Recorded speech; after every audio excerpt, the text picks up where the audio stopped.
slow, but as time went on, they got better and better and better, and I fully expect that to be the case this year. Uba's already fragging out of his mind. At GLL, he was second in frag, so nothing's changed with him anyway. So we prepared a special interview with FaZe, the team leader of FaZe Clan.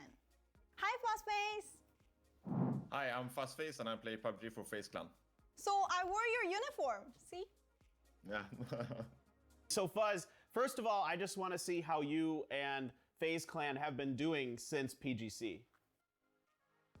Yeah, so basically we had a little bit of time off in the winter, and then now we're starting to come together to team prac a lot with Gustav.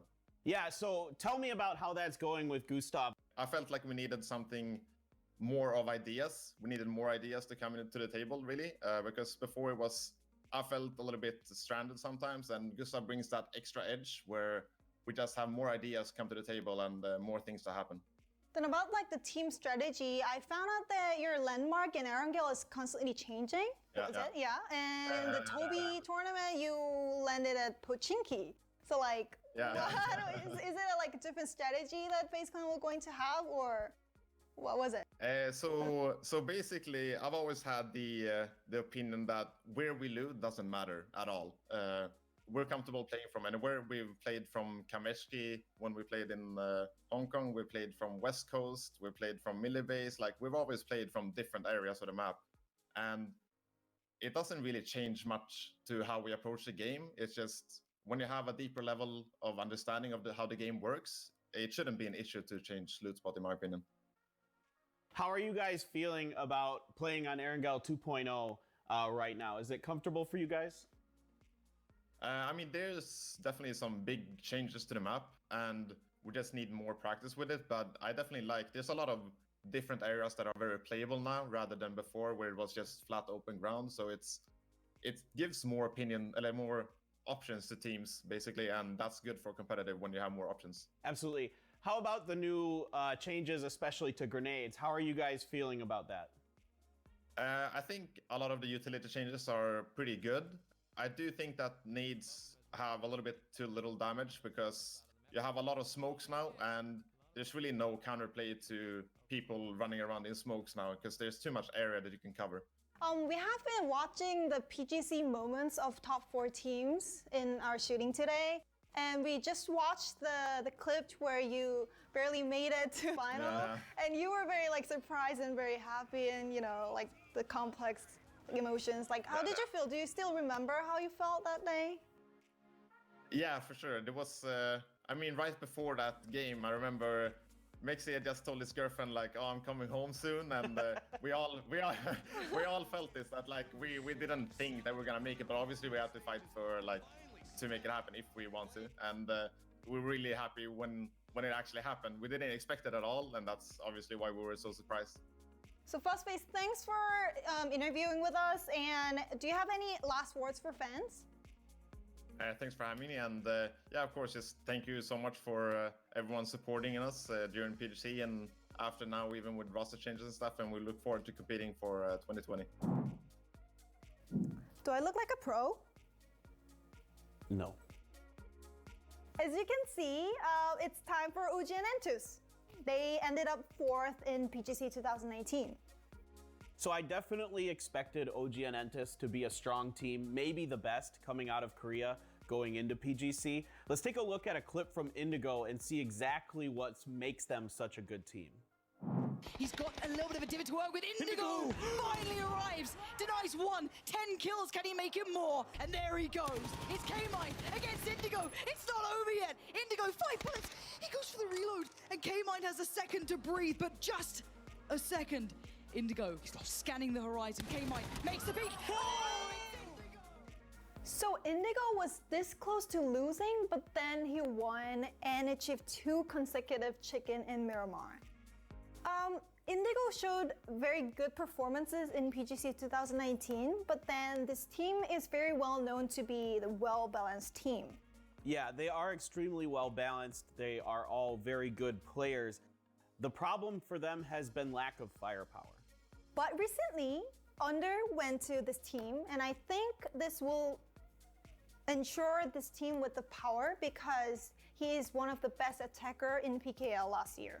Yeah, absolutely. This is a guy that's going to average around 1.2 to 1.3 KDA per season, so he's a very strong individual player. In fact, at the PUBG Miracle Weekend, he was the top damage dealer for OGN Entus, averaging around 243 damage per match, so that's pretty strong. Yeah, so I think they're doing well these days with Under, but then they ended up 5th in PUBG Miracle Weekend, which I expected more than that. And even in previous matches, like global matches, they didn't really do well. Like, why do you think they're doing not that well? I think to start off with, it was just trying to work with Under, get him in the right spots on the team, find out where he fits. Now we're starting to see that come together. They did pretty well at the PUBG Miracle Weekend. However, they struggled early on in Pachinki again. I feel like Pachinki just isn't working out for them on the international stages. They abandoned Pachinki after the first day, which I think was really smart, and their results improved after that. Gen.G announced that Inonix is joining the team, but then there was this 3v1 from Loki. This was them asserting that they are the best team in the world. I would definitely have to say Forever's heroic chicken dinner by himself. 4AM is continuing to bolster their roster.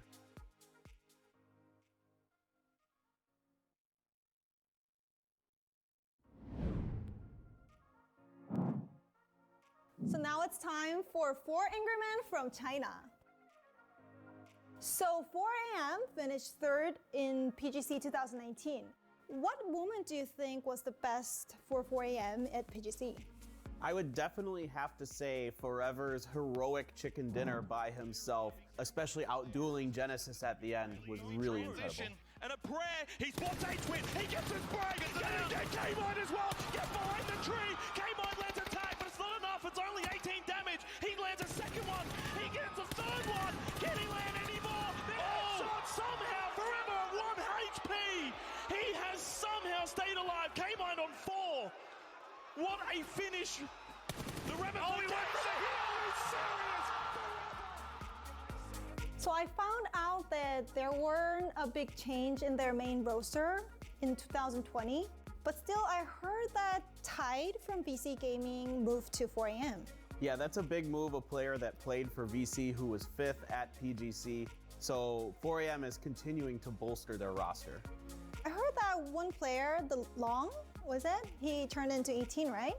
Yeah, so Long is a player that you might have known from the 2018 Star Ladder Season 2, where he performed very well, doing a big moment against FaZe Clan. So now he's old enough to participate in the official leagues.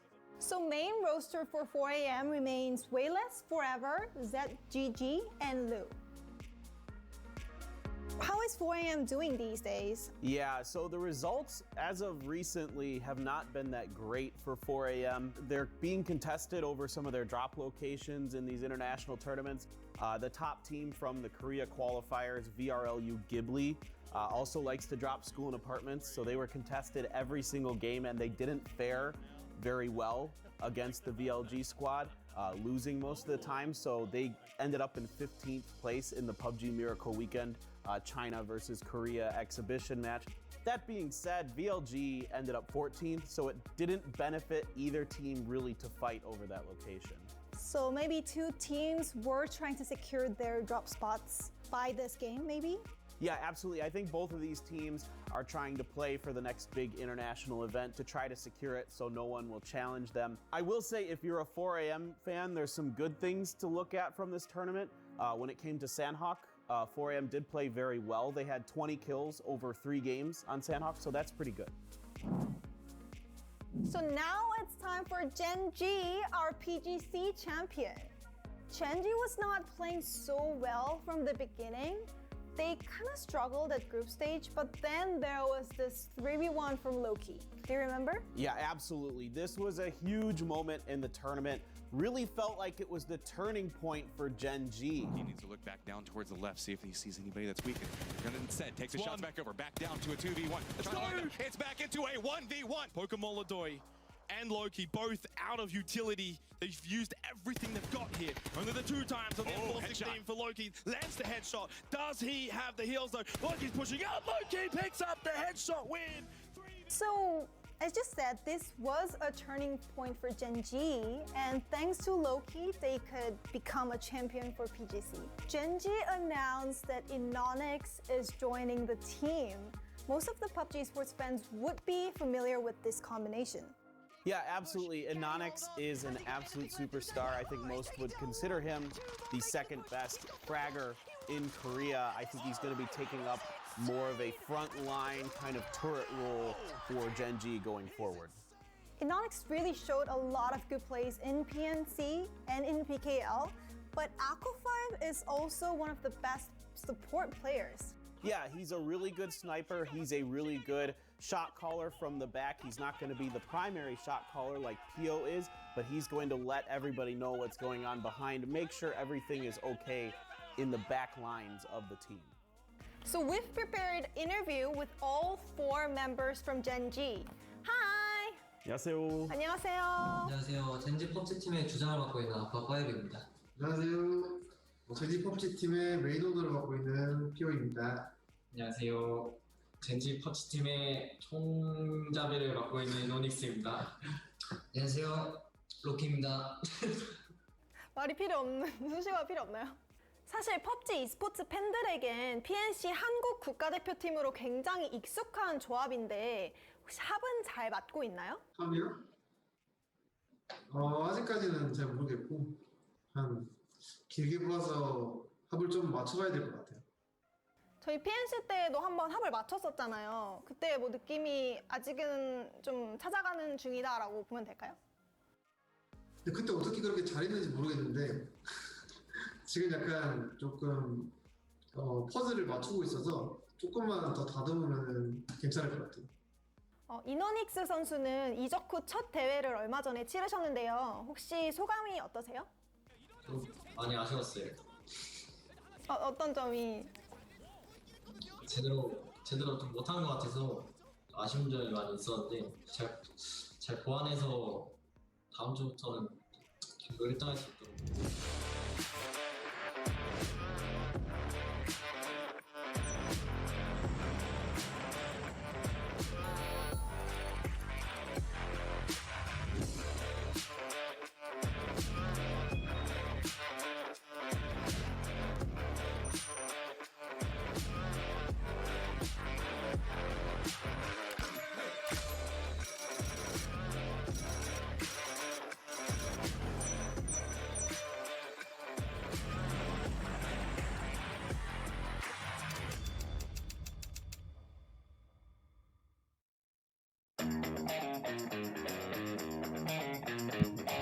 What is up, everyone? Welcome back to the PUBG Continental Series Asia Charity Showdown. Day number 2 is about to get underway.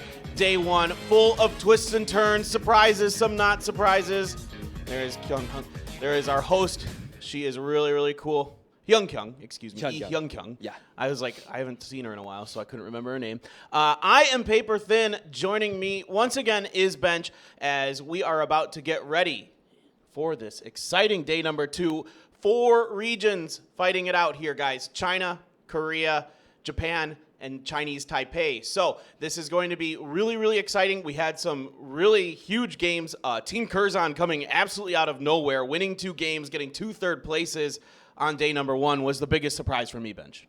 Yeah, Team Curzon, we never expected this to happen, but they had a play style of playing by the textbook. They were coming through circles accurately, and they were picking up fights that they wanted to pick up, and they dodged the fights they didn't want to fight. So they ended up picking up the first map and the third map, and map second and map third and map fourth. They were coming in the third place, coming up in total in the first place of day number 1.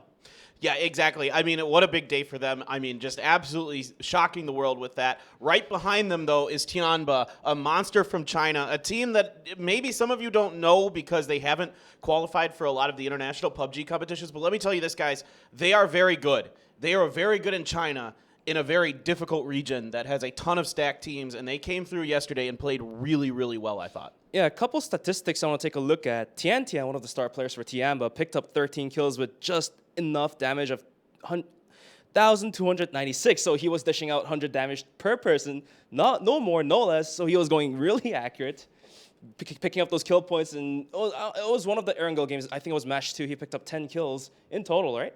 Yeah, a lot of that him getting some work done by himself. In Yasnaya, he basically 1v3'd, I think it was Gex if I'm not mistaken, inside of Yasnaya. So that guy absolutely playing nuts. Then after that, you're starting to look at the Korean teams, of course, not too far behind all of this. Team Quadro leading the way for Korea right now, having one of their better days for sure. Again, a team, if you guys don't know them, Quadro has been very good in Korea for quite some time, oftentimes coming up just short of qualifying for the majors. Finally, they were able to put it together back in February during the PGS qualifiers, which qualified them for this now, and they've been really, really strong. For Quadro, they didn't necessarily pick up any wins, but for every single game, they were playing really well. They found where they wanted to be at, so they ended up coming in at least top 6, top 5th.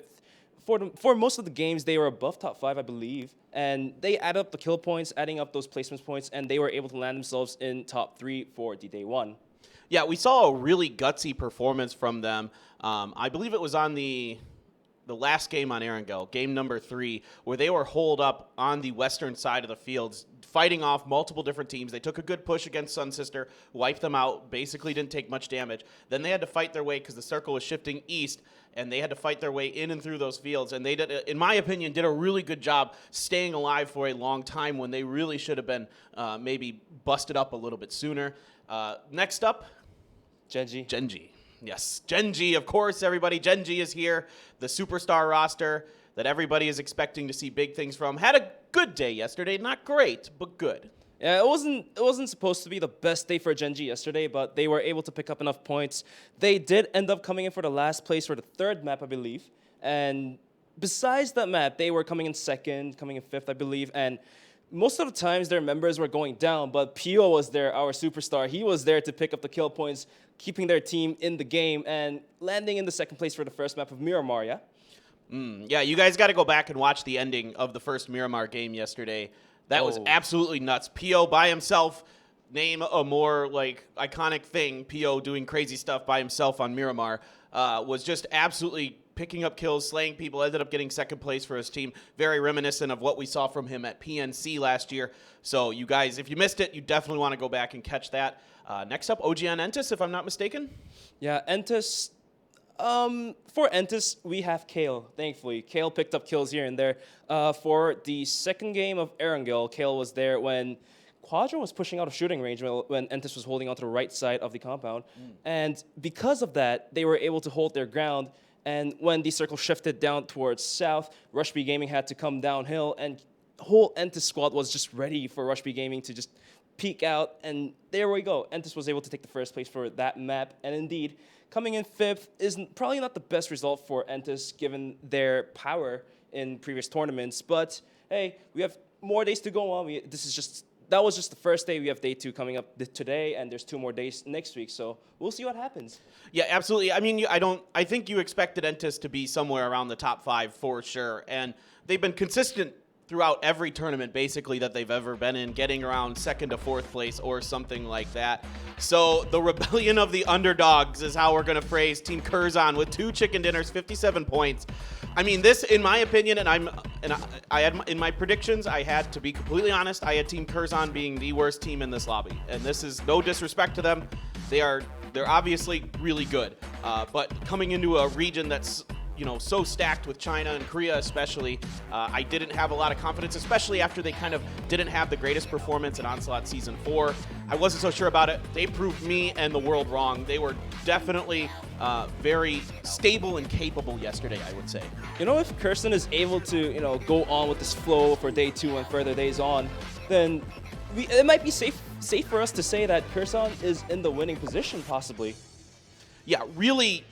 They have a great shot. I mean, they should have a ton of confidence coming into today. They played well. Yes, they got some circles, but they took advantage of it. They got kills with those circles. I mean, one of their wins was 11 kills. I'm saying if you're getting over 7 or 8 kills with a chicken dinner, that means you're doing a little bit more than just getting the circle itself. You're taking advantage of situations, picking up kills where you can.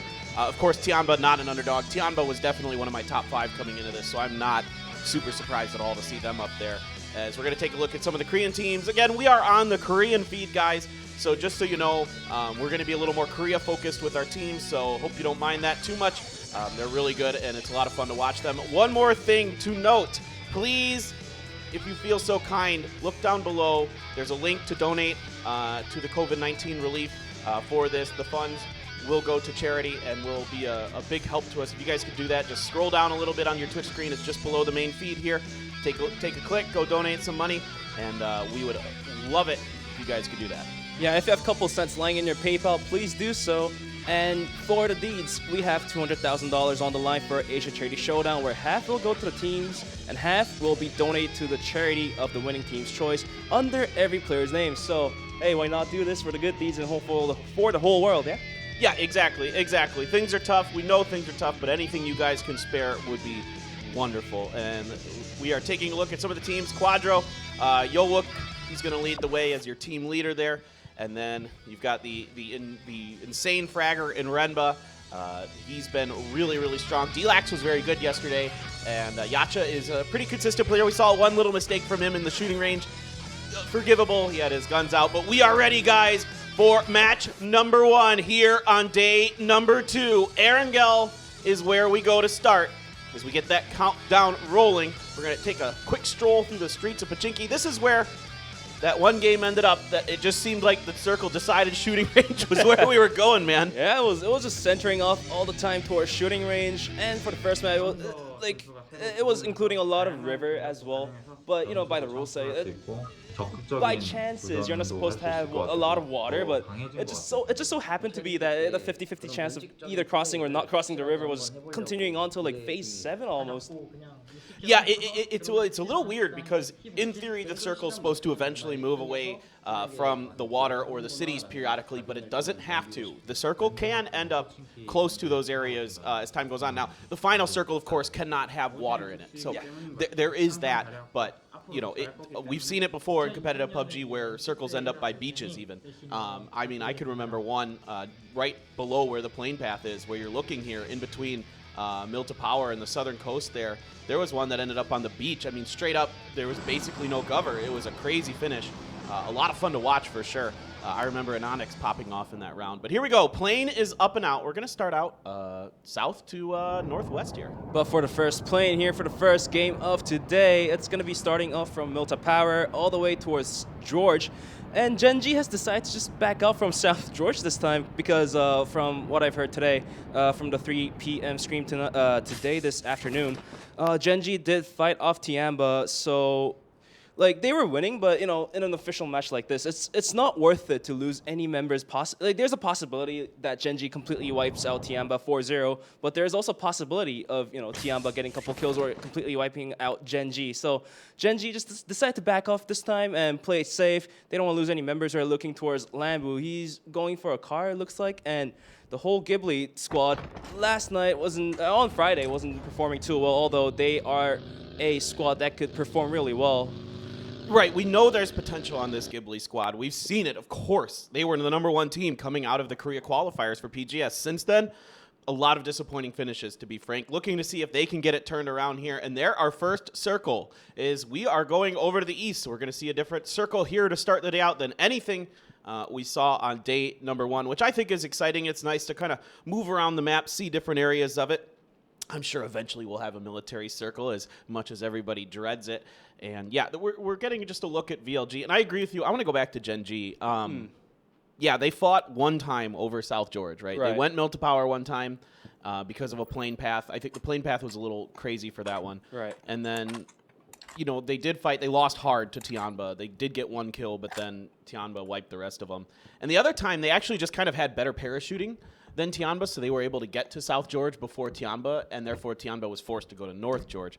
So instead now it's actually going to be Element Mystic going North George, which I think is pretty interesting since they're like basically always in Severny. Yeah, Elemental Mystic, like if the first thing that comes to mind if you think about that team is, oh, they're going to be all the time, is going to be in Severny or going to be around by the side compounds. You those little shacks and the 4 houses, the shooting range as well.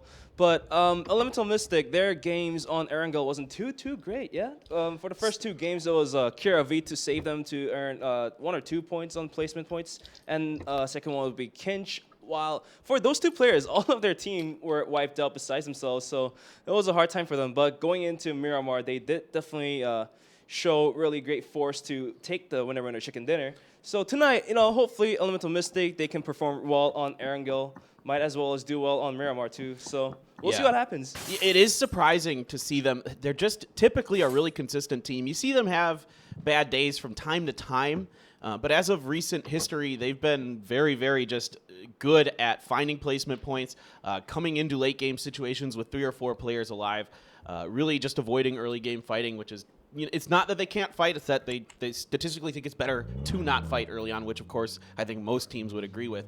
So yeah, I agree with you. I think we could see a little bit better performance from them today, potentially. I think the plane path just kind of dictated their drop zone here, and no one was going North George, so figured why not as well get that loot quicker, make our rotations potentially earlier. Although generally Element Mystic is a team that does not mind making late rotations, coming through the blue, doing that kind of thing.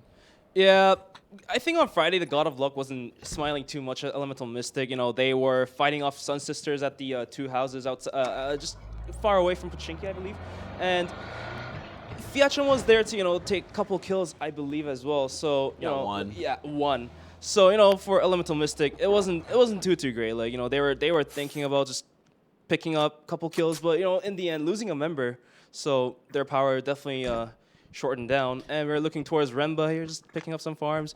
For PUBG FPP, paper thing. What do you think? Like, what's like the ideal setup for a player to go into the battleground? Like how many meds or how many bullets, or like what would be the best composition, you say? So most players these days would prefer an SLR with maybe 3 clips back, maybe 2 or 3, depending on what's going on with the rest of your situation.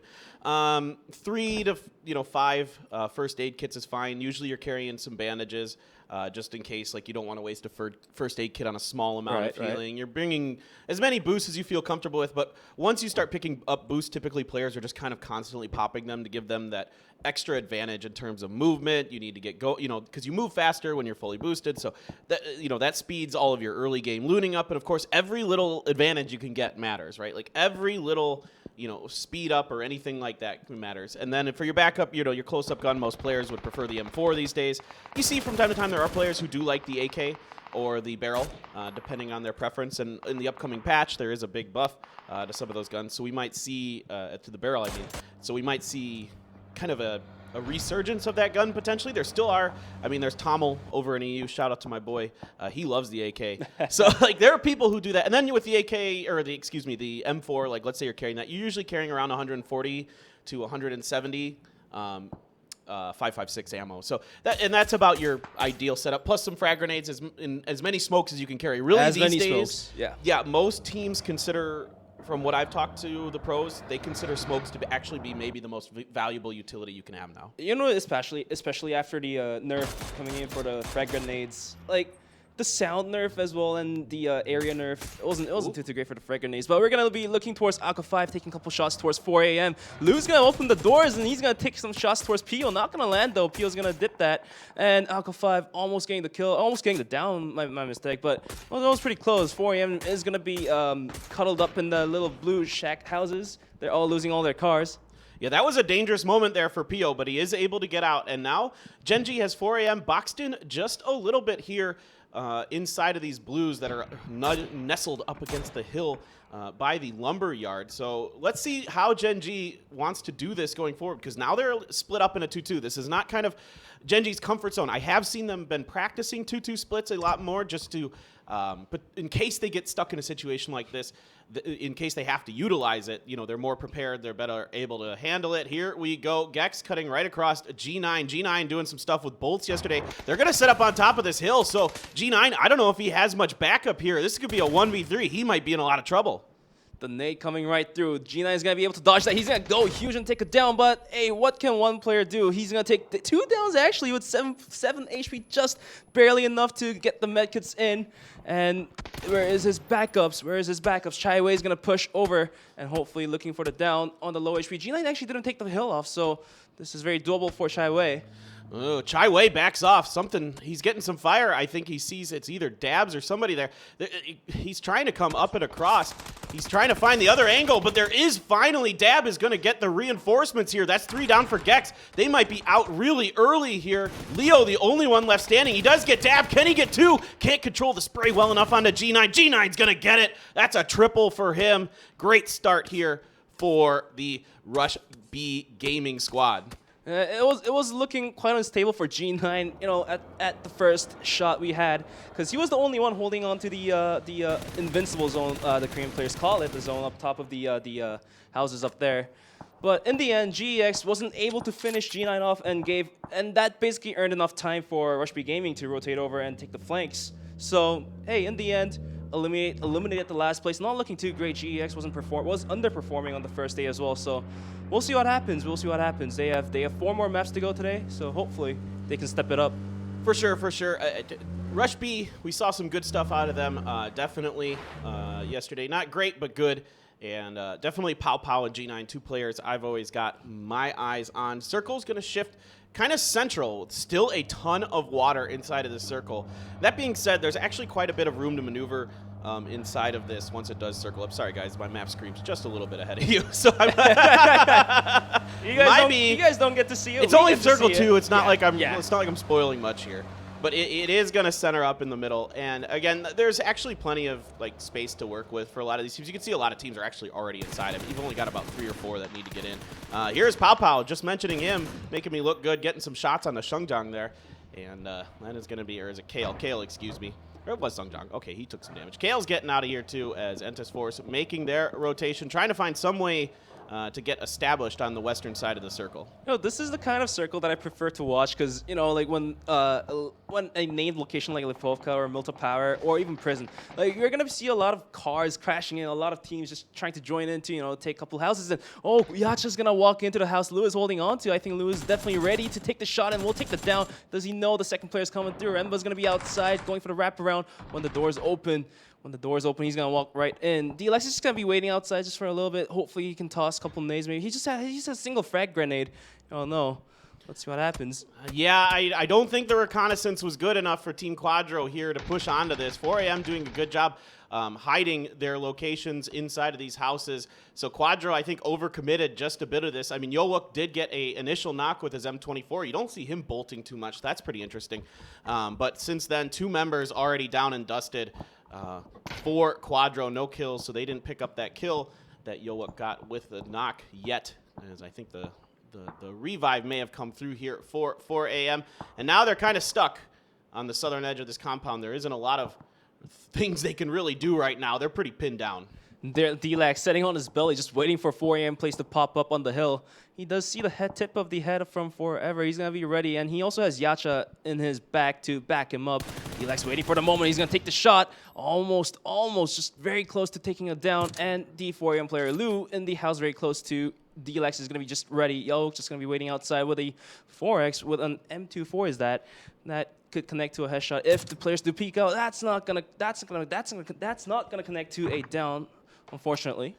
Yeah, I think if Yowuk could find a way to get a grenade inside of that house, I mean, there's 2 members of 4AM in there. It's a very tight space inside of that house. There's basically nowhere you can go to avoid a lot of the damage. Now, the grenade's not nearly as powerful as you mentioned earlier. Bench, there has been a nerf, of course.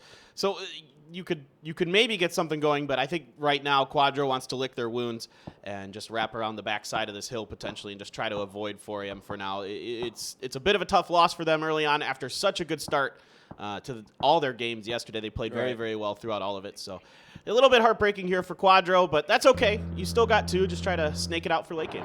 You know, they could do a lot too. And for 4AM, they're definitely standing their ground this time. They were fighting off Gen.G, and they definitely was able to push Gen.G off of their compound. And this time, Quadro, they were able to take a kill instead and push Quadro off the ground as well. Now we're looking towards WMB. I think this is the compound outside prison, the little ditches and hills.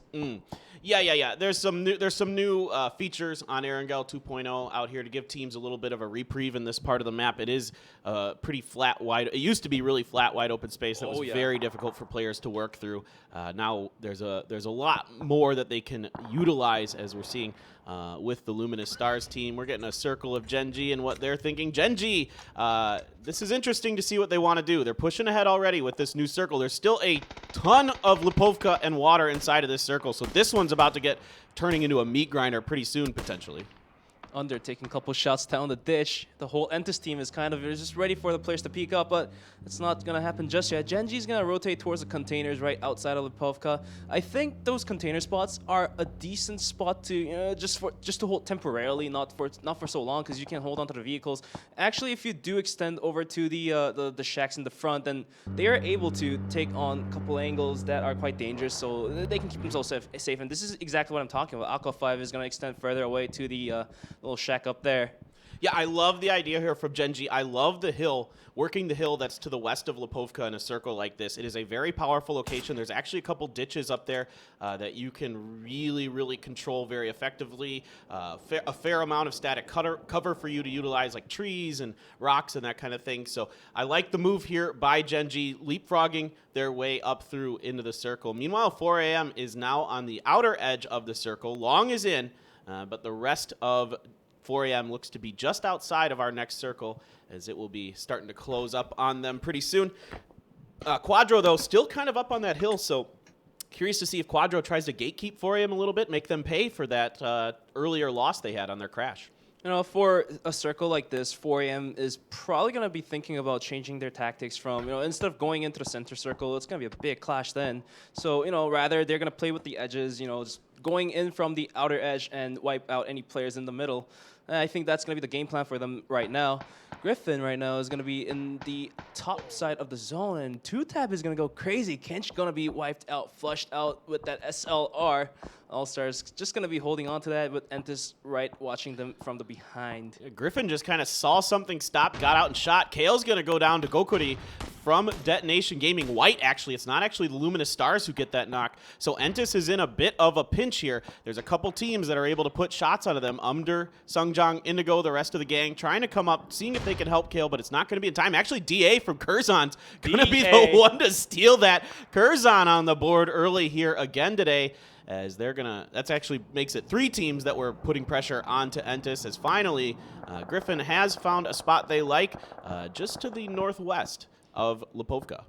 So the plays coming up from Curzon is the most ideal play I find from all the pro teams, in a sense. They're quiet in the early stage of the game, and as the game progresses, they definitely show their presence, but early on they don't their low presence in the early game means that they're not picking up dumb fights that could possibly damage themselves, and showing presence in the late game means that they're picking up the kills they need to add on to those kill points. And right now, Curzon has been really quiet, but look at the circle. They're in the dead center of the previous circle, and this circle as well is quite smiling for Curzon as well. So their placements and their rotations and their decision-making skills is just on top, and we have never seen this happen from Curzon. Or this is just a new team that just popped out of nowhere too, right? Well, they've been in the PML for a while, but they haven't done much until recently. They're basically been kind of bottom of the PML for a bit. Poor Infantry was in a boat. They wisely got out, but there's not a lot you can do once you're stuck in the water. I don't expect Tianba to really let them do much off of this. Tianba's actually fighting 2 different teams at once. They're putting a lot of hurt into Griffin on the other side of the city. Here goes Crazy Sam getting a quick knock and kill for himself. Longskir's going to drown. I think Infantry might be not long for this lobby. EM's going to find the steal on a 2-tap, actually, as they're getting a little bit of revenge of their own. Hikari trying to get onto Crazy Sam. Crazy Sam making a dash down the side of the hill. Fiachan giving him some cover. Good support here from Sun Sister, but I don't know if they know Spear is kind of waiting over there a little bit. Here goes 4 a.m.'s push. They got to go way ahead. They're able to leapfrog ahead of the Quadro boys. So let's see what they want to do next, because they've got the best team in the world looking down on them now. Yeah, 4 a.m. for them to move into the circle, they have to fight off Gen.G. Otherwise, they're going to have to rotate further away, where Quadro was actually looking down towards them. So Spear's going to take down Crazy Sam from Sun Sister with 3 members remaining there. actually, Sun Sister is performing a little better this time around, I think, because on Friday, you know, on Miramar, they have made some wrong decisions to drop at a church compound, not even the named location, and they were deciding to land with infantry, getting completely wiped out for nothing.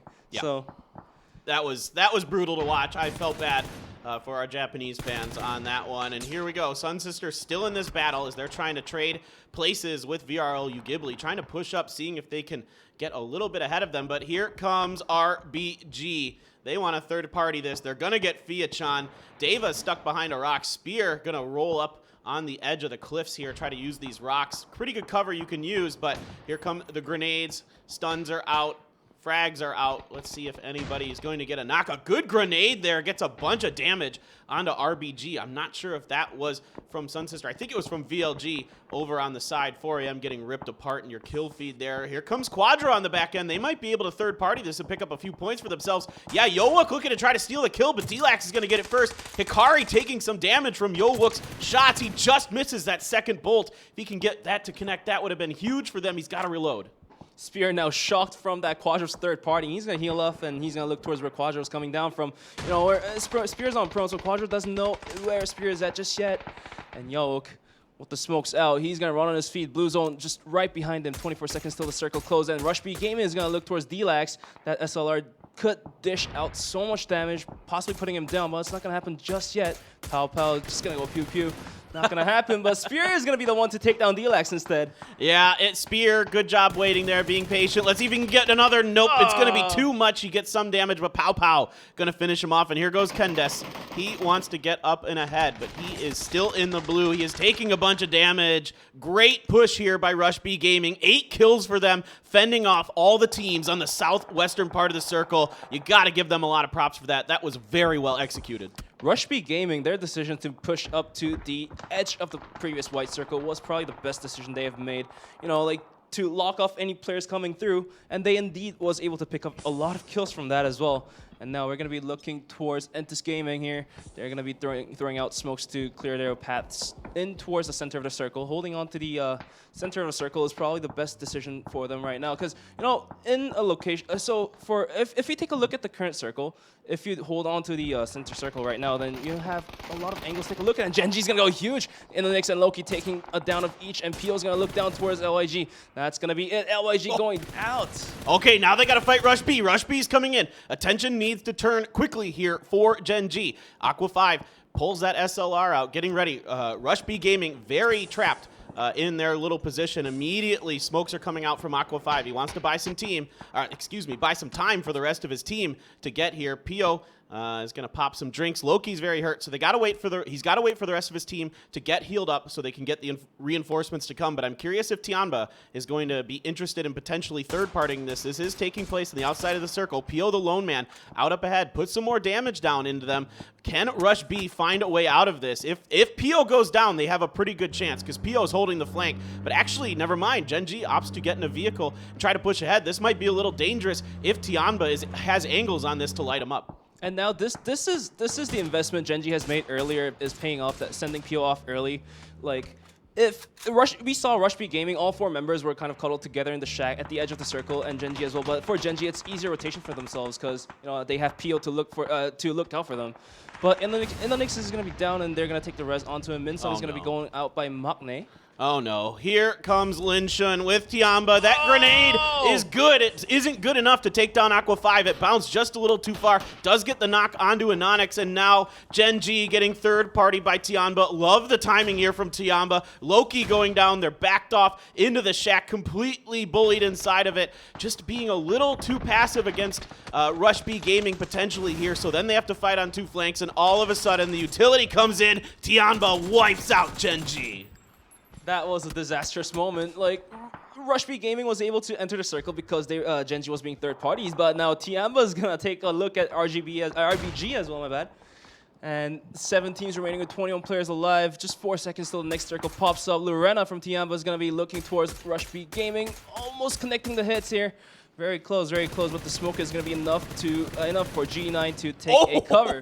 Oh, never mind. Nope. Wow, just with the last couple bullets in that clip, Lorena gets a lucky headshot onto G9. That's a little unfortunate for him there. But call teams, this spray and pray, right? Yeah, exactly, dude. That's what you do these days in competitive PUBG. You just blast into those smokes as much as you can. Maknae's got Boliang. How did Boliang even get out of the water? That's what I want to know. Props to him for at least getting infantry some points. Good job by EM to pick that up. And this is what you're talking about. I love this position in the middle of this circle that before, and now it's shifted down. But where Entus is great. It's a really defendable position. You can just kind of hang out here, and you have a decent chance to push up to the other side of the ditch. Meanwhile, RBG, Rush B Gaming, you are in a world of hurt. Tianba is on the hunt. They want to take over first place in the standings. Molly's in the perfect place. G9 is going to burn off, and that's going to be it for Rush B Gaming. Tianba eliminating it. Elemental Mystic Lash is going to take a couple shots towards Tianba. They don't want Tianba to take more kill points, so they're gonna be holding some fires here. And if you take a look at Team Kherson, we haven't seen much kills coming out from Kherson, but hey, they've been quiet, but they're holding on to a really good spot for this circle as well. Yeah, they're doing what they did yesterday, just kind of picking off kills from other teams here and there, taking good positions in the circle, and just kind of waiting it out and seeing what they can do. Machao, Detonation Gaming White, they've picked up a few kills for themselves as well, a couple steals along the way that we've seen in the kill feed as they're trying to get into Entus's position, as that is where they are going to need to come through this circle. Can Entus hold this off? Already, immediately Sungjong's repositioning, trying to get a better position to defend this. There's EM that might get involved. They're looking over this way as well. I think EM wants this to kick off, and then they're going to push in to attempt a third party.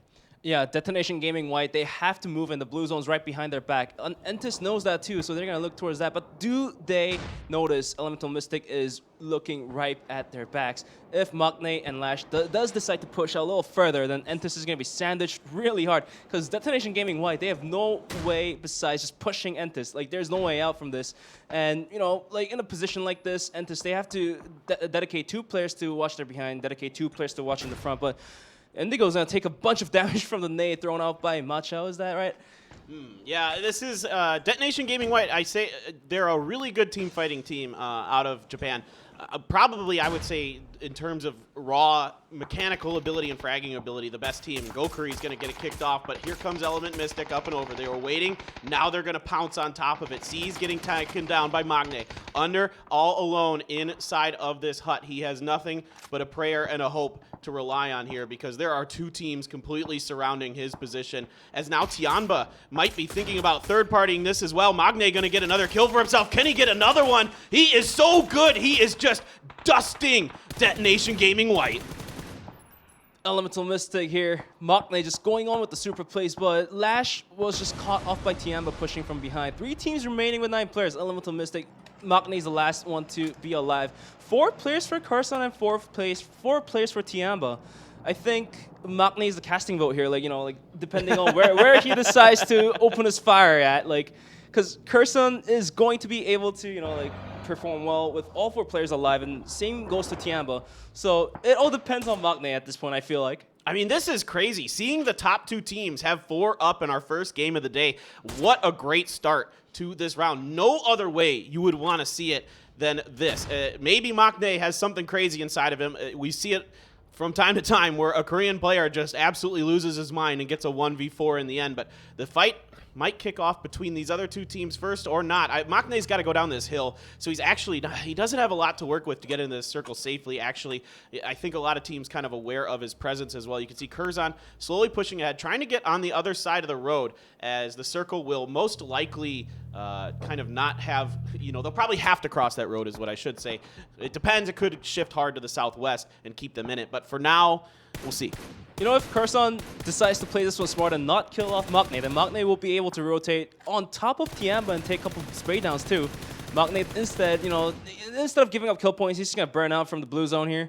2 teams remaining, 4-on-4, toe-to-toe, Tianba versus Team Kherson. Well, this is exactly what you would want if you're a PUBG fan. No better start to this. It's going to be DA and Martian Chun out on the flanks. They are going to be covering for Curzon here. Here's a replay from Maknae. This guy, this is something special with this silenced SLR. absolutely just getting into Detonation Gaming White. So far, the fight has not really kicked off between Curzon and Tianba down in your bottom right, so enjoy this replay because this guy just woof, woof. That is some good control. And look at this. He sees Gokuri, puts some shots down, gets the headshot. Easy money there for Maknae. But we do see the next phase up on the little small screen down there. We're going to see the bigger version of it. Now, Curzon is the one that has to move into the open mouth of Tianba. Tianba all ready to take on a couple shots here. You know, at this point in game, 4-on-4, I feel like the circle, unless the circle shifts like completely extremely, then I think it all depends on the individual skills of the players, you know, like how to displace the smokes and how to like push through and how to go on for the flanks. Like right now, we can see the flanks going through from Team Curzon with the cars. They still have salvage from last couple phases. Yeah, a big part of this is going to be the terrain. Unfortunately for Curzon, they got to go downhill to get into this circle. Good rotation by them, though, to at least get up to the top edge. There's a bit of a plateau that they can work with up here and find something. If DA can get a couple big snipes with that bolt, get a couple knocks, that can absolutely open up the door, like you're saying. Individual play can overcome maybe a slightly worse situation for Curzon. I would say Tianba definitely I'd give him like a 60% advantage in this one, but do not count Curzon out. Yesterday they were playing great. 4 kills here for them. We'll see how this one finishes. Martian Chun's going to have a hard time entering himself to the next white circle here. But Tianba not going to peek out wide just yet until the next circle pops. So Team Curzon is going to be allowed to enter into the zone. Lin Shun, instead of proning, he's going to stand up to take a couple peeks. Going to put out a smoke in front of himself to, you know, salvage himself. Tian going to dish out a couple shots, landing a couple bullets, but not going to be enough to take a down. Yeah, Martian Chun forced to go prone. Good idea by him here, knowing that it's going to be hard for anyone to get any shots on him because of the angles that they would have to take. Now, the center of the circle is, well, it's kind of in a little bit of a weird spot. I'd say, again, this still favors Tianba because it's kind of on the downhill slope from Curzon here. But again, Curzon needs to get some opening downs, and they need to get him quickly. Look at Lin Shun. He's got that Mark 14 over on the left-hand side here. We're cutting over to him as he is trying to find some flanks. If he can get a flank and get a knock on a Curzon, it could quickly fall apart for them. Tianba being very aggressive in this situation. And now Curzon, the ones have to move first instead of Tianba. Something is going to be the one to take the car, or is it going to be the DA? You know, they still have a car to work with, so you never know. You never know what could happen with a circle like this. Lorena is going to go huge with the spray down, but Martian Chun is going to be there to take a revenge. All right, here's Tianba. They're on the hunt. They're on the push. Lin Shun trying to get up and in. Some good shots, but nothing quite doing yet. And just like that, all of a sudden, Tianba roasts them. 15-kill win to kick the day off. That was over in a heartbeat. That was over in a heartbeat indeed.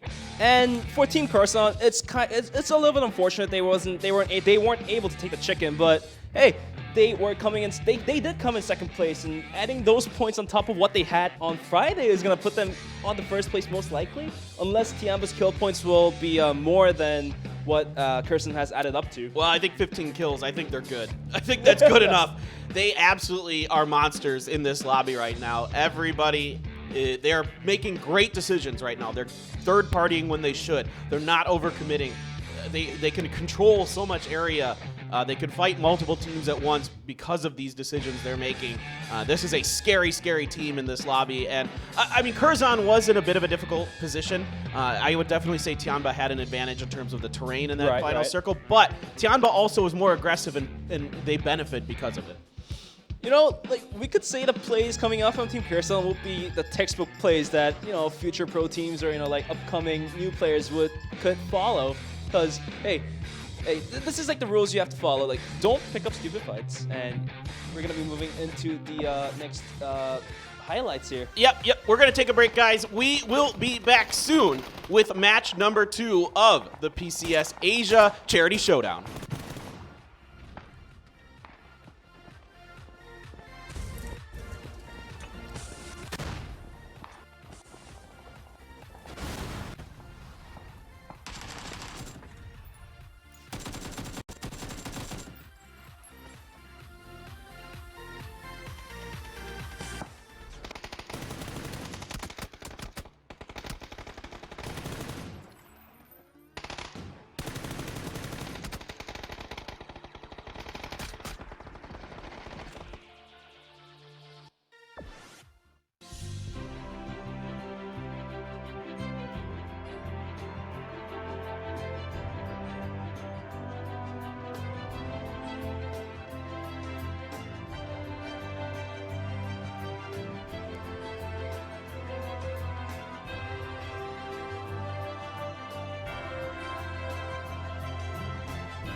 kill here, shall we? Oh, I'd love to see it, Memo. Do it.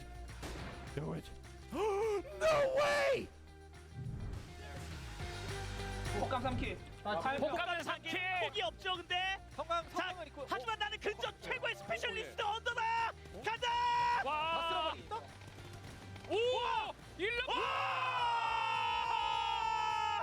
OGN Entus. É contra o seu parceiro de equipe, Memel, Nandinho. A granadinha. Olha a granadinha do Mistério. Tacou. O quê? Lá em cima. O quê? A little bit more time to develop here in El Azhar than the one did in Montego, but KJ. Great angle for KJ to hold, knowing full well that over to his west, he's gonna get another big plays here coming from Sadie's to Noardra, but they are absolutely dominating. They get another one. さあこちらはエレメンツ36移動中ではありますがどうだHello どうだ와! 김건희! 90픽! 설마요? 와! 김건희! 자, 일단 HVZ já avistou primeiro, tá metendo. Toma cuidado, avistou primeiro, meteu bala, conectou. Acertou o MG1, tá quase pegando o Magnata. Nossa, que bala! O Magnata e agora são 2 jogadores somente da equipe 14. Agora, olha, o Senna tá metendo bala ali. Foi pra bala. Quem que ia cabecear a bala, Nandinho? Era ele mesmo. Era ele? Então tá aí, HVZ. HVZ. O squad.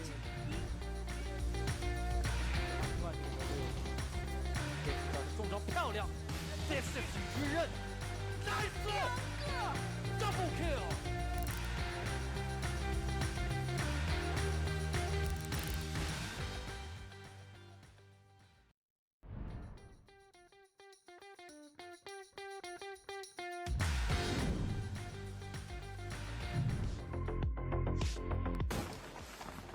I'm holding right. That's it. Nice. Is it enough? How many kills? I have 8. How many kills? 4 4. 14. Did we do it? Did we? Did we? Did we?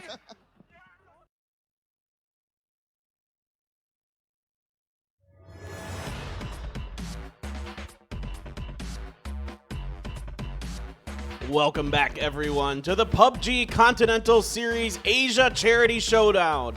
Game 1 is in the books. Tianba putting up some more big points with a 15-kill chicken dinner, looking to solidly establish themselves as our top team. Element Mystic in second place with a huge triple kill from Magne, being a big part of the reason they're able to get up that high. Rush B having some big points for themselves. Curzon gets a second place, but not a lot of kills, so technically they're in third at points total. But overall, that was a fun ending to that one. And for Gen.G and OGN Entus, a little disappointing points they have so far for tonight. But hopefully they will be able to perform even better for the games coming up. Detonation Gaming White actually, though, picking up 9 points. So, hey, that's a better performance than from them compared to on Friday. Yeah, this team has a lot of potential, and I kind of talked about this in a write-up I did kind of as a preview for this event. I think Detonation Gaming White is a team that has potential in this lobby because they're a good fragging team. And in short-form events like this, a lot of times you're going to see the top fragging teams do well overall. They just seem to be able to really propel themselves forward with their abilities to team fight, kind of get over the nerves and other things. And also, you know, a kill point is a point, so it's a lot of points in the point pool itself.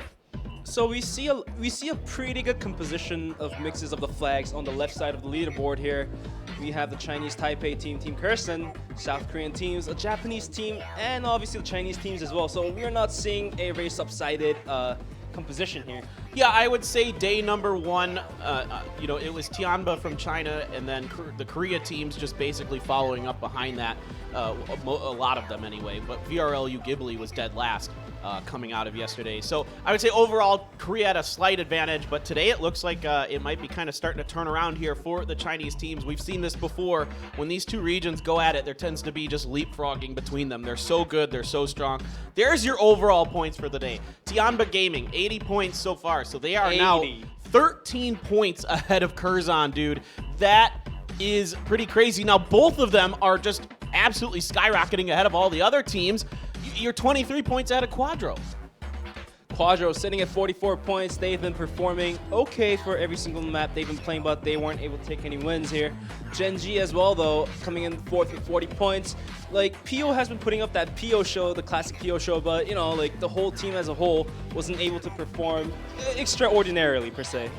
Well, I'd say so far for Gen.G, they're trying to find their wheels. They're trying to get the right wheels on those rims that really fit them and can get that car running smoothly. Because right now, they're getting the kills, they're getting okay placements, but they're not really popping off and getting those huge wins that we would maybe expect from them, you know, going forward. I mean, but already 53 kills for Tiamba. That is bananas, people. That is absolutely bananas. Tiamba, we can definitely say Tiamba has been the best fighter of this tournament. Gen.G, like, for Gen.G, like, they could have had more kill points, but, like, I think they weren't able to get into the rhythm because they had to back up from South George because of Tiamba. Like, even for the first day, there were some good results and there were some bad results, and because of that, they decided to just back out and go for Milta Power. Yeah, that was. And, you know, like, when you change your tactics, that means you're going out of your comfort zone and you're possibly going out of your rhythm as well. So hopefully, you know, as more games continue on, Gen.G might be able to find their rhythm and get back onto it. Yeah, I think, you know, you can watch, if you're Gen.G, if you've decided that Milta Power is your go-to for the rest of this, you can watch a lot of games from FaZe Clan and some other teams and see exactly how they masterfully rotate out of that position. I think Gen.G, I liked their idea to push ahead early on in that third circle to get onto the hill of the western part of Lipovka, but they actually could have gone a little deeper, gotten to kind of more where, you know, the circle actually finished. There was actually no one there. I think they were just a little afraid to overcommit to sending it that far ahead. They felt like they had a good position to block the southern part of the circle, block the other teams out of that part of the circle. The problem was Tianbo was, you know, basically farming kills up on the northwest, taking out Griffin and infantry more or less, and then all of a sudden there's nobody else around them, so they got nothing better to do than go in third party the fight.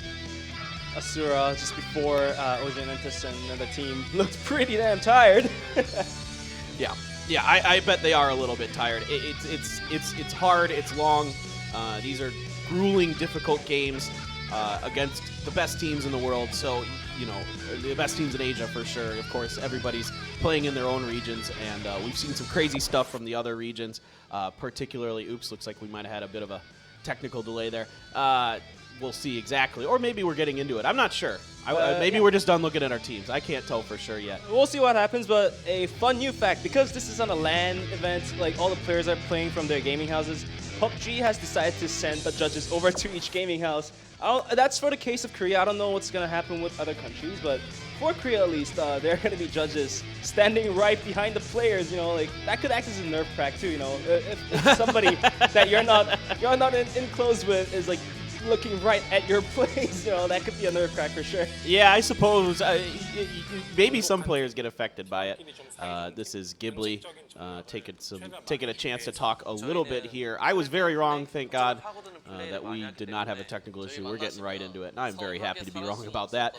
No problems there. Yesterday I let these guys talk, but I don't really think it matters. Actually, I think you can go watch the Korean stream if you want to go get their thoughts and maybe get somebody to translate it for you. Game is coming up very, very soon. This is the second match of the day, folks. The plane is up and over, and this one going right over the military base. So I said it last game. Maybe it's time. Maybe it's time. Everything was on par with the plan. Thankfully, no technical difficulties whatsoever, so everything's going to go with plan. Gen.G dropping early on top of Sosnovka Island, so is L-Stars and LYG. And Sunstars, Crazy Sam, what happened to him? Oh, it's going to be his whole full team going to be dropping as well in to follow him as well. I thought it could have been a mistake, you know, like early on in the game, you know, you're pressing a couple keys and it could be a bad drop. I've seen that happen like once or twice in competitive PUBG history, but he's just going for vehicles. Yeah. He's got the southern road all to himself, so he's going to just find some vehicles down there. Curious to see. I'm assuming Gen.G is going to float their way or grab a boat and go over to Milta Power potentially. This plane path definitely makes you think It's potentially a military island circle. We'll see exactly where it does end up going. Otherwise, Griffin's going to go Primorsk, which is pretty normal for them. They are happy with this plane path for sure.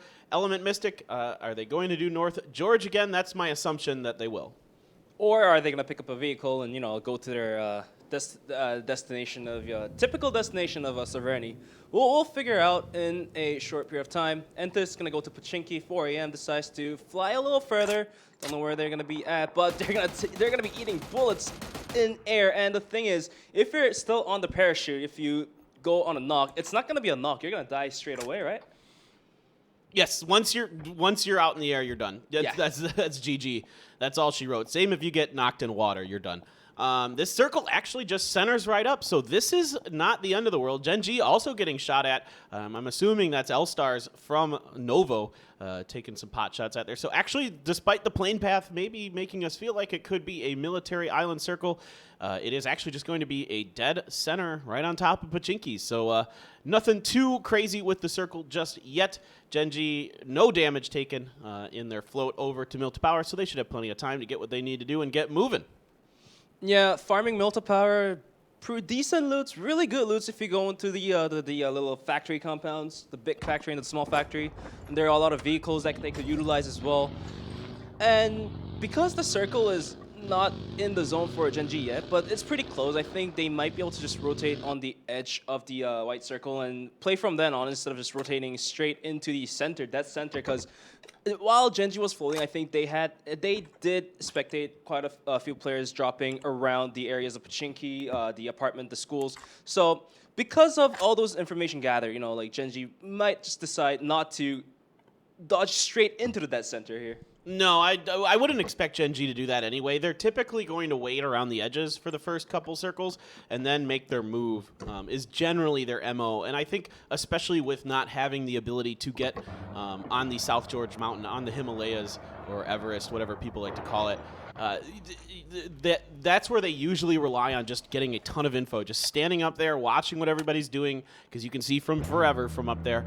And this is going to be interesting to see how they approach this, because they don't have that benefit of having that early situation where they can just go and just watch what unfolds and make a decision based on that. They're going to have to kind of feel their way through this one a bit more. Are they going to try to come from the north? Are they going to wrap around by Lipovka, go up, to the north of Yasnaya even? Because there's plenty of circles still up in the north as well. And quite empty as well. All-Star is going to have all Nova by themselves, having fun. But a funny, or not so funny, but like interesting point we could take a look at is Infantry is farming their typical spot of 12 houses. And this time around, Sun Sister and LYG is going to be in the military base, right? So, there could be 3 different fights we could take a look at. The bridge camping from Infantry, Sun Sister is trying to exit, but LYG could be, taking on their back. Or it could be LYG going first and Sun Sister shooting at their behind. So, that could be something interesting. I definitely think Infantry is going to bridge camp in a sense, because it's worth it. It's worth it. Well, Infantry just doesn't seem to do it very much. Despite dropping by Ferry Pier, they just don't seem to be a team that's interested in doing that. A lot of teams just don't like doing it because it's great to get those points, but as the game goes on, you kind of lose more territory and other things because of it. Teams have gotten pretty good at kind of making sure that they aren't getting bridge camped. Like, nobody just usually fulls on sends it across the bridge anymore. Yeah. It happens sometimes, but from what I could see from the map feed, it looks like Infantry is just going to try to get up underneath the south side of Pachinki and try to go from there. OGN, in the meantime, they have the center of the circle. How do they want to work it? They're just going to go to the west of Pachinki. Pretty typical for them. They're typically just going to move out to the west. They've got kind of like their little spread that they like to do initially. Usually it's kind of a 1-1-1-1-1. Sometimes you'll see them do a 2-2 depending on the situation. They're one of the teams that really still favors the 2-2 in Korea a lot. A lot are more on like the 1-3 or the 1-2-1s for their splits. But they'll still do 2-2 quite a bit and then just try to hold down real estate, keep teams away from them, and then coalesce together around phase 4 or 5 depending on how the circles go. Yeah, with the plane path and the circle given the dead center, we're not going to be able to see much action until phase 4, phase 5 pops out, because most of the real estate is quite empty and the good ones in the center are taken, but like the players know the good ones are going to be taken, so they're going to be placing themselves somewhere else instead. We're going to be taking a look over to Gen.G, just finishing up their farming. PO is going to pick up an SLR. Oh, he's just going to drop it though. Oh, no. He's going to use the SLR. He is a SLR boy these days. There is nothing else that he would rather have in his hands. He just... The PO we remember classic is like, you know, the Mini. 8X Mini. Yeah. Classic. No, he's fully on the SLR train now. He is, you know, he just... it does more damage, and I think he's good enough with his recoil control that it's fine. I mean, of course, if he has a Mini, it's not, you know, he's not going to cry about it. But he definitely is always on the hunt for those SLRs and dropping some stuff for his teammate there is PO, as we wait to see exactly how Gen.G is going to approach their early rotation into this circle. L-Stars coming up from Novo quickly, and they are working the southern coast right now. They're probably going to try to push in a little bit more north as they can. There aren't a lot of teams within about 500 meters, 600 meters of them. So they have quite a bit of space to kind of breathe, at least for now, depending on, it looks like Sun Sister might be wrapping around the other side of the bridge as LYG is going to opt for the western bridge. And yeah, everybody's just kind of making their way in. I mean, in a circle like this, you don't expect much to happen in the beginning of the game. Speaking of PO, like yesterday, PO was dishing out 7 bullets in instance of like 2 seconds. Like he was dishing out clicks and 2 bullets landed on top of, I don't remember exactly who it was, but it was a Griffin player, possibly. He was killing everybody. He was killing everybody, but he did get a highlight clip, though, yesterday, where he just destroyed the player with his SLR. So we definitely know that PO is definitely capable of using that weapon in a full score possibility. Oh, yes, he's nuts. He's absolutely nuts. When he gets on fire, he is absolutely insane. Here comes the Sun Sisters. Grouped up. They're using a FaZe. The FHY player, it is pronounced FaZe. I got the official pronunciation from my Japanese friends. Wanted to make sure I got that one right, as he is the new player for the Sun Sister rosters. If you're not familiar with him, he is a very good support player for Sun Sister. Has fit in nicely with this squad as they once again won the Japan League for the, I don't know, bajillionth time in a row. Them and Rascal Jester and a few others, Detonation Gaming White, who's here, constantly performing well in Japan. And Sun Sister is really the powerhouse there. As Japan has a ton of fans, dude. It's crazy. Like, oh, yeah. They sell out their events. Thousands of people come and watch. Their viewership online is great. And so I'm always hoping to see them start to really step up as time goes on, because there's a lot of passion and a lot of dedication from those Japanese fans. You know, we are not supposed to be biased, but like, you know, like we're almost like, I want to cheer for Sun Sisters because of like their sadly poor performances in a sense. Like we both know that, Paper Thin, that they could definitely show something. Like they are star players in Japan, and you know, coming into a global tournament like this, they can definitely show their effort as well too. But hey, it just hasn't been too bright for them on Friday and for the first match as well. But hopefully the second match here might be the time for Sun Sister to shine here. Yeah, I mean, Crazy Sam was nuts in the PUBG Japan League. He almost averaged 2 kills per game, which is absolutely insane. I don't care what league you're in. That is really, really good. I think Sun Sister gets to these big stages and it gets a little tricky, and they play a little too cautious at times. Like, I think they just need to have a little bit more confidence, be a little more aggressive in their fights if they're going to take them, and I think they have a good shot. I mean, they did okay in that last game. They just kind of got, you know, pinched between a bunch of different teams. Oh yeah, it was really unlucky. Yeah, exactly.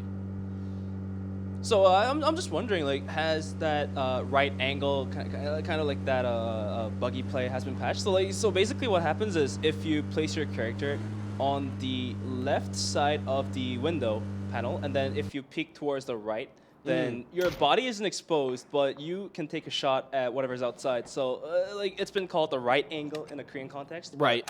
I don't know if it's been famous, like, outside of Korea. Well, they were the ones who figured it out, and then everybody else kind of picked up on it. But yeah, they patched it out. It was, you know, it was a little too powerful. So yeah, it's been patched out. Of course, I mean, you still should be peeking, you know, both ways to really minimize how much your body is being exposed. Griffin making a late rotation here from the southwestern edge from Primorsk, of course. That rhymed. I didn't even mean for that to happen.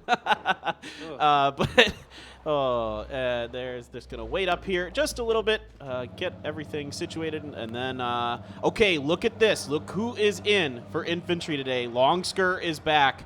We were wondering if we were going to see him, and he is indeed back, guys. That is arguably the best player in China back in the lobby. Now, Longsker being added to the roster here. Hopefully, infantry can step up and, pick up more kills here, as Longsker is renowned for dishing out damages, tons of damages on players that are looking or not looking at him. So we'll see what happens. And infantry is just gonna leave a player at the edge, Longsker, to just take a look at what's happening at the front of them, and the rest of the players just gonna be playing this one slow. Yeah, they're just getting their information. This is what infantry likes to do. They like to work the edges. Typically, they'll try to just kind of bully their way through. They're so good at team fighting, especially when Longsker is there, that there aren't really a lot of situations that they don't feel comfortable fighting in. Griffin's going to overlook from the Pachinki Hills here and just try to figure out what exactly is the situation in front of them, how they want to move forward. Minsung's going to stay there for some extra reconnaissance and cover, potentially. Actually, I think he put a few shots out there. He saw somebody from, that's VLG, up on the hill out ahead of him. Asura's usually the team leader, usually the front man for Griffin. Just due to speed, 2 hearts out a little bit ahead. And actually, Entus hasn't left Pachinki yet. I don't know if Griffin knows this. Now they do. They just got shot. Indigo gets the initial hits into Asura, but quick enough to move behind the wall is Asura and get those bandages going. Under took some damage in that exchange as well. Griffin's going to definitely pick up this fight. 2 hearts kind of like left alone on the other side of the road, and there's going to be a backup from 2tap as well.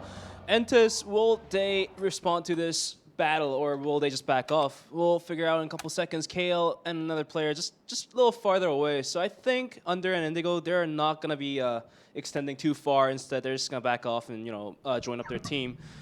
In the meantime, you're going to be looking towards Griffin. There's slow rotation. I think they were just waiting at the edge to check if any players were rotating out of the bridge. Because like if Griffin enters first and another player just rush by behind, then it could be a sandwich. Yeah, by the way, Pio got some member of Detonation Gaming in transition, so there's only 3 left for them as they're trying to get into the center of the circle, or I think they're just going to get held up in the apartments because they wanted to push further in, but there was a lot of fire that they were taking, so I think now they're going to lick their wounds a bit, regroup, try and figure something out. What's interesting about this circle when it popped was there was basically no one in the middle of it. That you did have VLG up on top of Potato Mountain there, but nobody else is really taking an aggressive push into the center. Teams that are on the north of this could have a challenging rotation if this shifts away from them. And this is your game 1 winners, this nutty good Chinese team, Tianba, really strutting their stuff so far here with 53 kills in 6 games. That is so good. I don't even know what to make of that. That's almost averaging 9 kills a game. Might be more than 9 kills a game. I can't do the math right now, but geez Louise, bench. That's just crazy. Sitting at 80 points. That's like 13 points difference from Team Curson coming in second. And that's going to be more than 36 points from a third team standing. So Tianba doing really, really well. Yeah, what more can you say about the way they played? It's just been incredible. Here is going to be Gen.G's rotation out of mill to power. Now, Gen.G has a weird situation in front of them here. They're in a compound that if this circle shifts towards the school, it is really difficult to make your rotation towards that school. It's pretty flat and open on your way in there. If it goes south as well, you're kind of in a bit of a tricky position. So it depends on where this one goes. Gen.G's going to have some difficult rotations, I feel like. They can maybe farm a few kills on the edges, but after that, of course, things very difficult. Griffin succumbing to the blue as they are completely pinned out here by the Luminous Stars gaming team. Already 1 kill under Long DD's belt. 2 other members of Griffin are trying to find some way, somehow, to get back in, but the blue is quickly encroaching on them, and I don't know exactly what they're going to do. Minsung is able to get back out there, though. Remember Long DD passing out yesterday, I think it was from Yacha, or one of the Quadrant members, I believe, on Miramar. But tonight, Long DD definitely performing well, taking a kill under his belt for sure, indeed. And he's going to take a couple more bullets towards the car. Griffin is driving, not going to land, though. Instead, Monster is going to be third party down by Sun Sister. Yeah, Sun Sisters got to get a move on. They've got an opportunity here, I feel like, but I think they're just going to rely on this. Let's see where the circle goes.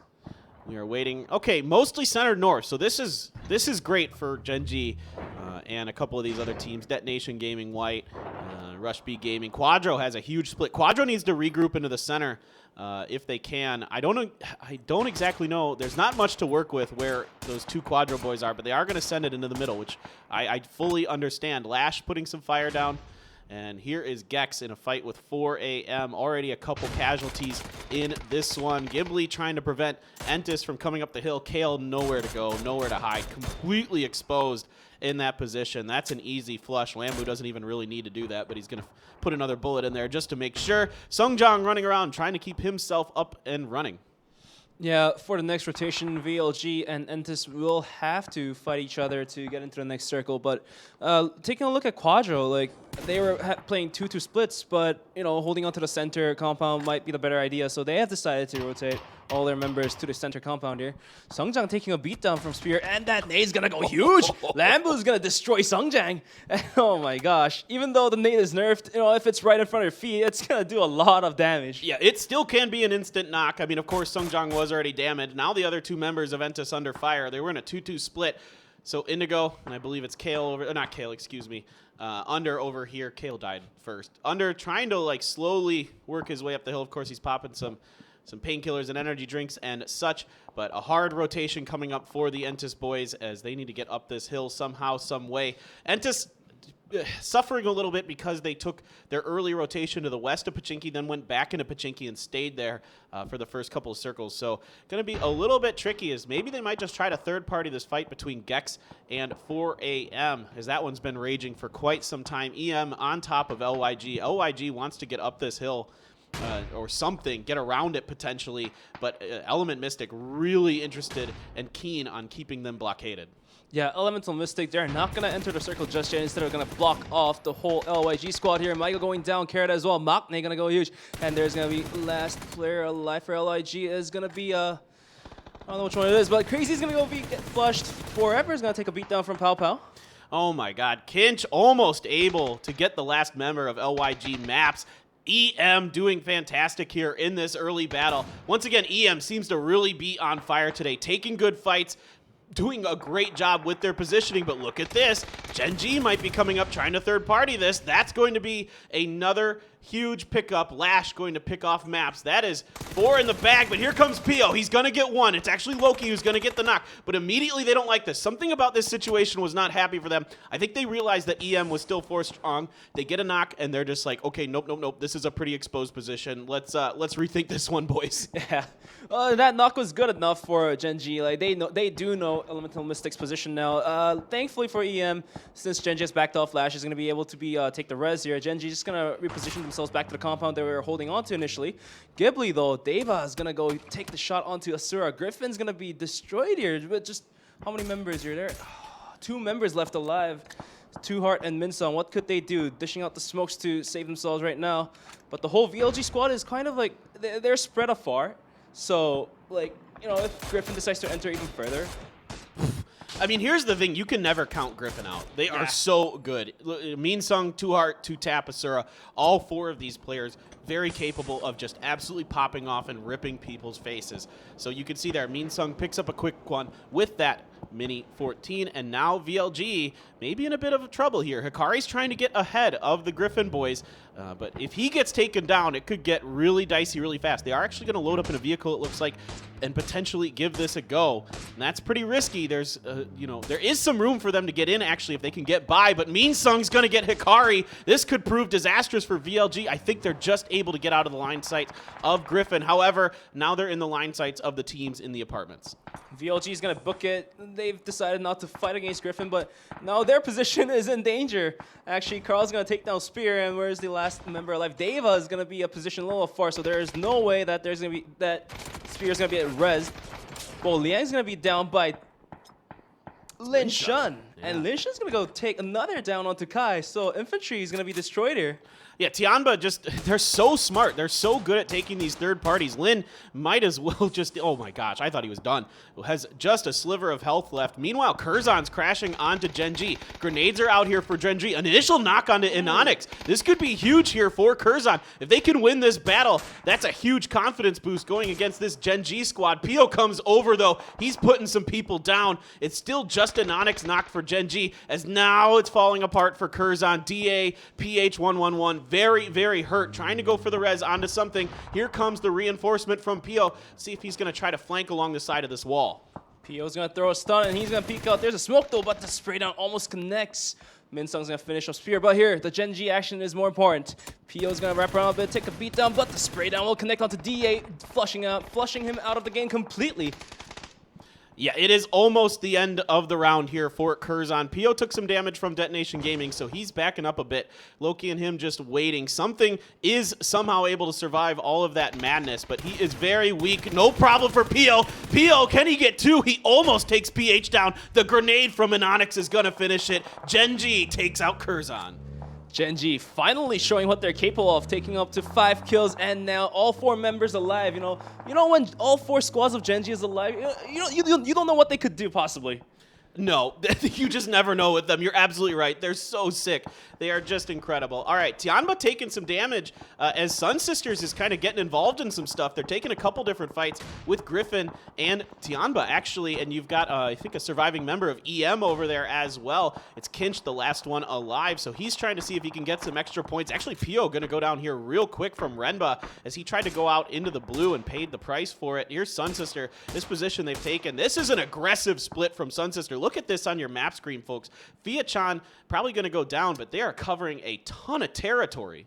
Yeah, Kinch flanking from behind was able to get the kill, but the question is, will he be able to enter the next circle? Quadro is smiling really a lot since their compound is in the prime position of the next circle. Same goes to Tianba. Not the same goes to Tianba since only a single member is alive for them. I don't know what he could do more, but like he could definitely position himself and prone to the ground, find the grass to hide in, and possibly get some more placement points for themselves.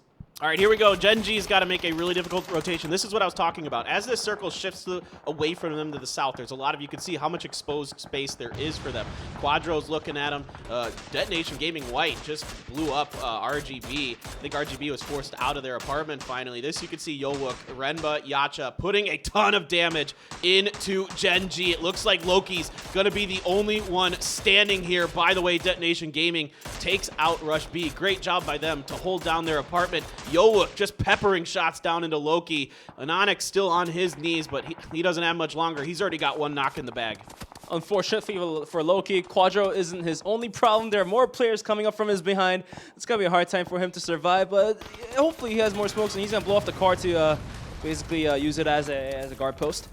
Quadro, though, they're gonna endlessly put shots into Loki, and that's gonna be Lorena coming from behind to finish off Gen.G, going out at the 7th place. Unfortunate. Yeah, they again, that compound, if the circle moves to the west or to the south, there's just not a lot you can do. It's really, really hard to get in and out of there. Somehow Minsung's still alive with 4 kills, by the way. This guy having quite the round for himself as these Griffin members going to pepper some shots into Detonation Gaming. He's going to get the knock onto 1. Is that going to reveal his position and give somebody the opportunity to finish him off? Yep, there goes Fiachan. Exactly.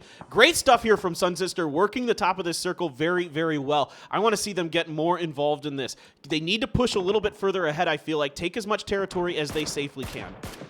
But, just 30 seconds till the blue zone closes in, the next circle pops up. This is a hard circle to play with if you don't have a compound, or even if you're in a compound, if the circle is not given to you, like you have to exit the compound. It's gonna be a hard rotation because if you take a look, it's an empty field where you basically can't take much cover from. So every team here that's alive, Detonation Gaming White, Quadro, even though like they are holding on to compound, like they have to pray. They have to pray hard that the circle is still on top of them. Yeah, for sure. I mean, what Quadro's hoping is this one just kind of keeps them inside of it, and it does. It does. That is so nice. Quadro's going to be able to potentially farm a fair amount of kills off of this. We'll see. As the other teams trying to position themselves. You got the two Japanese teams kind of squaring off outside of all of this, vying for control. Now, poor Sun Sister, after all that work they've done, they got hard shifted away from, so it's going to be a really challenging move for them. L-Stars is stuck in here. Great shooting by Yowook. Going to put one member down. Let's see if he can find another knock for himself. WNB, long DD, they're just going to smoke up and wait in the back. Yeah, Yowook's just going to farm ADR here against All-Stars. Detonation Gaming White getting into the car. Since their last bit of apartment is going to be in the circle, I think they're going to wait up a little bit here for the blue zone to close in. For L-Stars, unfortunately, they cannot go out of the shack they're holding on to. Quadro's just going to be looking down at it. Lorena, though, the single player left from Tiamba, hopefully he can crawl all the way into the white zone. We'll see what happens. Sun Sisters as well on top of the circle. It's a hard rotation paper thing, as you've mentioned, but hopefully they can crash into somewhere. And, you know, like, if they crash, then what could happen? Yeah, they're coming up on the backside of the Luminous Stars team. They're going to lose one. Kendes is going to go down. Crazy Stam's still here, but now they know where Luminous Stars is. Some good grenades, some good shooting could easily open up the space for them. There you go. Crazy Sam is going to put some good damage into WNB as he's going to sit down. Yacha is looking over towards Lorena. They know exactly where he is. He's at the old death spot of Loki there. The blue's on top of him. I wouldn't be too surprised to just to see Lorena just try to heal this one out or just go down. Okay, yeah, he's just going to go down. Makes sense. Here goes Crazy Sam trying to get a better angle, but he's immediately knocked by some great shooting. I think a combination of Quadro and L-Stars. Sun Sisters eliminated now, so that means 3 teams remaining with 10 players alive. Quadro smiling, a big smile put up on their face. Detonation Gaming White is going to be the one with the strongest force on top of L-Stars as well. Long DD is going to be taking a beat down from Yowook. Yowook has been just farming here. Yowook has been just dishing out shots. Unfortunately for L-Stars, hey, it was their decision to go into the shack, so unfortunate, but it's inevitable. And for Quadro, they're gonna have Renba push out from the compound to have the bigger angle they can look towards. And the circle is even better for Quadro now. Yeah. Every other team, All-Stars, Detonation Gaming White, they have to move into the new zone. And will it be possible? And will Quadro let those players in? I don't know. It's so hard. I mean, look what Yowook can see between L-Stars and where he is. There is like not much for them to work with. Their vehicle pretty much unusable at this point, so they can't even roll that up ahead and try to make some cover out of it. That's just going to have to be some kind of smoke wall. I don't know exactly how many smokes we're talking about with L-Stars that they're going to be able to utilize potentially, but right now they're just getting peppered between Detonation Gaming White and Quadro. You're going to see another knock, and this is, I don't know what else L-Stars could do. Now, Detonation Gaming does have a vehicle they've been able to keep alive. Yacha gets a little bit of damage into the heads of them. Renba's putting some fire down as well, but C's forced to hold up at that crate and throw some smokes down. Detonation Gaming White is gonna go out with some smokes put out. The blue zone now closing in from there behind. All-Stars, though, has been having a very sad moments. They were taking a beat down from Quadro and Detonation Gaming White. Yacha is gonna take a shot down to Ma Chao. Losing a member is gonna be Detonation Gaming White. Another one as well. That's gonna be the last member, Gokuri, to be proning on the ground and hopefully take the second place. Hopefully, you know, like if All-Stars goes out. That's all he's hoping for right now, is that people stop shooting at him. But there is Crossfire. He is going to go down. It's going to be Carl from Luminous Stars Gaming that is going to take him down. And Quadro should be able to wrap this one up unless a miraculous finish here comes. Now, there is a knock on a D-Lax. Long D is going to go down. Here goes Renba on the flank. He's going to see the last surviving 2 members. He should be able to help put this down. Some shots coming out. The blue is here. I think this is all over for L-Stars. A grenade's gonna come in and finish it off. Quadro takes game number 2 on the day. That is a great job done by Quadro. They have been performing stably for all the matches throughout Friday and today. And, you know, like, being consistent is the key, I feel like. Because they were consistent, they were able to connect it to the winner here tonight for match number 2. Yeah, I'm really impressed with what I've been seeing from Quadro in general as of the last couple months. They seem to be getting better and better. Yowook's play calling was already good. Now it's getting great. The other team members seem to be finding a groove with each other. Renba's their main fragger. He's proven to be an absolute, as my friend Porosaurus would say, a revelation for them. And so this is a team that is getting consistent, and that's scary because a consistent team is usually a really good team. I mean, we see it with OGN Entus, we see it with other teams like this that just play really solidly. Oh, on top of it, they're capable of putting up huge days. and you know, like they were quite lucky with the circle too. But you know, like luck isn't just the only thing that teams rely on to take the chicken. It's the decision making they have made. You know, like Quadro was splitting their team into 2-on-2, to the compound right next to the apartments, and 2 to the beginner houses, we call that in Korean, the four houses there. Instead of keeping the 2 players there, you know, they had a sense of feeling that, you know, their other teams will crash in desperately, so they backed out from the compound. And we saw it like just right after the 2 members of Quadro got into the car. We saw like 2 teams just instantly crashing onto the compound. So those kind of decision making is what I'm talking about. Like those things will add on to it. Yeah, exactly correct. I'm pretty impressed with Detonation Gaming White. They took the right house to take, or the right apartment to take, inside of the apartments there, the far south eastern one, which is definitely the one you want to be in, because most likely the circle is going to be shifting that way. So you have the best position to gatekeep what they did against Rush B. All right, guys, that is it. We are getting ready for one more game on Erangel. Stay tuned. We'll be back with PCS Asia.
PUBG Sports fans, I'm your PUBG Sports guide, Annie, and I'm here with Paper Thin. Hey guys, welcome aboard episode 3 of the PUBG Esports News Show.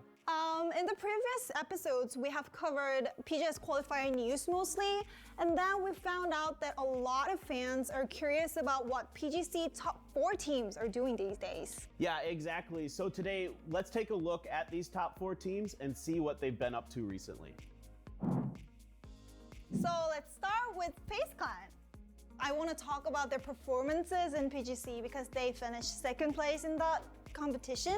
Yeah, absolutely. I mean, one of the greatest moments in PUBG esports history, FaZe Clan with an 18-kill win to propel themselves into the finals of PGC. Goes for the peek off to the side of it. That's going to go in position. Uber steps up, gets one, goes for the spray into the second one. There is just one Kennen alive right now, and FaZe knows it.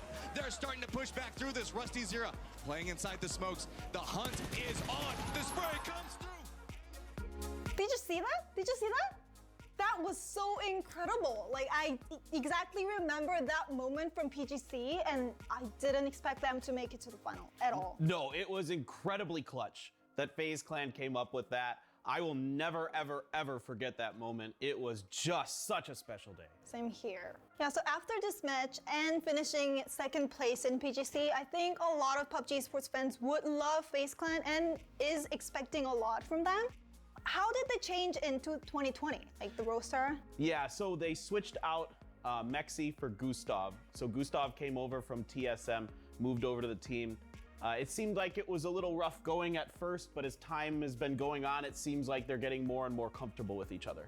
So how do you think they'll perform in like later games in 2020? So as a team, what do you see? I think they're just going to get better and better. I mean, we saw this in 2019 with FaZe Clan. They started out a little slow, but as time went on, they got better and better and better, and I fully expect that to be the case this year.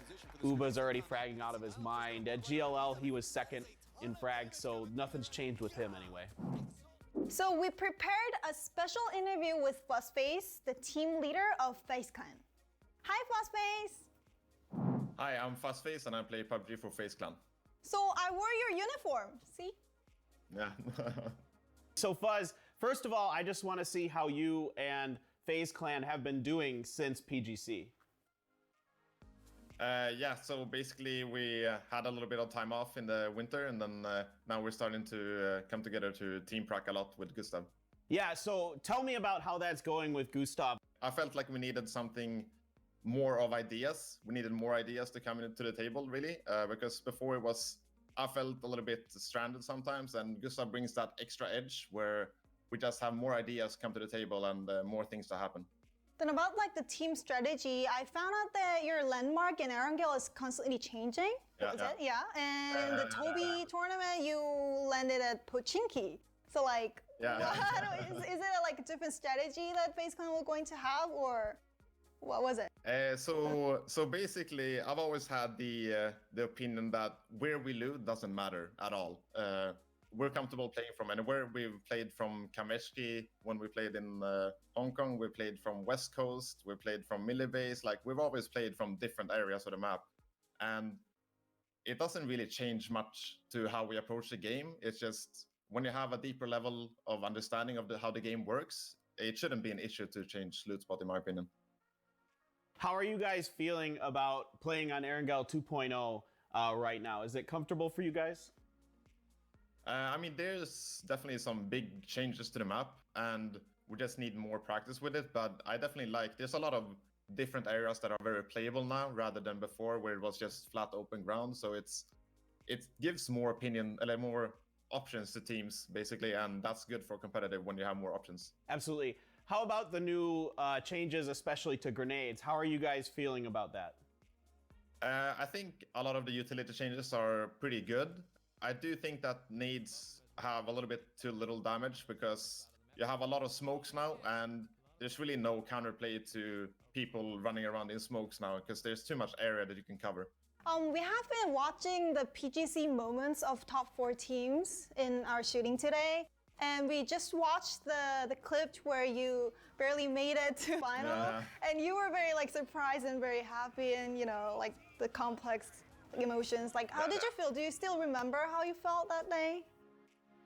Yeah, for sure. There was, I mean, right before that game, I remember Mexi had just told his girlfriend like, "Oh, I'm coming home soon," and we all felt this, that like we didn't think that we were gonna make it, but obviously we had to fight for like to make it happen if we want to, and we're really happy when it actually happened. We didn't expect it at all, and that's obviously why we were so surprised.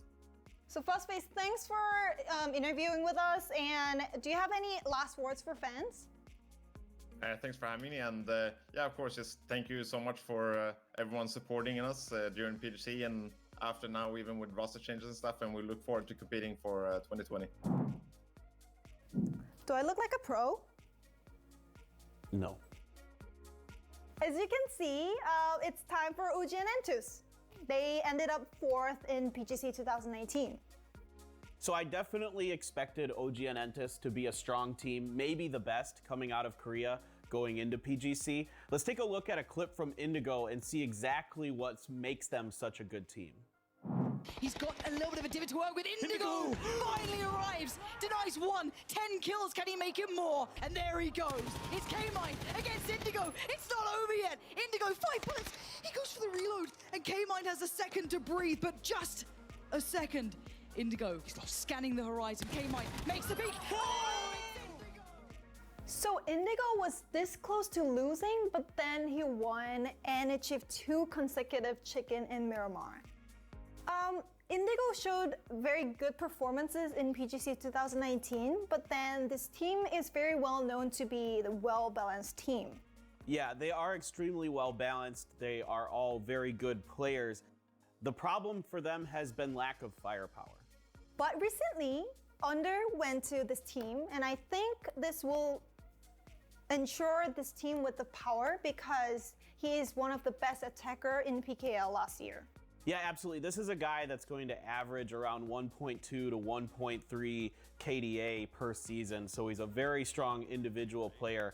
In fact, at the PUBG Miracle Weekend, he was the top damage dealer for OGN Entus, averaging around 243 damage per match. So that's pretty strong. Yeah, so I think they're doing well these days with Under, but then they ended up 5th in PUBG Miracle Weekend, which I expected more than that. And even in previous matches, like global matches, they didn't really do well. Like, why do you think they're doing not that well? I think to start off with, it was just trying to work with Under, get him in the right spots on the team, find out where he fits. Now we're starting to see that come together. They did pretty well at the PUBG Miracle Weekend. However, they struggled early on in Pachinki again. I feel like Pachinki just isn't working out for them on the international stages. They abandoned Pachinki after the first day, which I think was really smart, and their results improved after that. Gen.G announced that Enonix is joining the team, but then there was this 3v1 from Loki. This was them asserting that they are there. And welcome back, everybody, to the PCS Asia Charity Showdown. There are your results from our second game of the day. Team Quadro coming through with a big chicken dinner. Only 6 kills, though. They weren't able to farm as many kills as they probably would have liked. A lot of that was because teams like L-Stars and Detonation Gaming White were kind of doing damage to each other. Sun Sister having a good game for themselves finally. A good job working the top of the hill there. Both Japanese teams performing tonight. Sun Sister coming on 3rd for this map. Detonation Gaming White coming right behind them. Tiamba Gaming, a little unfortunate for them, but they still come in 5th, picking up some points for themselves to keep themselves on the leaderboard. Yeah, absolutely. This is nice to see.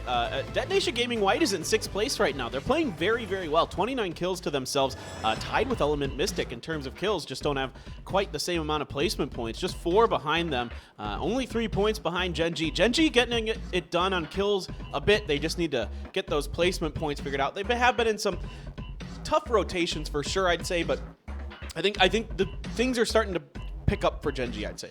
Yeah, Gen.G is definitely closing in the point gap with the top teams here, coming at 46 points, just 1 point away from taking or tying with number 4 Elemental Mystic. Instead, we're gonna be taking a look at Griffin. You know, Griffin was doing. We saw a lot of actions coming out from Griffin, but you know, like their standing isn't too great since they weren't able to pick off any placement points. Instead, they got a lot of kill points. But we're gonna be taking a look at our Korean players here. Just to announce it once again, we are leeching off our Korean feed, so we're going to be seeing a lot of Korean observation of Korean teams and the face cams or the hand cams of the Korean players. Yeah, we're going to be a little more focused on those teams as we go. There is a team that needs to start getting it going. Obviously, they are not happy with their performance. If Spear gives a bit of a yawn there. It's dark in that room, but that's the way they like it. So we'll see if VRLU Ghibli has something in store for us. Element Mystic, better. As time is going on, they seem to be getting better. They seem to be more comfortable. They seem to be taking good fights and doing what more Element Mystic-y kind of things. Yeah, their Miramar was on point. Their Erangel was a little shaky, but coming into day number 2, their Erangel game has stepped up a lot. It's like big steps away from what they have done, what they have performed on Friday compared to what they're doing tonight. Yeah, that's a really good point, and if they can continue that success into Miramar this time around, I think you're going to be seeing an Element Mystic team very up towards the top of the leaderboards. There's Gen.G, of course. Griffin, they just need to get a little bit of this early game hiccups out of the way. Losing a couple members early on is hurting them, so if they can find ways to kind of mitigate those situations, I think they have a pretty good chance, because we've seen them, even in odd-man situations, fight well. Yeah, we all know that they're good fighters. It's just a matter of like, will they be able to place themselves in a good circle and a good location of the upcoming rotations. But game number 3, yeah, same map for Erangel. The last Erangel match of today. We're gonna be doing 2 more Miramars after this, but hey, we're gonna move on to our 3rd game tonight. All right, let's get into the lobby here for match number 3, our last Erangel of the day. And then, guys, just so you know, when we move over... Oh, we're getting into this one quick. When we move over to next week, it's going to be 3 Miramars, then 2 Erangels to wrap this one up. So that's going to be a lot of fun. I know I'm a big Miramar fan, and so for me, I'm very excited about that. Love that map. Love the potential for insane plays on it. Let's see where our plane is going to go here in just a second as we're looking at Gen.G's drop spot for today. They've moved over to Milta Power. If you're just joining us, Gen.G not confident in their ability to win in South Georgia against Tianba, or at least not enough that they feel like, that it's worth it to go there. You know what I mean? I think we're having this time. Now I jinxed it. Last time I was wrong, and I didn't say anything this time. But we do have a bit of a technical issue. We're going to have to restart the lobby here. But Gen.G, I think that's the wiser decision for them to not fight over South Georgia. Yes, they can win that battle. I think you were mentioning earlier they're doing well in the scrims. But the overall larger picture of the entire tournament, I think it behooves them to not fight there.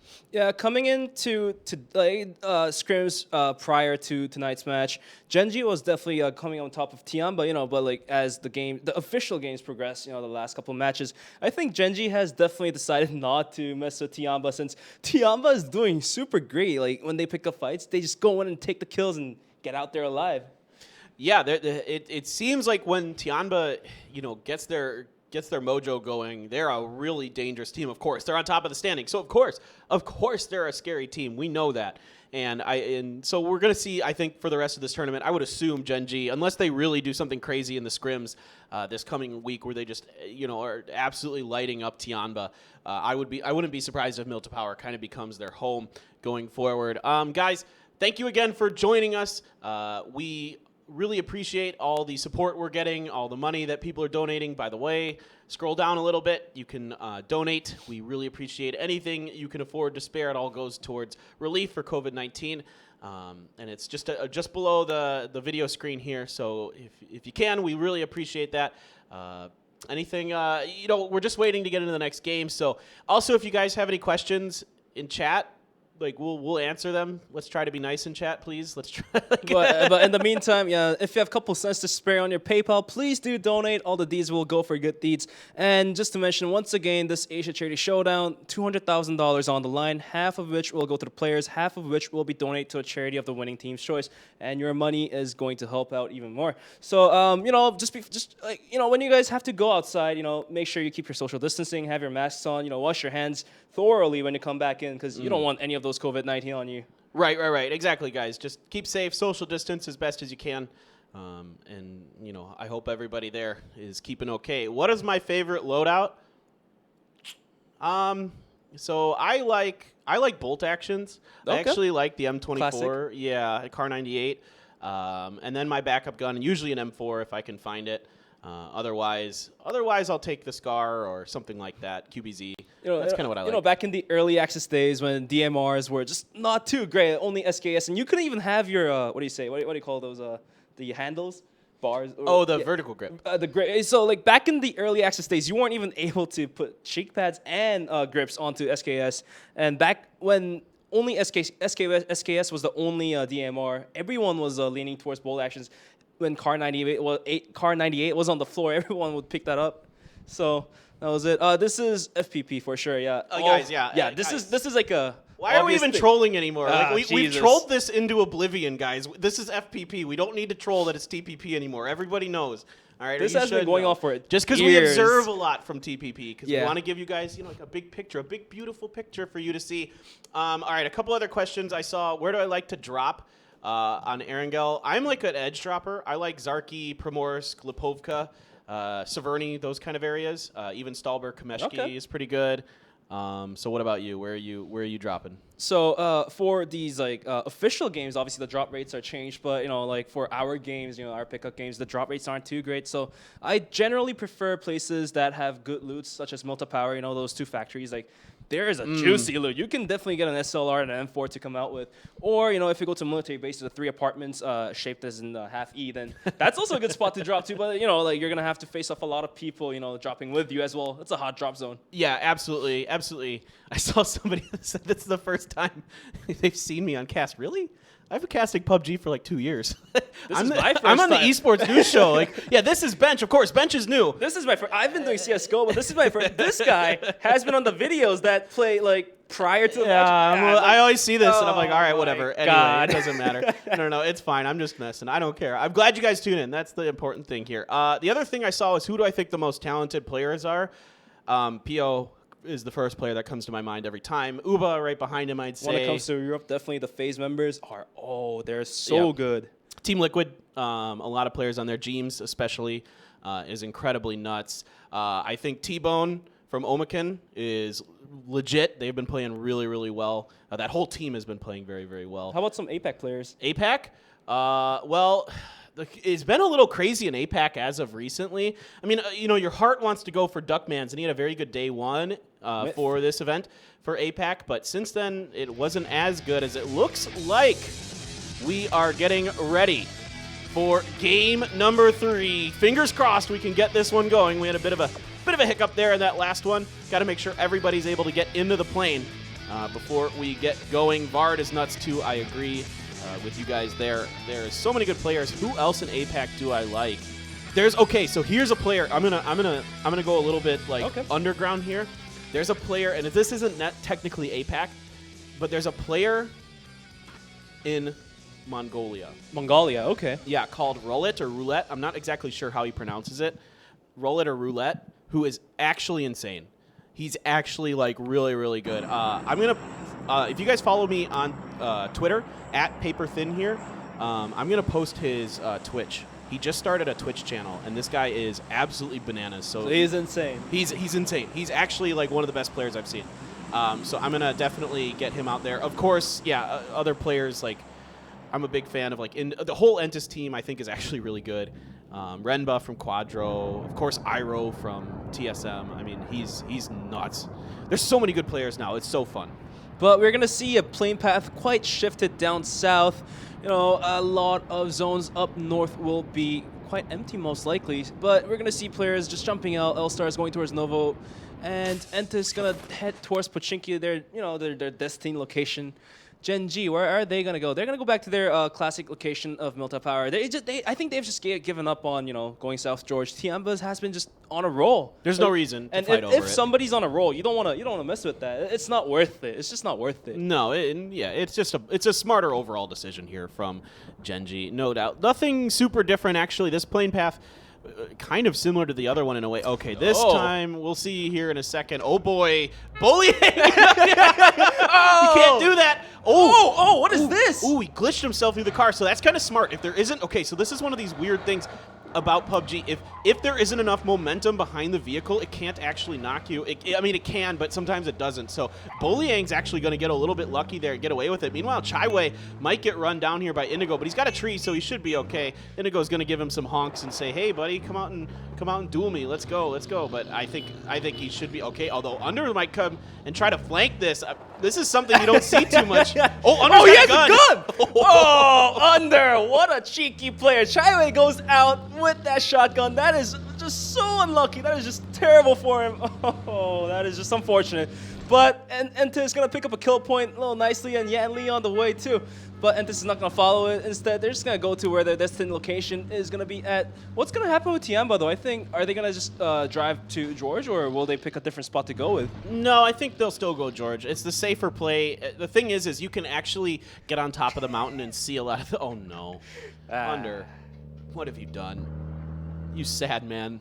Kale is going to come back to pick Under up. Will he try to, for when the car's flipped over, if you hit it with a different vehicle, there are chances it flips once again. Yeah, you can do it. It's a little tricky, but you can do it.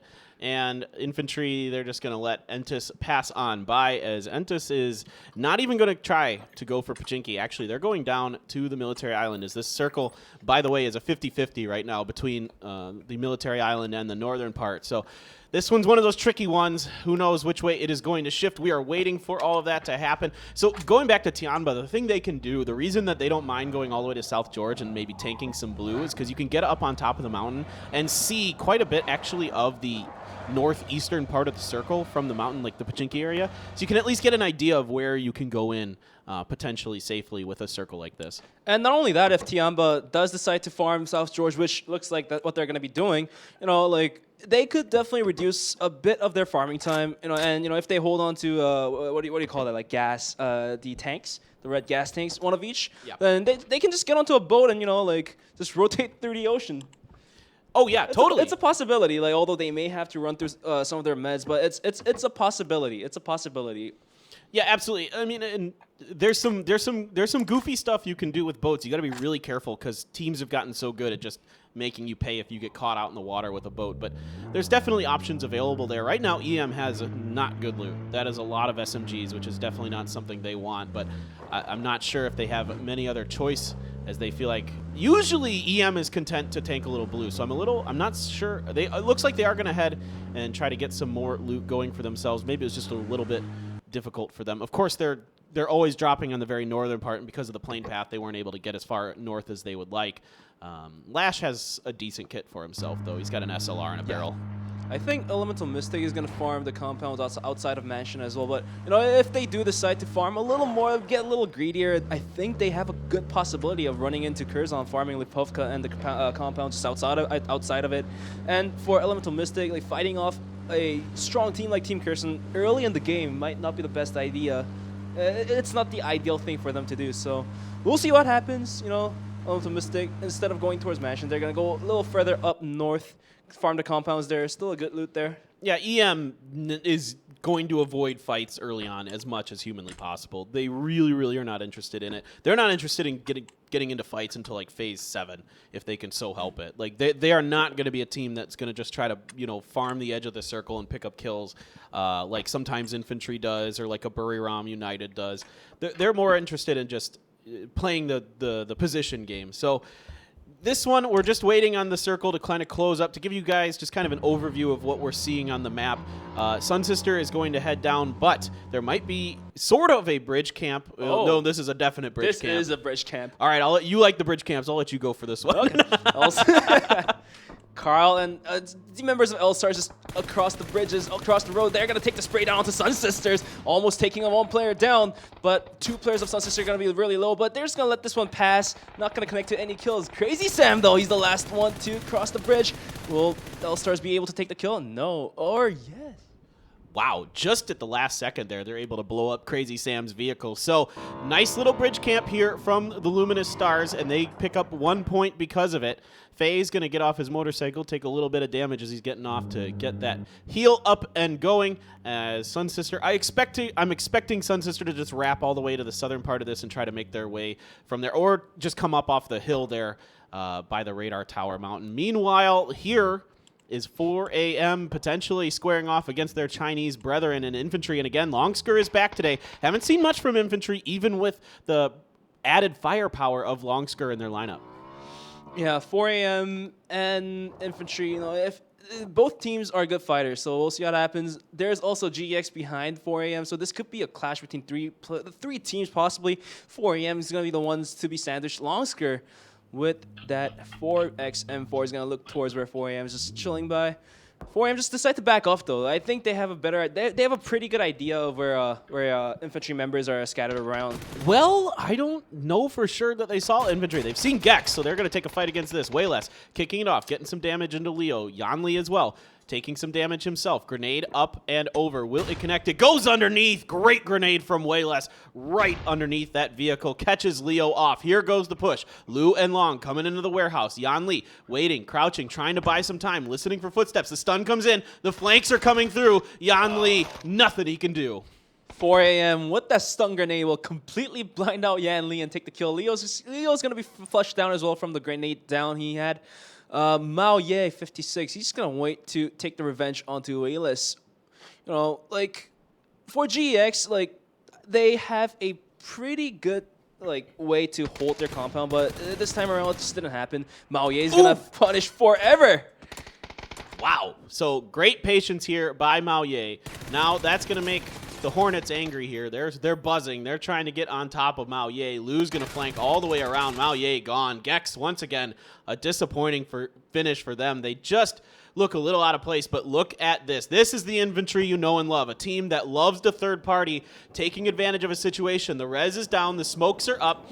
It is going to be enough in time to get another player standing here for 4 AM, but now Infantry kind of has the position on them. Lin flanking around, Longsker in the house.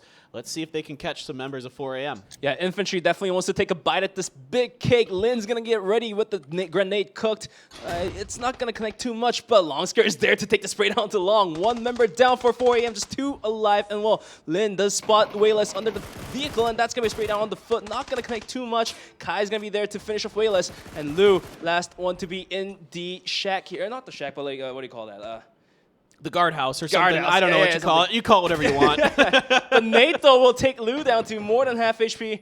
He's going to have to heal up, but Infantry definitely smiling, taking 2 more kills, and hopefully looking towards to push Lou and take the final kill on to finish 4 a.m. Yep, the stun is through. I think this is everything that you need to do. Indeed it is. Lin, great push here from Infantry. Great third party. Oh, the molly. Lou had a molly, though. Lin, he's going to take a knock because of it. So at least there's a little bit of something. Now, the res should be no problem here for Infantry, but a cheeky little play there from Lou puts Lin down.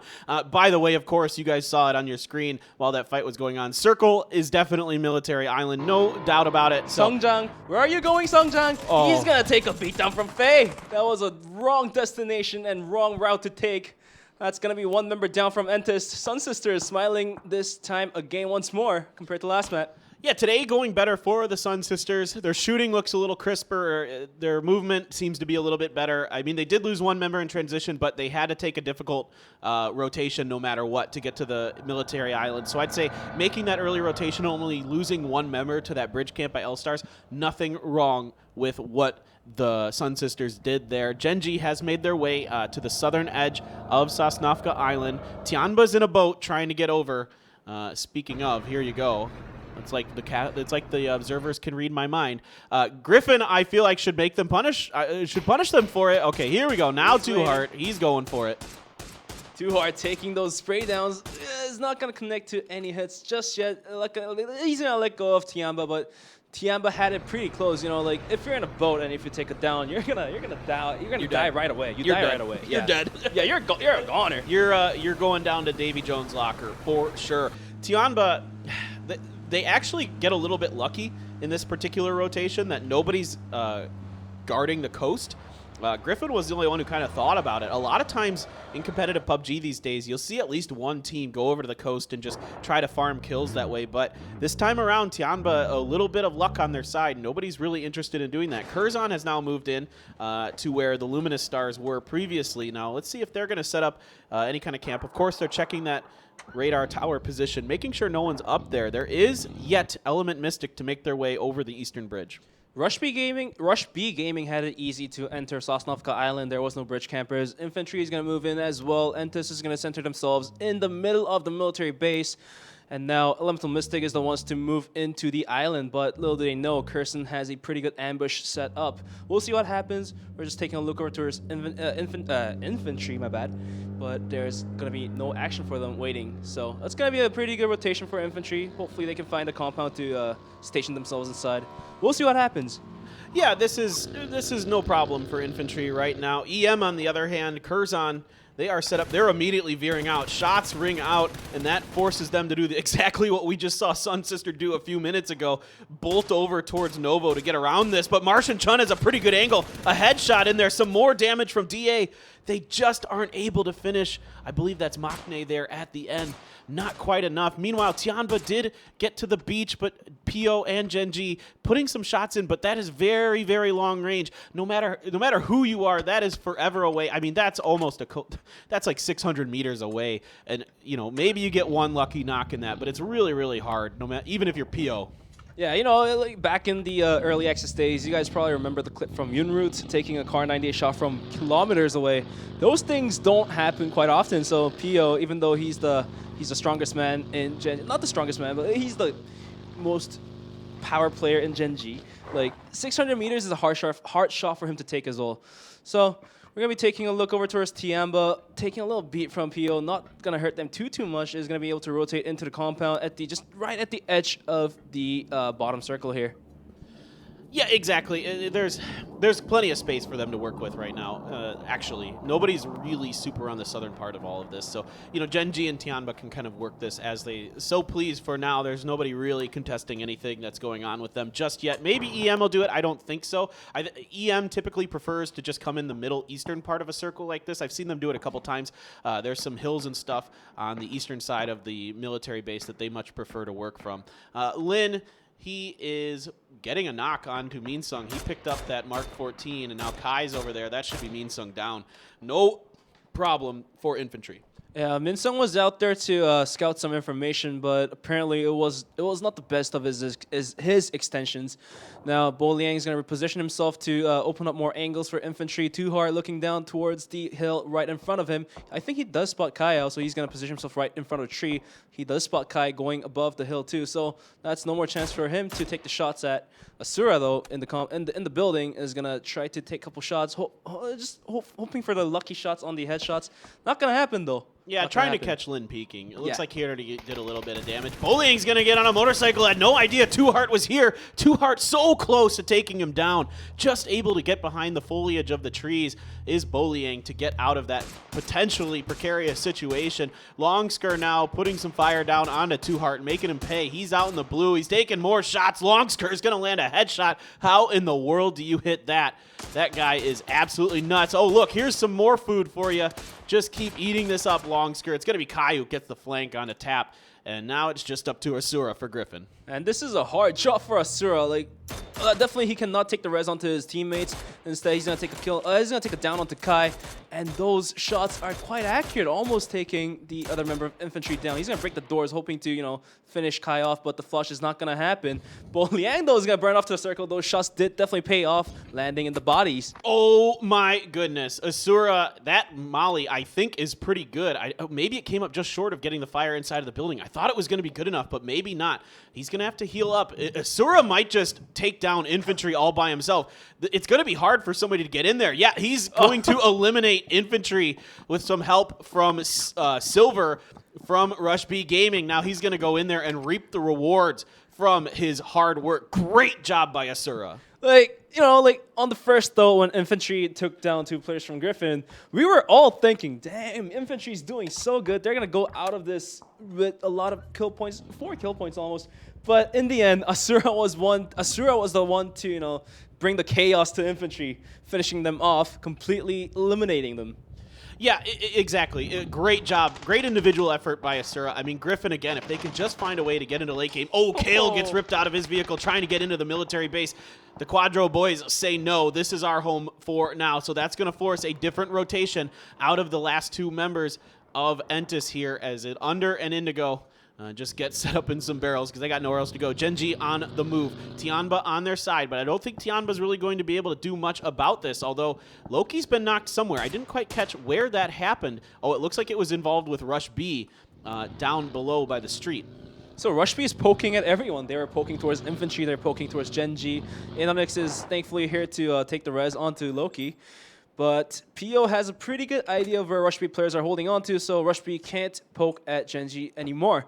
But with 13 teams remaining, with 45 members alive, the next phase, 2 more minutes till the blue zone closes in, so the teams have more time to rotate themselves in towards the safer circle. Yeah, here we go. Inonix is going to get to Loki. Is this going to be okay, though? This is a bit of an exposed position. It's not horrible. You have a decent amount of cover, but not a ton. And so PO is trying to keep other teams at bay. He's trying to keep Tianba from getting inside of this circle. He's going to need some help, though. I don't think he's going to be, it is PO. Maybe he can do it all by himself. Oh, look at this. You can see what a couple of these teams, you could watch. I think this is all the Korean teams. You can see what all the Korean teams rotated and the other teams as well.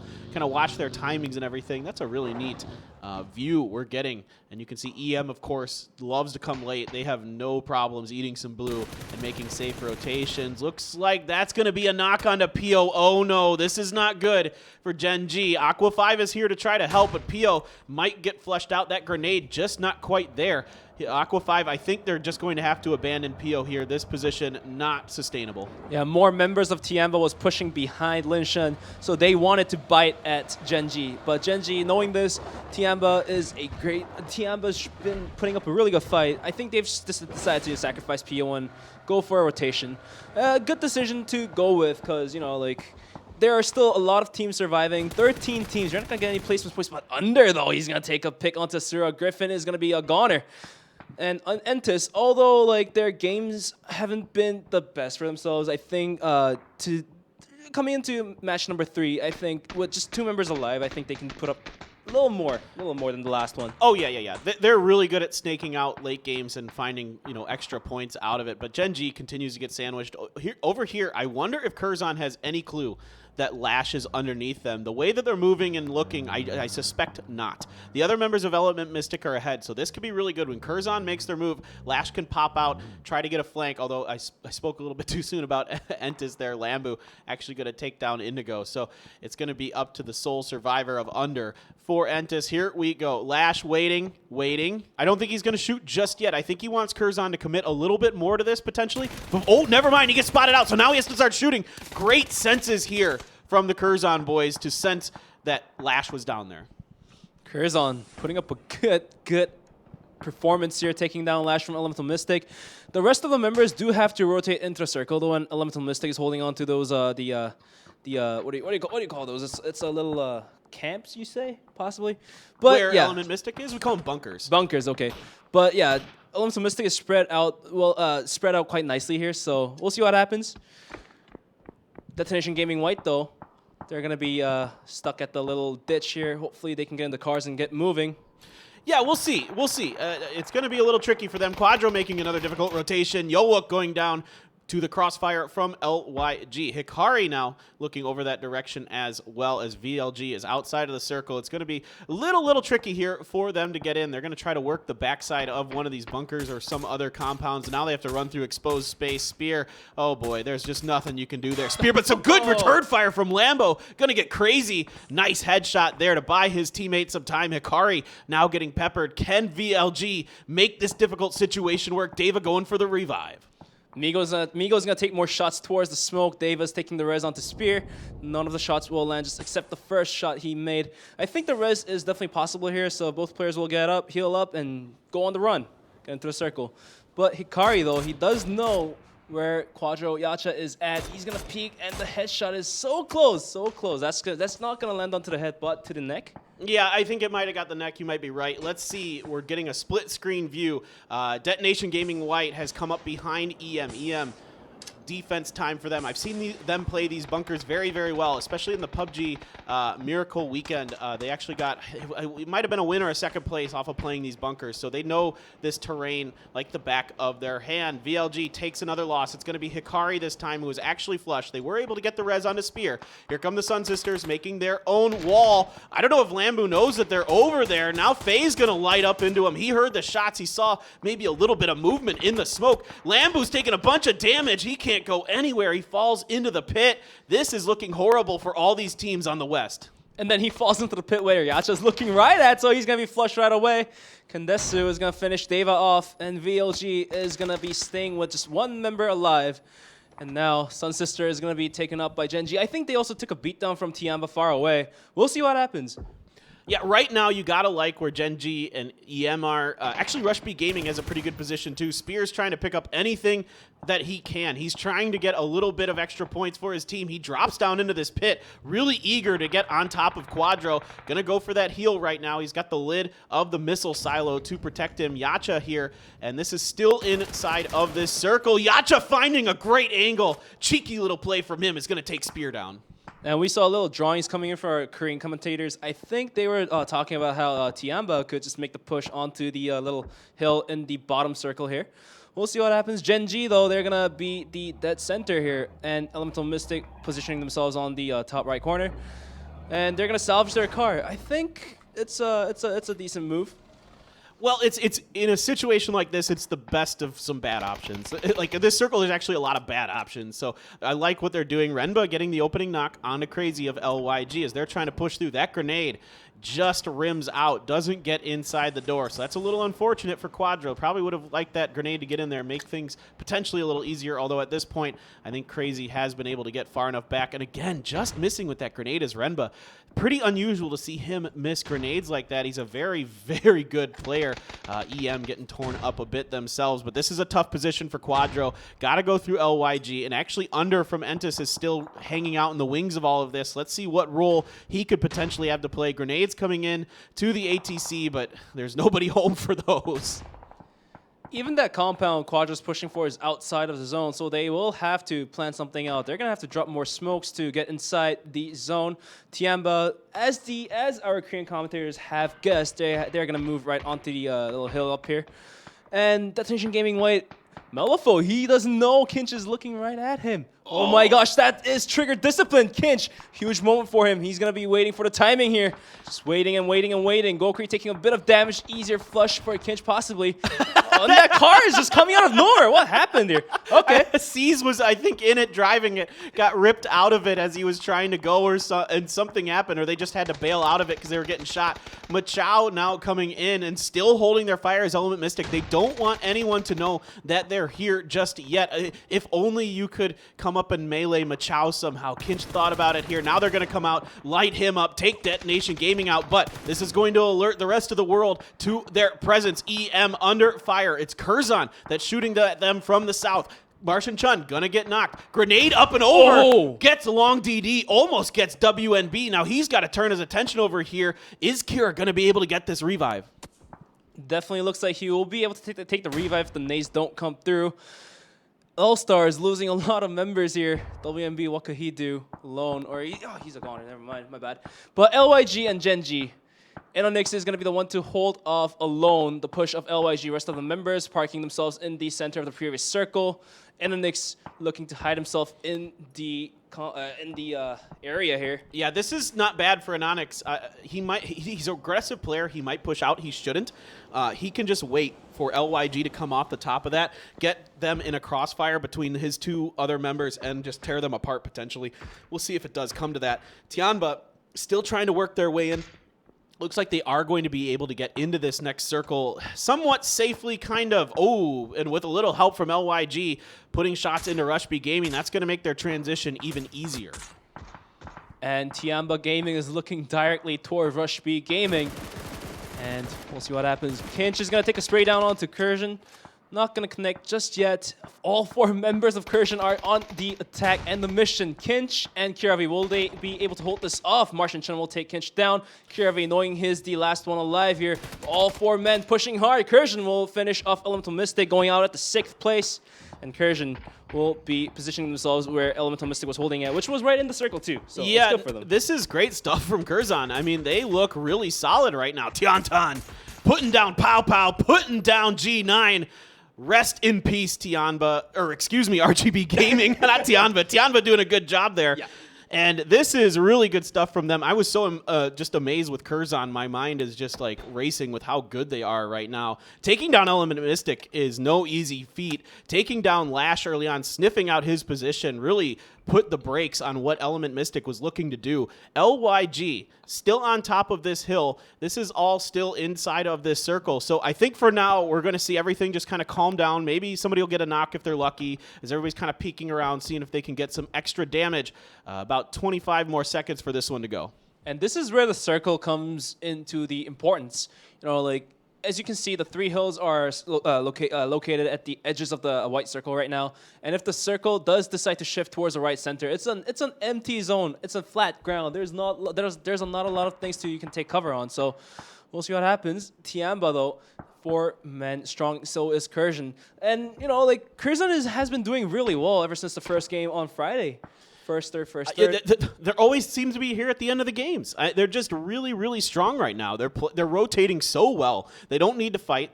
They rotate well. When they do fight, they're not bad at all, of course. They've been doing great. I mean, they just won against Element Mystic.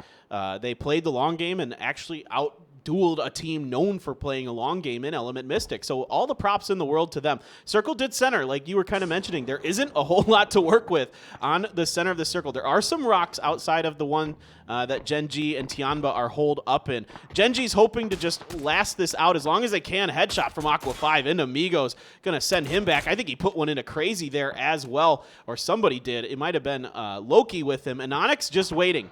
Anonix just holding. Curzon gonna send it with their car. It looks like they're just gonna put it up just a little bit for now into the smoke. They just wanted to inch just a little bit forward, get a good angle on these other teams that are getting forced into the circle. 52 seconds until the blue zone closes in. This is like a chicken game. The first ones to move out will take a beat down, but the last ones to move will not have any places to move in. Enix is gonna be there to nade off Crazy and flush him down, and the spray down will connect onto Maps as well.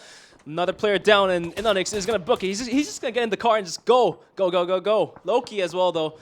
He will be there to take the backup shots. And Enix, after taking down 2 kills, is going to leave with taking the 2 kills. A heroic move. Oh, in Onyx, what more would you expect from this guy? He is a monster. Gen.G, though, still some work to do for sure. Tianba doing a great job flanking down, trying to control Curzon's position. They want to keep them boxed in on the side of that hill as much as possible. Make it really hard for Curzon to get forward at all. Of course, Curzon, the team that's breathing down their necks. Tianba really would love to put the hurt onto them. Gen.G right now in the circle, of course, but now the blue starts to close. Now they have a troubled situation to deal with as they are going to actually load up in their vehicles. So this was smart by them to keep their vehicles safe. Throwing some utility up front. Loki with the big grenade gets a double on the Tianba. This could end up giving the hope for Gen.G to win this one. And the Molly to finish Tian and Linshan off. Only 2 members of Tianba alive as the circle zones in. Curzon's going to move their vehicles to take some cover as well. Gen.G and Enix is going to be on the vehicle.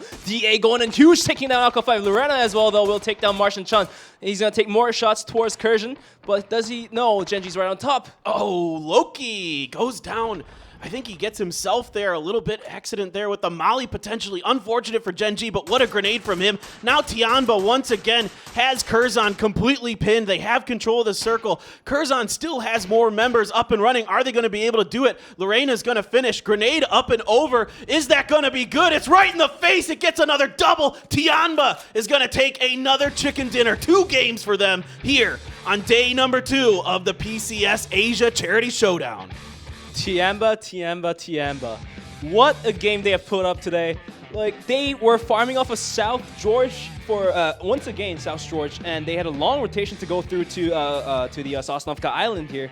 And even though with that long rotation, and even though they were the last ones to, pick up spots that they could go into, they were able to capitalize off of all the fights they had, pick up the kill points, find the spots, steal the spots, take over the spots, and in the end, find the winning chicken here.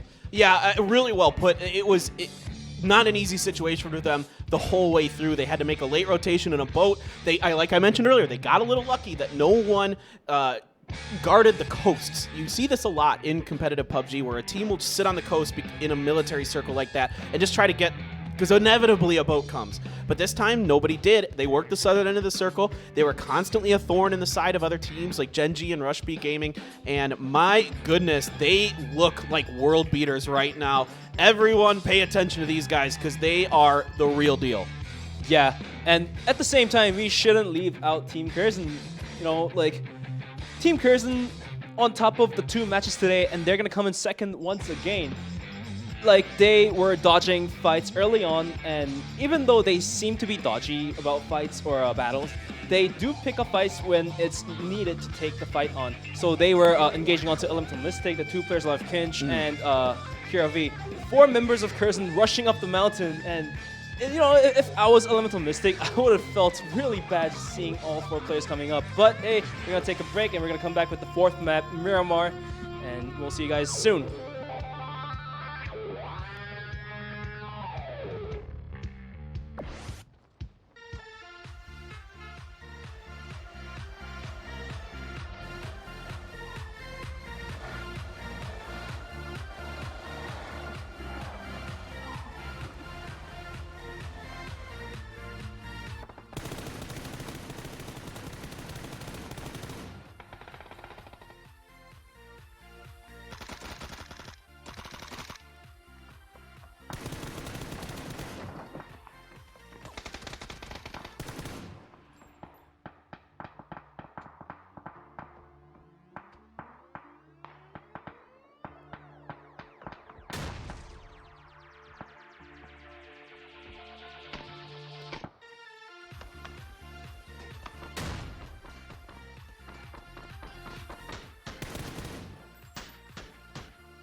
to adjust your television set. You are not traveling back in time.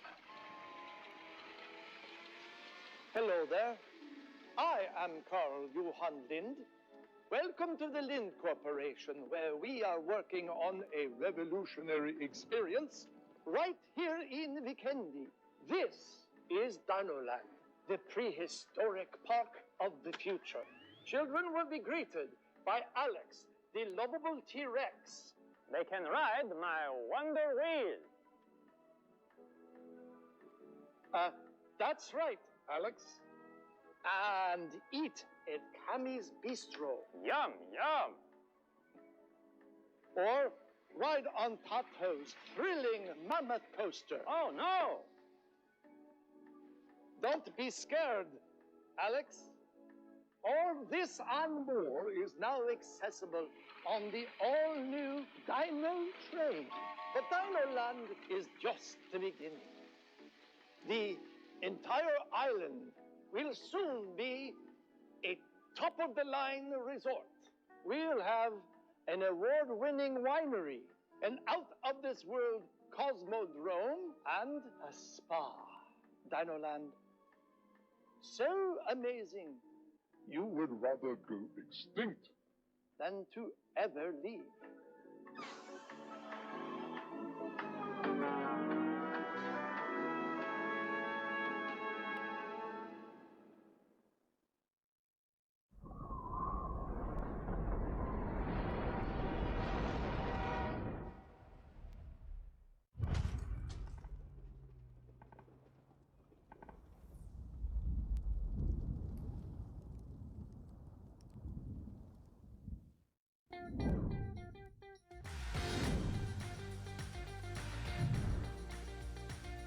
Yet been able to find their entry into this circle wildcard. Yeah, oh, sharp shot! You see swapping son of a gun into the back seat of the buggy onto his butt and spraying down onto. 이쪽에 NN이 맞췄거든요. 자, 기절을 못 시켰는데 고각수류탄 바로 못 시켰어요. NN 고각수류탄. 자, 위로. 오우. 자, 이제 하나 와! 슈퍼 플레이 나오네요. 진짜 울트라. Hey, you guys remember that dip that Carnage had just a second ago? They're about to have some company as vehicles just come rolling. No, Budgie! What? He lived somehow, some way, and it's a little This is chaos incarnate. Microphone gets taken down. 厉害！这个厕所里面有人，我俩不知道一个背身进去。哎呀，好痛！这种角度真的很痛。关键是他还是背着进去的，这是倒车入库。背刺达人，我俩。最后他兄弟又来一个，补吗？一手在那底，没子弹了，还有12发，哇！啊，第三个人呢？你在干什么呀？ 여욱 선수가 좀 혼자 남아있고 여기 살리고 연막적으로 소리 들렸죠 방금? 여기 있나요? 지금 불편한 공간을 가빈 아니! 몰랐어요! Have the numbers, which is starting to come back down the side. Stacy's just holding the angle. He does go down from some good shots from McCoy. He jumps out of the building. His grenades go through. He spins back around on his angle. Steps around back behind him. Picks up another one. All right, McCoy. I see what you're working with. Happy birthday to you. And he picks up on 4. I'm trying to throw the pan. They're trying to pan him. They're actually trying to pan him. They got him! H3 got him!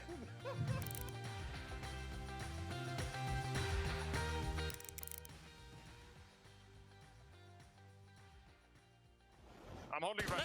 That's it. Nice. Is it enough? How many kills? I have 8. How many kills? 4. I have 4. 14. Did we? Did we?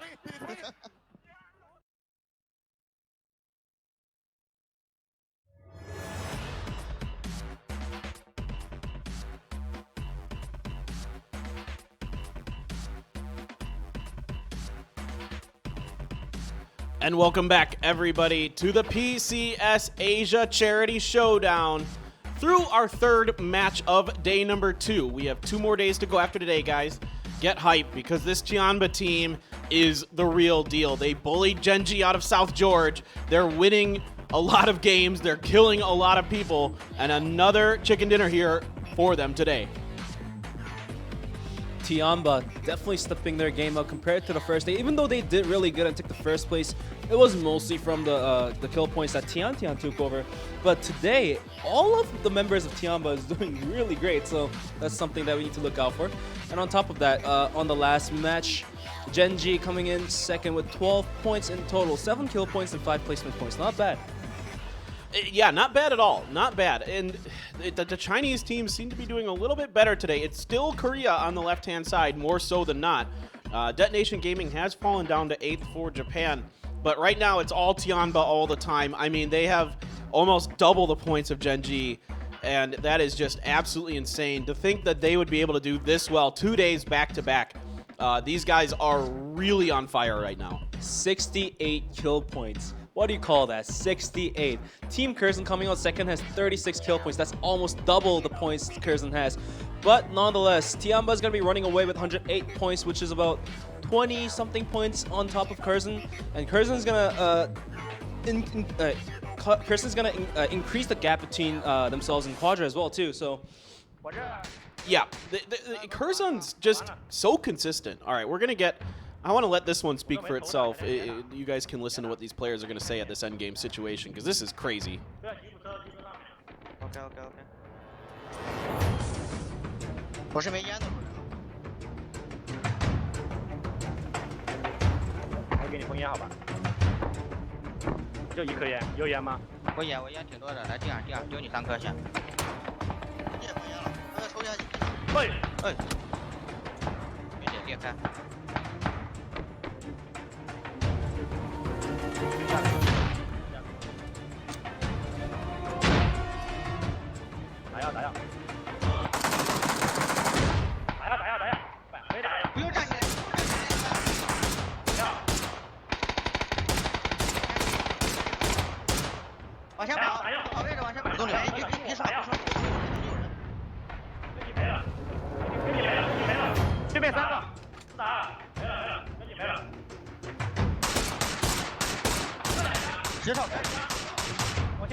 And there you have it, a little listen in on the Tianba team as they pull through with their second chicken dinner of the game. But now we're switching over to the sands of Miramar.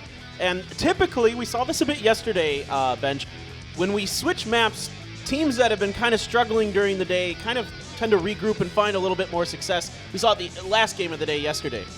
Yeah, LYG was quite underperforming on Erangel, but, coming into Miramar, they were stepping up their fourth game, and, it all paid off in the fifth game. They took the chicken dinner in the final match of Friday.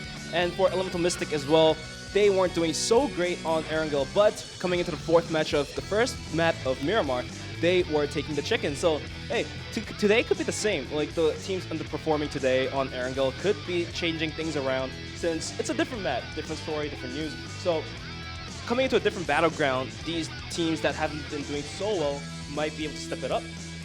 Yeah, absolutely. I mean, I've got my eyes on some of the Korean teams. Griffin, I think, has had an okay day, but not great. I want to see them, especially if it's a southern circle. They tend to navigate those really, really well. So I'm looking at them. VLG, of course, as well. I think OGN, yeah, not having the greatest day here so far. Miramar tends to be their map. They tend to be a very good Miramar team. We saw this at PGC, especially where that was where OGN was racking up a lot of their points. I mean, I think they either won or almost won back-to-back games on Miramar at one point. So this is a map that some of these teams are just kind of more naturally suited to. Of course, like you mentioned, it plays different. There's a lot of other things going on.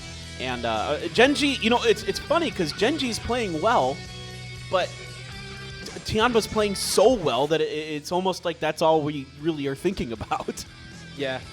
For OGN Entus or Griffin, the teams that have the capability to fight really well, Miramar might be the map for themselves to shine. Like under Kale, we both know that those two players are really good at fighting. Same goes for Griffin, but here is our lobby for our 4th match, Miramar. All right, let's get into it. There's the Los Leones sign, Highway 16. You know, I never knew the name of that road, but now I'm gonna try to remember that. Highway 16, as we get ready to try to get this one going. All the players in the lobby, a few more seconds to go, and we'll see what kind of plane we're going to be working with in just a bit.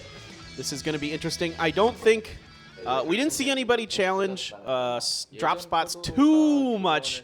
Occasionally you see weird stuff where teams that are kind of trying to drop for vehicles or trash loot were fighting each other early on, but for the most part we weren't seeing a whole lot of contention over drop locations. Will that continue into today? Is anybody going to try to challenge Gen.G and Picado? I doubt it. Nobody even sniffed at it yesterday, so I assume they're going to be okay there.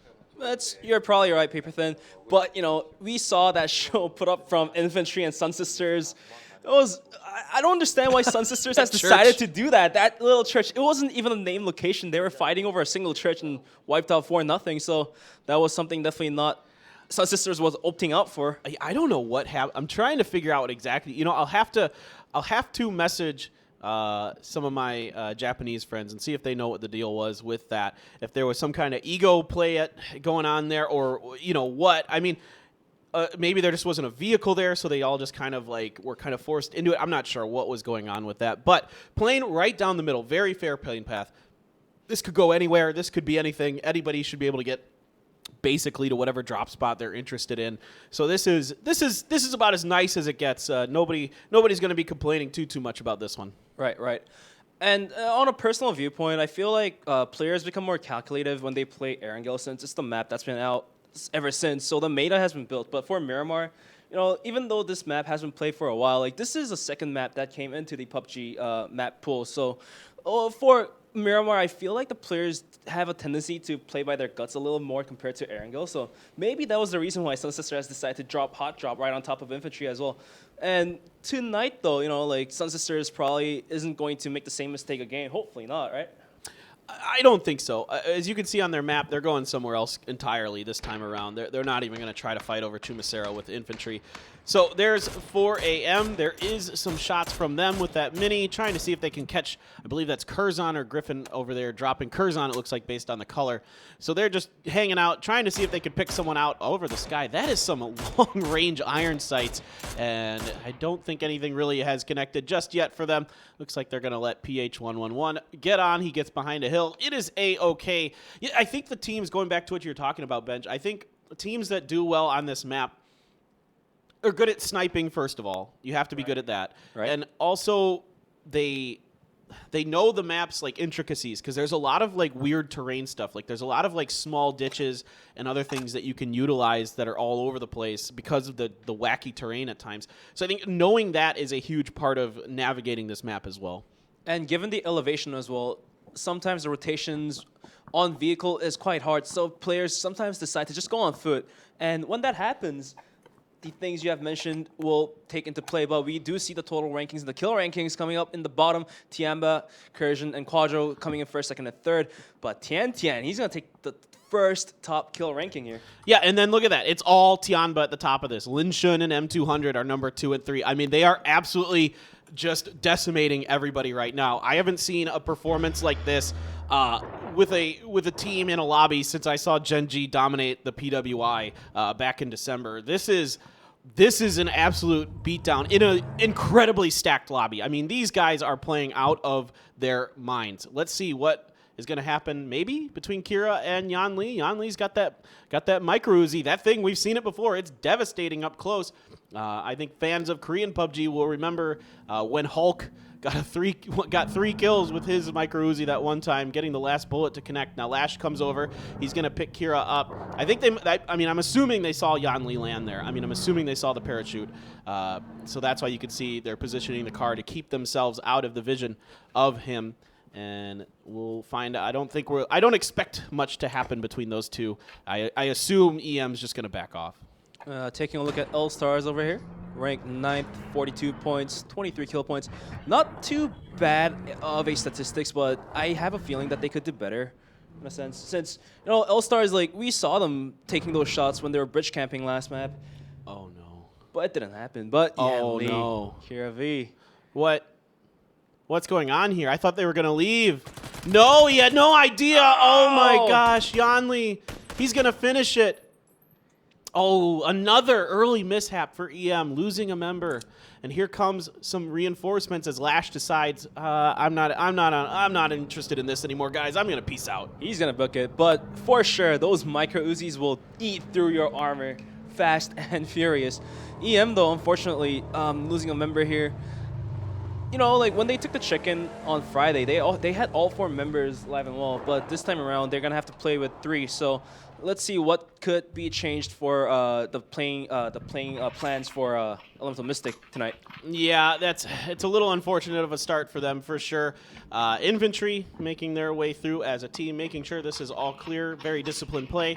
Of course, you would expect nothing less from these guys. Actually, they're quite good, especially when it comes to breaching compounds and fighting close up. They are very, very, very, very scary. This is over by the power grid area, the little shack compound, little poor people compound over here.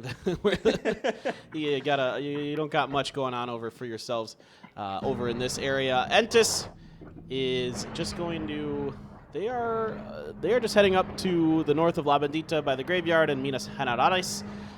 So just a nice, easy rotation for them for now. There's nobody up until you get up into the mountains by San Martin in front of them, so they're going to be able to get up on this particular mountain, get some view, see what's going on ahead of them, and then make their rotation based off of that. Not much action happening right now on the Phase 1. For Miramar, like, you have to wait till at least Phase 3 to see kind of like shots fired and people die and what happens. But Entus definitely scouting out for information here. I don't even think they will start rotating until they are completely sure of the next circle's location is at. So they're just going to go back in his car and start driving. They might try to set up their 2-2. They might send up someone up out that way. I wouldn't be surprised if they tried that. They usually try to gain as much territory as they can early on and then just try to collapse later on. Quadro now, they are up above that particular Gex fight that took place earlier where we saw a member of EM lose their life. And Yacha, he sees them. He hasn't pulled the trigger just yet, but we'll see if Quadro tries to aggress on this. I'd be surprised if they did. It's a little early for them to be making a move. Unless they maybe get a knock, then they might try to push in on through if they catch Gex a little bit off balance. Now we're going to take a look at Tiamba rotating into the circle. Lorena's going to honk, honk, honk. I don't think he knows Minsung's down there, obviously not, but Minsung definitely alert from the honk sound. He's going to take his gun out. We can see it on the screen. And Lorena is just going to follow his team, just honking all the way, honking all the way. I think there's a lot of confidence on this Tianba team right now. They are not afraid to let the world know that they are here. Oh, they are ready. They're more than ready. Yeah, just honking on by. They don't care. It's not like those honks are super, the noise doesn't travel super far, so it's not the end of the world. And yeah, Griffin's going to be coming in behind them a little bit, so curious about how that's going to pan out of that El Azahar area. Inonix and Gen.G, of course, we're in Picado. They have sent Pio and the others up here to the power grid to just kind of keep things at bay, get as center as they safely can. And they're just going to look over there, and Pio, I think, took some pot shots at long range. He's want to do that. He'll shoot at everything and anything because he is that good. Coming into Miramar, like, what would you say would be the characteristics of a typical setup a player would carry? Like, would there be less mollies and more smokes, or more frag grenades, less than grenades, or what kind of like characteristics can we see on Miramar? Yeah, definitely you're looking for more smokes. That's 100% probably the biggest difference. I mean, again, you're like, with the way PUBG is working anyway these days, smokes are just going to mostly be what you want in your utility. You'd like to have like maybe a molly or two if you need to push a compound and you need to flush some people out, and then a couple grenades for, you know, out in the open fighting. They're a little bit better in terms of that, like if somebody's behind a rock, that kind of thing, because the mollies spread on the wood of the buildings much better, so you're looking to use those if you're forced into a situation like if you have to throw one up to like a compound like where M200 is. You got to get up and in there. The best way to do it is throw mollies on the floor. That really buys you a lot of time and space. Right. I kind of miss the old nades though, you know, like I mean, they were crazy. Yeah, they were so good. Like it explodes like 5 meters away from you, and you will still take it down with a full HP, right? Oh yeah, oof. West. We're going west with this circle. That is a brutal shift. Nobody's over there. Who's gonna take who's going to take that compound just to the southeast of El Pozo? That one north of Monte Nuevo. Exactly. Yes, Korean commentators. And there's the other one that's really powerful. They're circling it and that ridge. So there's 3 positions you really like here in this particular circle. The eastern edge of El Pozo, that ridge line to the south of Pozo, and then the southeast compound, which LYG is heading towards right now. These are all pretty powerful positions in this particular circle. And on top of those, alongside with those positions, you see the ridges on top, like that you can climb up from Crate Fields, where Rush B Gaming is holding. That's also a pretty good position. It's pretty highly elevated, so you can easily grab information that you need. But we're going to see the rotation paths of Griffin. They're going to be farming off of Al Azahar, and they're going to be moving in afterwards. Yeah, they're just nothing super special going on for Griffin. They're going to take a very wide rotation. After this, you can see them on the bottom right-hand corner of your screen there. They are going to the north. They're going to try to wrap around by the Oasis, maybe get a few other loots and vehicles if they so choose. Tianba and Sun Sister are kind of thinking about dashing into each other, and then they're going to peel off. Tianba's going to go on the road just to the north of Crater Fields, it looks like, while Sun Sister kind of gets bounced a little further outside, more towards La Cobreria.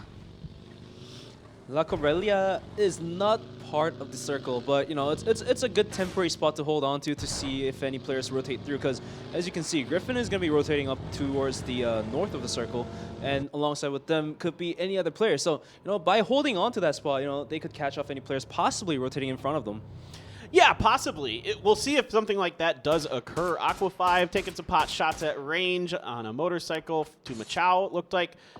He's going to be okay, I believe, as Detonation Gaming White should be able to make their rotation relatively safely. So for now, Gen.G is going to work the southern part of the circle, try to come up and through this direction. I would much rather come up from the southwestern part of the circle, if I could help it right now, is where I would like to see Gen.G go. We'll see if they try to go that way, if they've got different ideas in mind. Some shots into Tiamba. Now Sun Sister is going to try to cross.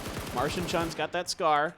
Lorena's already a little hurt from some kind of shots or something, and that Murato's starting to smoke a little bit, so he's got to be really, really careful when you start to see the fire in the front of it. That's when things get really, really dicey. Actually, Lin Shun gets out and just puts Martian Chun down. Great job by him. This Tianba team is just brimming with confidence right now. Sun Sister chasing down Tiamba right behind their backs, and following them will be Griffin a little far away. So we're going to be seeing a lot of action towards the north edge of this white circle here. And Tiamba, just looking to get themselves into the circle, will drive on the big road. Sun Sister right on their right side here. Gonna stop the car and take a couple shots. Not gonna happen though. Curzon, PH111, knows the cars are stopping by. He's gonna be the one to face off Griffin. Minsung, 2Heart, and 2Tab, all strong players. PH111 just gonna prone on the ground, waiting for the timing. He's gonna wait. He's gonna wait. This is not TPP, so he doesn't know if the players are coming out or not. He's gonna have to rely on his sound cues, but we'll see what this boy could bring to us. Yeah, exactly.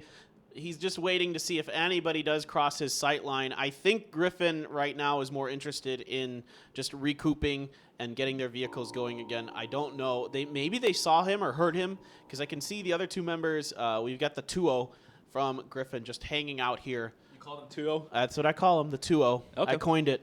Coined and minted. Right here, you heard it. I've said it on my own cast before, so I like to call them that because they've been together for a really long time. Right. Now, 2Heart, having a little sense of what's happening outside the compound. He's going to be waiting a little bit more, but it looks like the one with less patience is going to be Griffin. They're going to be pushing out to check out any corners here. Not going to extend a little further. He's going to heal off first. The circle is hurting and hurting. And once the phase number 4 starts, it's going to hurt even more when the circle closes in. So for Griffin, they have to either just back off from this or, you know, like, yeah, which is what they're doing. We're clean PH111 out, but for the safer route, they're just going to get in the car and book it. Yeah, you're 100% right. This is probably the better idea here. Now, they got to be careful because they are so weak from the blue. A couple stray shots as they are driving can potentially spell disaster. Aqua 5, whoops-a-daisy. Oh. Wait. Oh. Nope, he's going to have to get a ride. He's going to have to get a ride. Are they going to not? No, they're not even going to bother with it. It's not worth it in losing time for that. Those Muratos, that's part of the tricky parts of Miramar, is that the Muratos are not good off-road. There isn't good suspension and torque on those vehicles, so it's a little tricky to utilize them as there is, oh no, infantry. Oh, this is horrible. They are in a really tough spot. Now, this position is potentially okay in this circle. The problem is there's too much of this mountain over to the east still in it, so you can see just about everything inside of these dips. If the circle shifts away from El Pozo to the south, this position is not bad. But right now, with the way the circle is, this could be really, really dicey for infantry. Quadro's just gonna keep on bullying infantry, just caught with their pants down a little bit.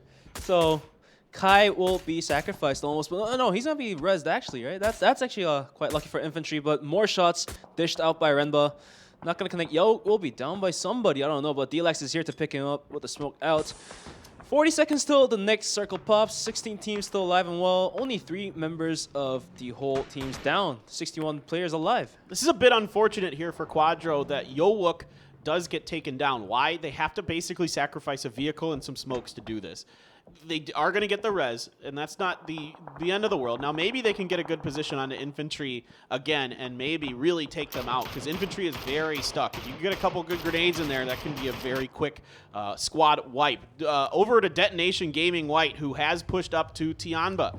Tianba has the high ground in this tall building, maybe, but we'll see. There is a lot of stories to work with in the building that Detonation Gaming White has moved into as well. Tianba, though, we've seen them. They're really good in city fights.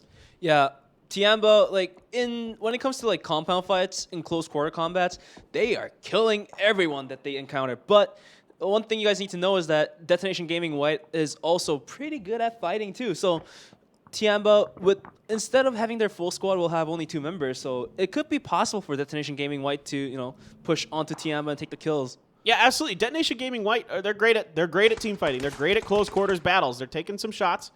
You can see a few of the bullets ringing just by the ears of those players. By the way, the circle is all El Pozo. This is actually awful for a lot of these players. This is going to be this could be a wild finish. Bench, buckle up, because if this one ends up inside of El Pozo, it's going to be one of these things where we have 13 teams and 40 players alive in Phase 8. It's just actually crazy. And coming into a close quarter like this, DMR is obviously it's good for shooting down buildings across, but when it comes to inside a building fight, those Uzis that Yanli had, the shotguns will be coming in huge. Long's gonna take out DA. That Lash took out. That's a kill stolen there. Yeah, it is. Oh, poor Lash did the dirty, and then the dirty got done to him. So a nice try by him. Curzon, they're gonna be on the edge of Pozo. Now, in theory, the circle is supposed to move away from the city eventually. It doesn't have to. It can end up in a city. We've seen it before. Those of you that watched PNC remember the Los Leones finish, for example, back then, and that one was absolutely insane. So let's see. Griffin, they're in. They've got 4 up. Griffin, I like their chances in a city fight as well. They're so good up close. Their reaction time's so good.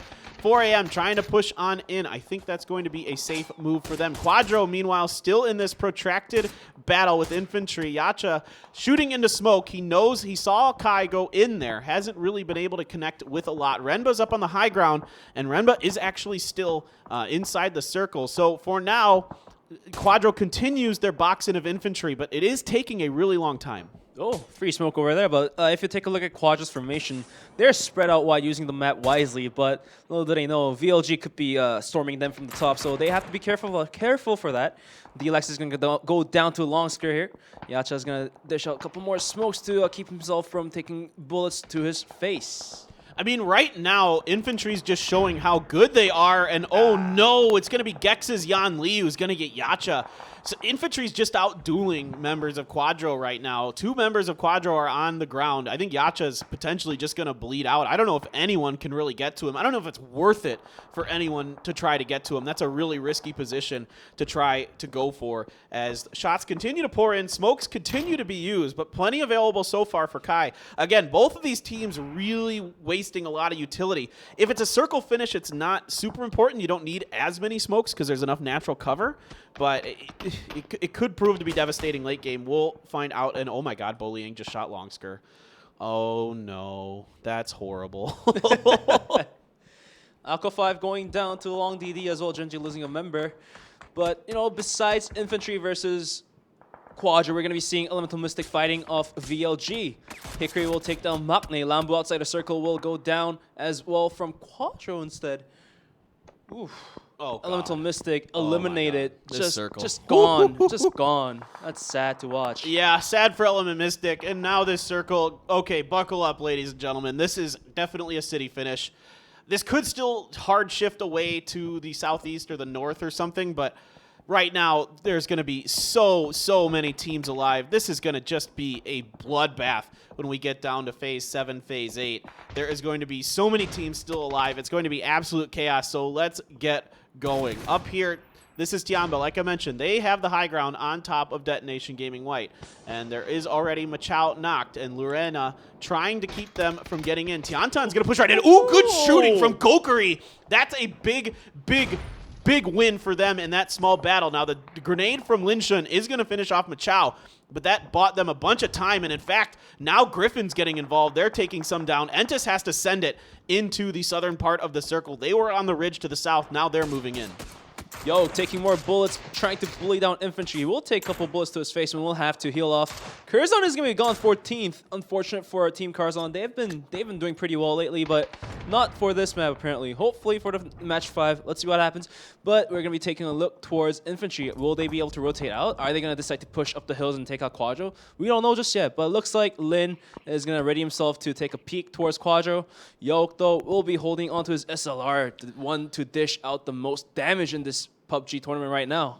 So those of you wondering why there haven't been a lot of grenades raining on top of infantry, the boys of Quadro up on the hill, look at this. They're just bullying them right now. Infantry is just feeling it. Bullying going to come up and finish the job, getting a double for himself, but he's going to pay the price for it. Tries to get a spin off, but Leo catches him in mid-air. Now you can see OGN Entus putting shots in here as well. Kale steals the kill onto bullying. Infantry quickly falling apart.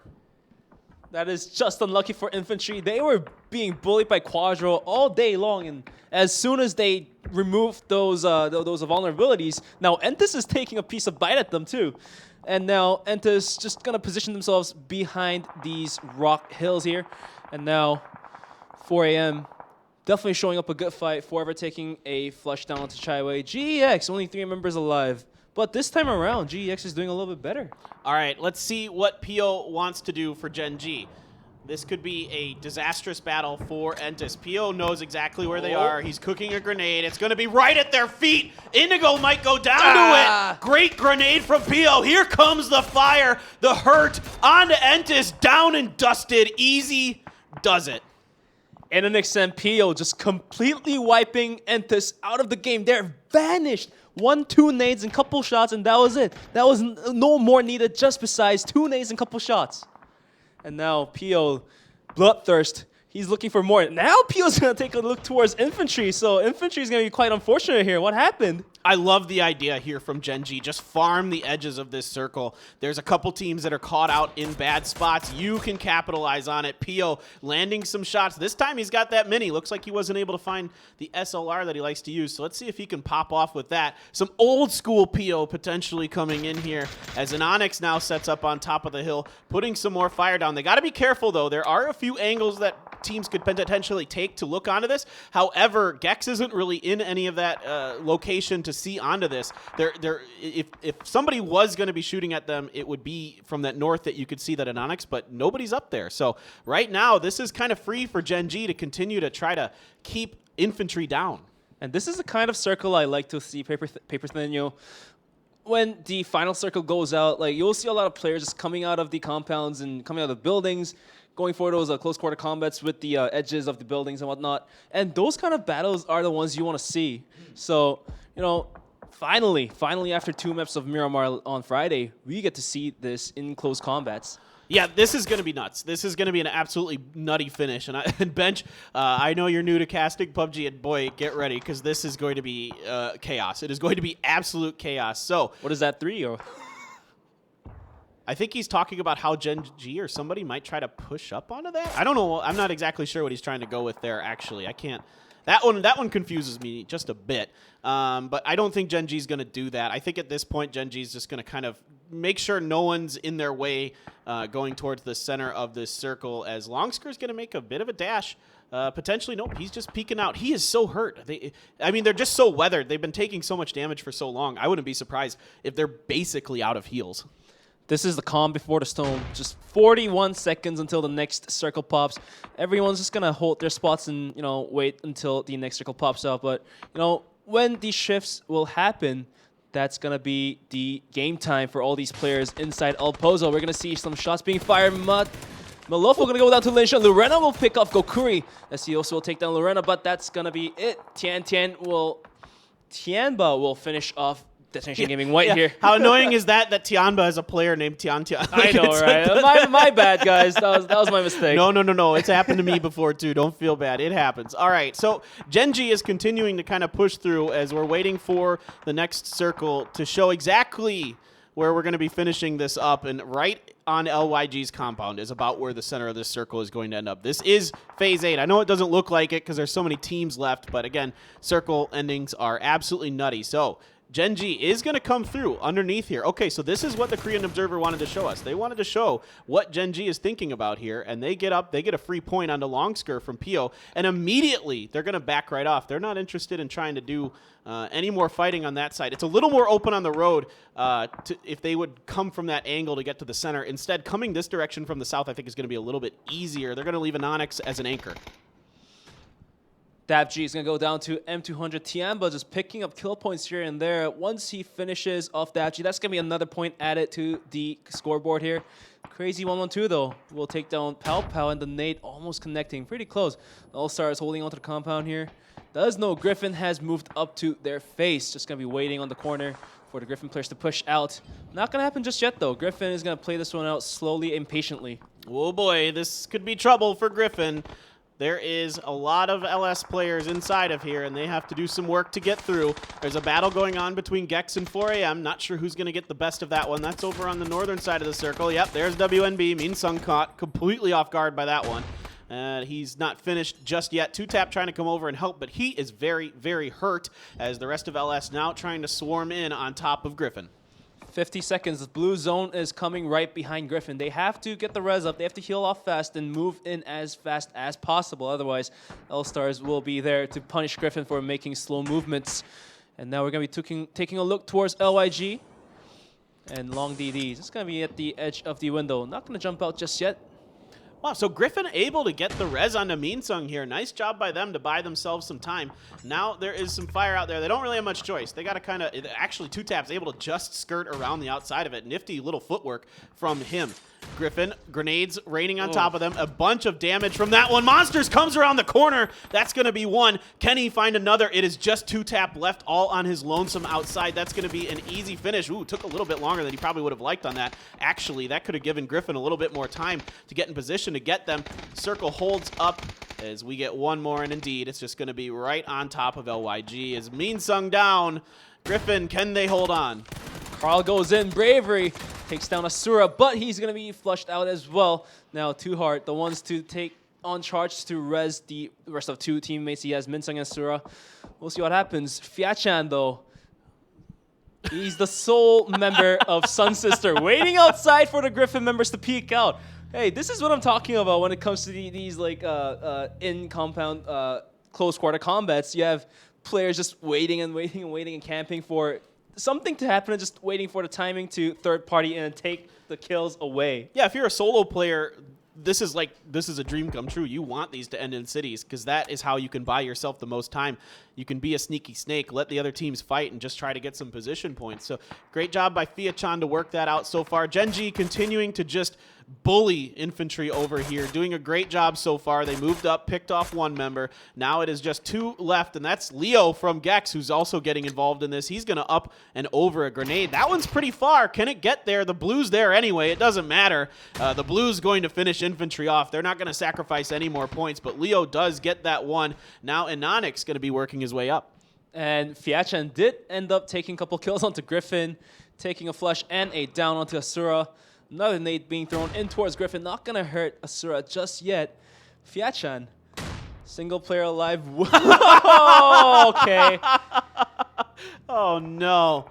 Asura not like this, and now Gen.G gets picked off trying to get behind the containers here, the oil drums or whatever you want to call them, as it is Anonix, and Pio is going to be the one providing the revive, as this is going to be tricky for Gen.G. Loki's trying to provide some cover, but he gets immediately shot at by Yan Lee.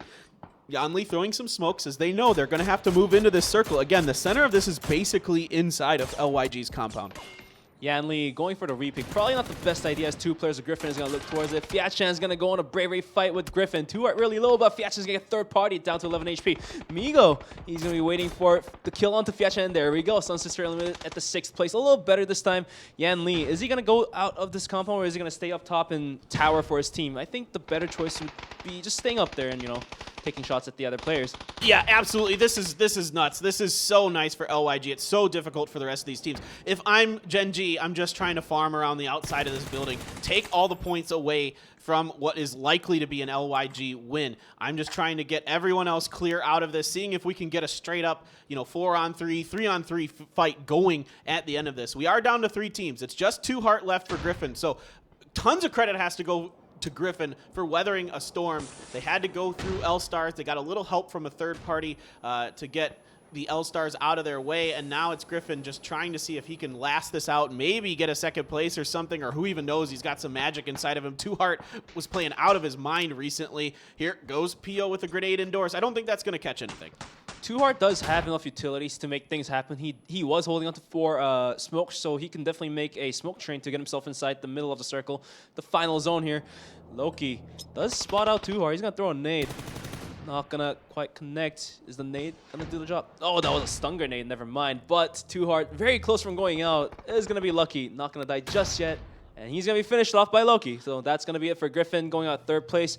Now, Gen.G versus LYG, 3-on-4. And LYG, their games weren't too great on Erangel, and coming into Miramar, they are definitely stepping this one up out. Yeah, again, a good start for them on Miramar. Once again, a bit lucky with the circle, of course. Pio gets knocked. There's not much else that can go on here. And Onyx sees him, and Onyx going to get one knock. He can't quite get the angle for the finish. Goes up on the boxes, but that puts him outside of the smoke. Can Loki pull off some heroics? He's got 2 above him, trying to spray it down. He's in a world of trouble. He's going to get Migo. He backs off. Really smart play here by Loki, but he doesn't have enough time. He is going to go down to Crazy, who jumps up and over. LYG, with a fortuitous circle, takes game number 4. LYG taking the last map of Friday and taking the first Miramar of Sunday today. So LYG definitely stepping their game up on Miramar. Erangel might have not been their most favorite map. So, and for Gen.G as well, I think they have found their vibe. I think they have found their rhythm coming in the 2nd place and picking up some kill points as well. Yeah, it was really solid, movement. Kind of what we've seen from Tianba do. They take fights when they should. They back off when they need to. They're doing a good job not losing members early, coming into late game situation, doing a fantastic job at the end there, just working the outside of that final compound that LYG was in. So a lot of credit to the Gen.G guys on that one. They really did a fantastic job making sure that they were able to farm as many points as they possibly could, because LYG just had such a great position. It was really going to be next to impossible to break it. So we're going to have to take a look at the next week's matches as well. But hey guys, stay around. We're going to be back with the final match of the day, Miramar 5th match. So stick around. We're going to take a quick break. We'll be right back.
yet.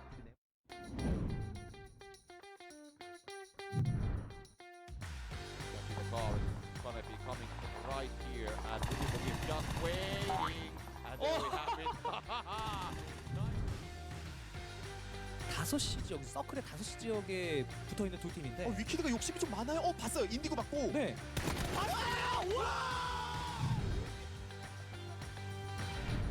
Arena, I guess you would call it.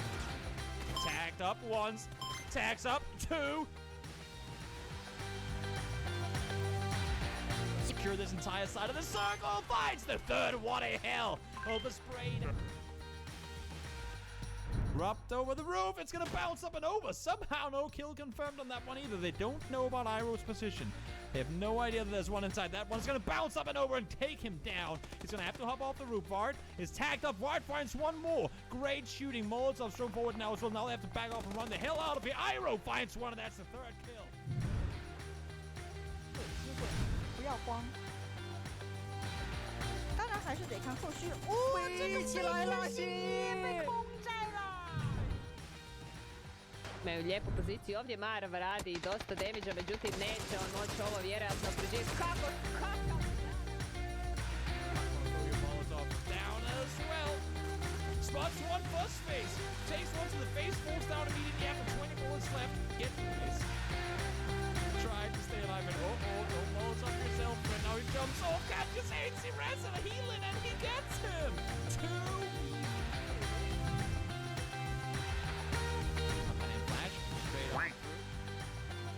Full wide. I think. Valius. Oopsie doopsie. There's a lot of flashbacks. What?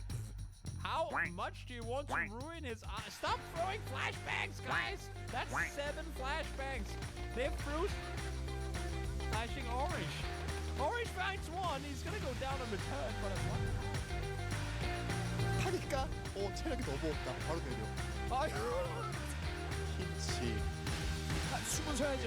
그쵸? 오시는 못 줘도 커피는 주고 싶네요. 김치!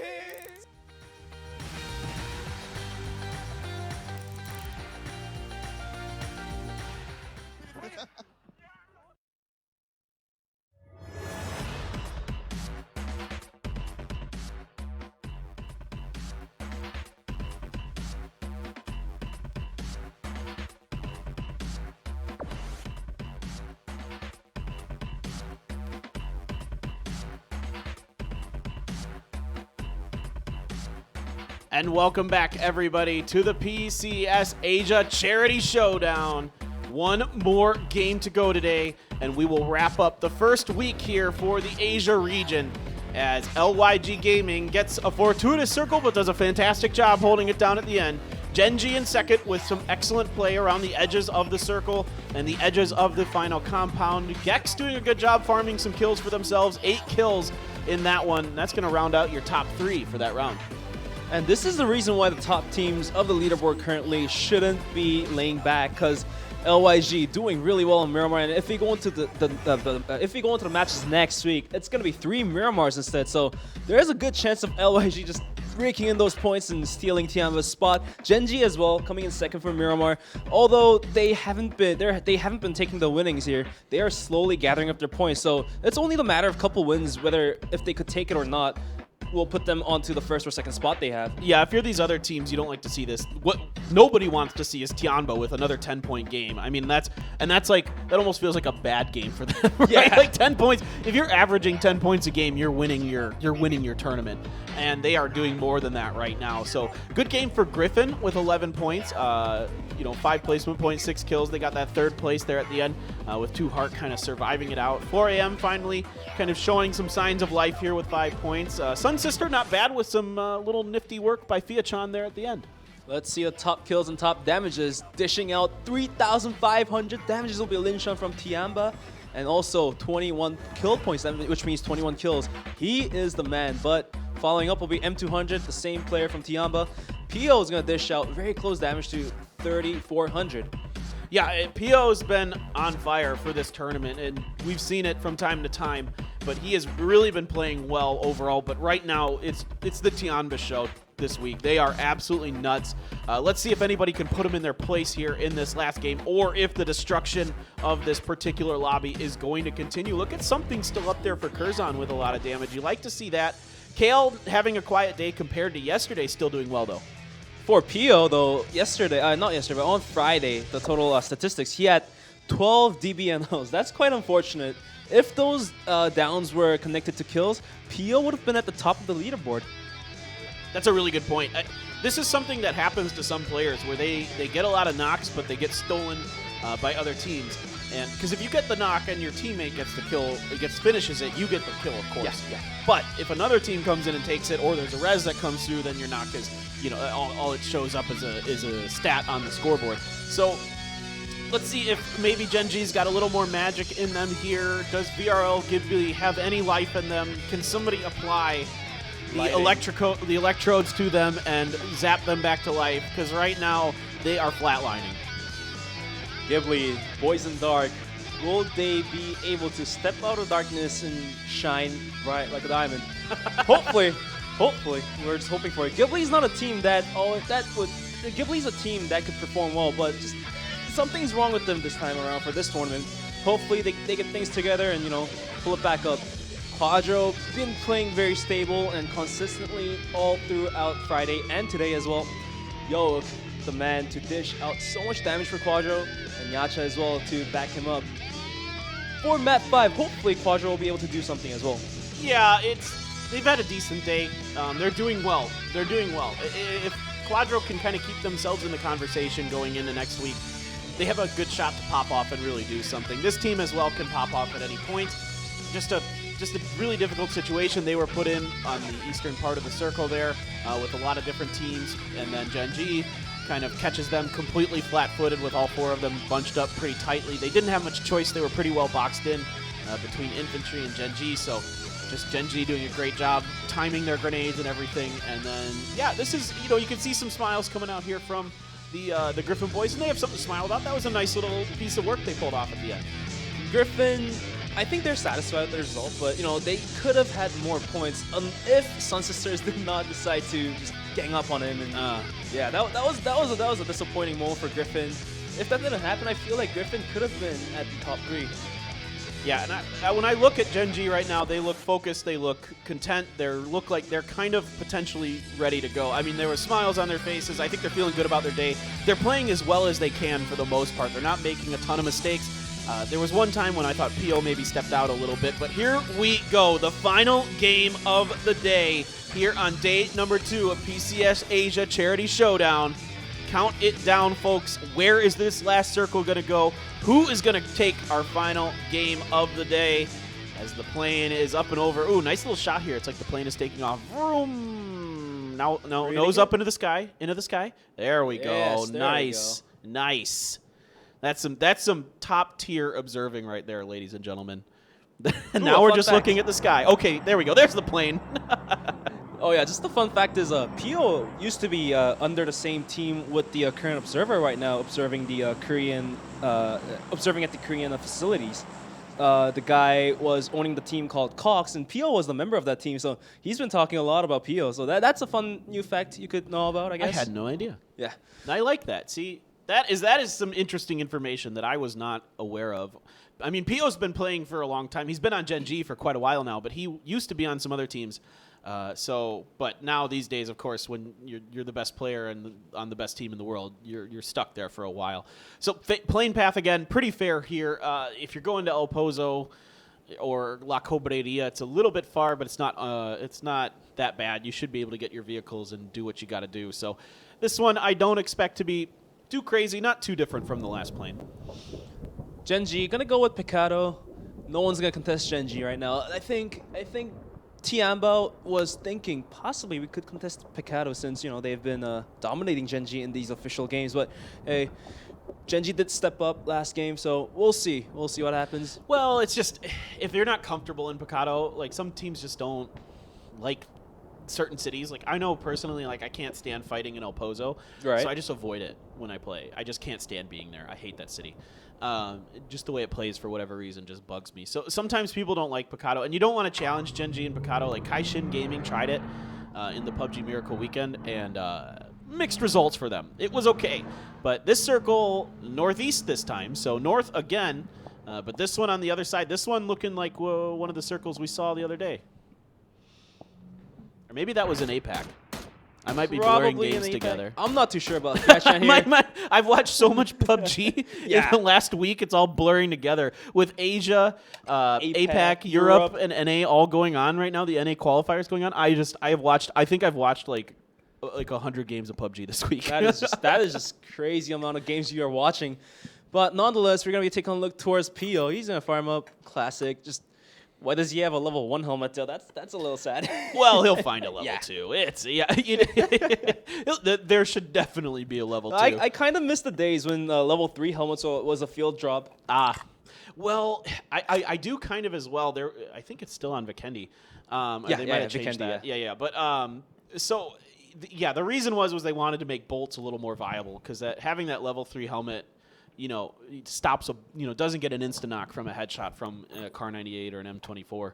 So I think they wanted to kind of give the bolts a little more breathing room and give players a chance to use them, try to make all the guns somewhat viable.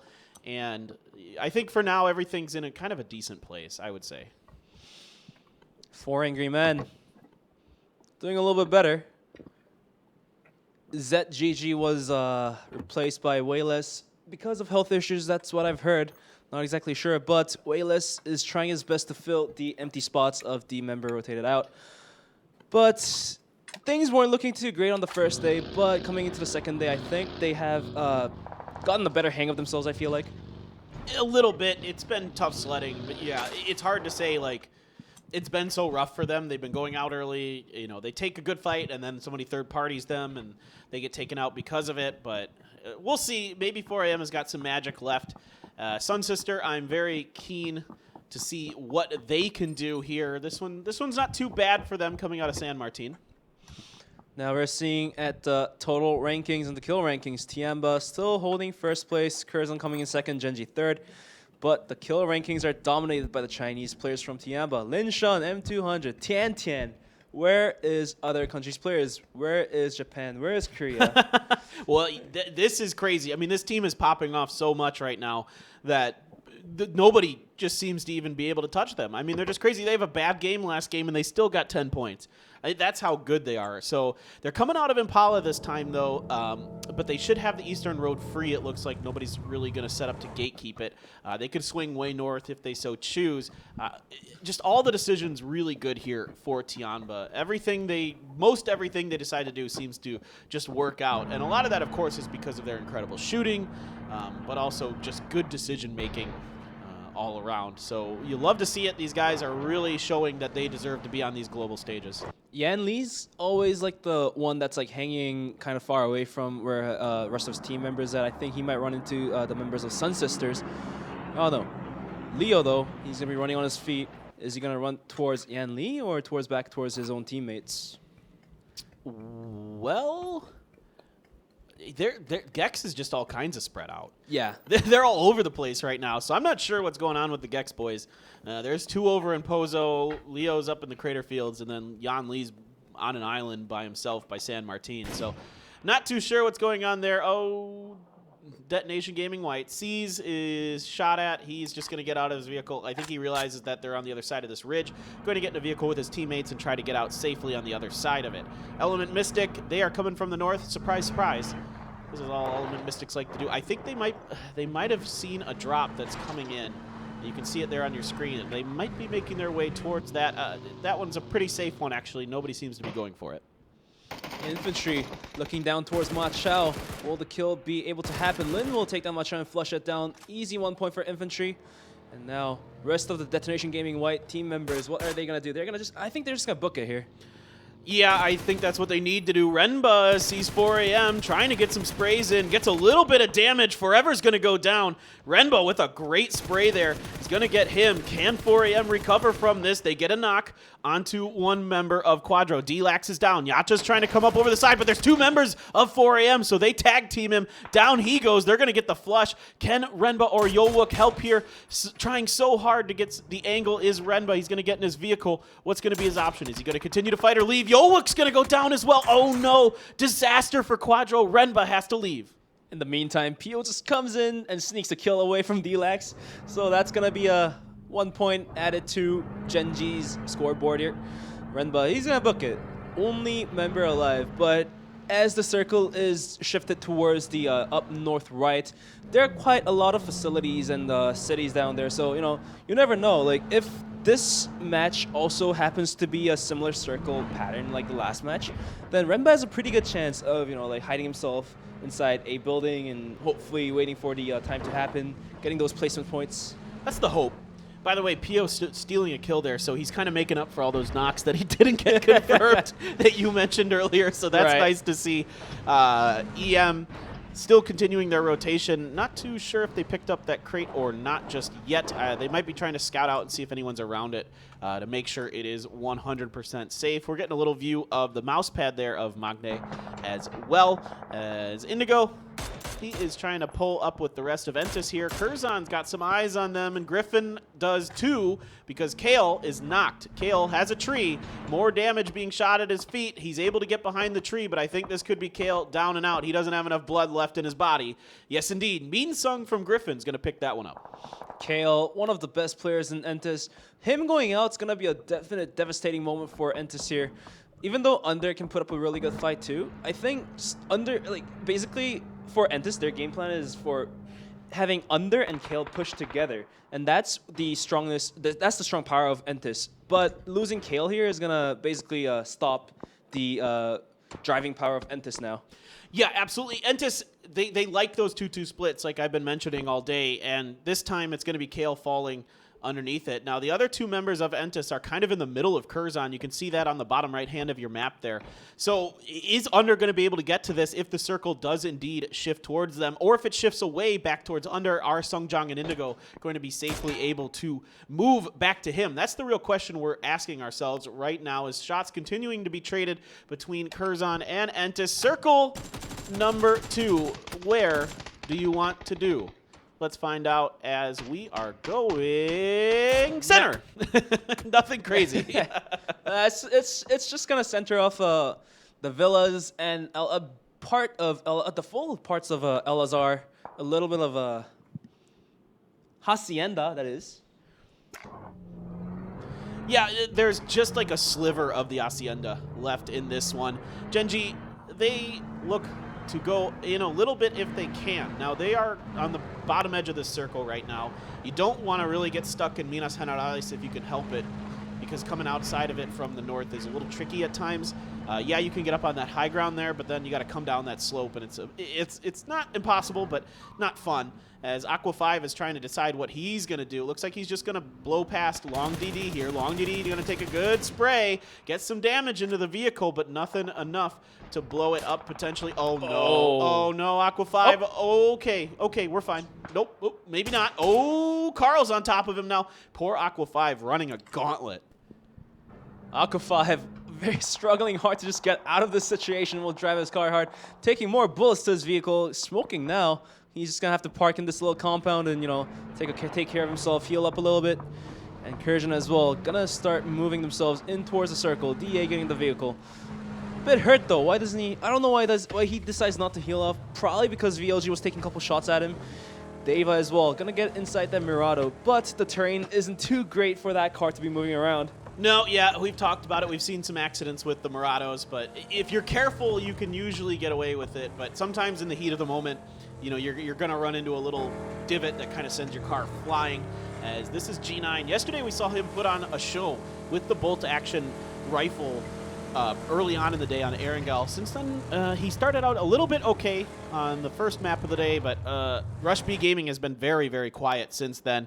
As we look back over to EM. Okay, Under is able to group up with the rest of Entus here because Curzon kind of got bullied out of their position by some crossfire from EM. Elemental Mystic, last map they ended up losing a member, which kind of screwed into their game plan, but this time around, all 4 members are well and living. So, kind of reminiscing what they did on Friday, this is a possible chance for Elemental Mystic to go huge and pick up more points. Now, Maknae just running around with an SLR in his hand, just scouting for more information. Yeah, exactly. 2 crates dropping right next to each other, right into Curzon's lap a bit. They can go out and get it. It could be a bit risky. There are teams who are going to be able to see this spot for sure. And let's see what they want to do. You can see there's Gex out there. I think Gex has an angle onto this, if I'm not mistaken. They should just be able to see it. It's an AUG, though, so that's nice if you can get to it. And, of course, the level 3 gear is mandatory inside the crate. Let's look at what the other crate has for us because we have not much else going on right now. I'm hoping for an MK14. MK14. Ooh, Bench all right. with the predictions. 2 yokes, too good. But will Team Christian go for it? As you have mentioned, there are other teams looking down at the crate as well. So I think they're just gonna spend some time just waiting to check if other teams are actually looking down or looking somewhere else. We'll see what happens with 2 level 3 gears. That's gonna be huge for Team Curzon. If they can get it. It is going to be a little bit tricky. And so now they're going to want to regroup with their team, and the Korean casters are showing exactly what we're talking about here. Are they going to be able to stop along the way safely and then regroup with the rest of their team? A little bit tricky, but very doable. These players are pretty good about getting in and out very quickly. So this is Curzon on the move right now. Let's see if they can pull this off. This is actually one of the more interesting things happening on the map right now. All right, Martian Chun quickly in. He's going to find that Mark 14 for himself. No problem. I don't know if they're going to go for the other one. I think they decided that 1 was enough for them. They didn't want to get too greedy. Going from a level 1 gear, as you saw on the ground, just left behind, going to a level 3 gear. That's a big upgrade. That is a big, big upgrade. Martian Chun definitely happy about this. Now, Team Curzon is going to move in towards the center of the circle as well. Pretty good spot. I'm pretty sure that compound is going to be the part of the next circle as well. But Phase 4 is going to start. The blue zone is going to start to move in. We'll see what happens. Yeah, now we're sending PO out ahead as Gen.G. This is typical for them. You're going to let PO be the front man. They're watching some of the transitions. He sees the vehicles up there, the ones that 4AM kind of had to abandon to get up into the warehouses up on the hill. Fight breaking out between L-Stars. Renba trying to get to Maknae as well as he crosses in. Renba, the only surviving member. Remember, early on, Quadro getting beat up in a fight with 4AM.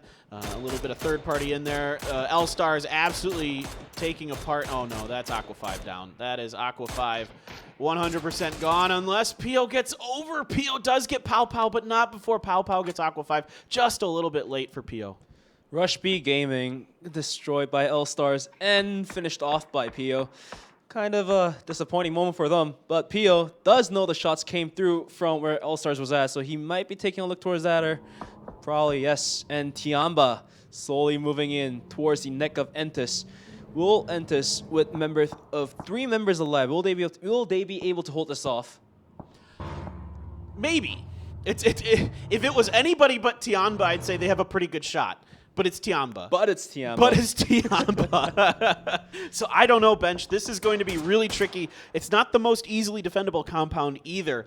We'll see maybe if that fight does break out. Over to Gen.G and L-Stars again. They continue to trade blows. L-Stars setting up below the hill. Pio and Loki trying to get up and over. They're going to have to maybe do this quick. As actually it was Rush B Gaming that they were kind of fighting at. There were some pot shots taken earlier, but PO trying to flank. Loki's going to be the mid man. Let's see what they can do. Loki's going to get knocked by WNB. So now where is Anonix? Anonix trying to keep Loki safe. I like the positioning here. You're able to potentially res Loki if L-Stars doesn't over-aggress onto the side of this. They might just wrap around the southern side of the hill. Yeah, PO decides to just fall back and hopefully go for the res onto Loki. Probably a better play, but never mind. The nade is going to be there to flush Loki out of the game. GEX Leo will take down maps as well. More fights coming through all around the map here. PO, though, while he's taking the heal off, he's going to be taken out by Long. Almost very close to be a flush. Yes, there you go. 4AM adding another kill to their score.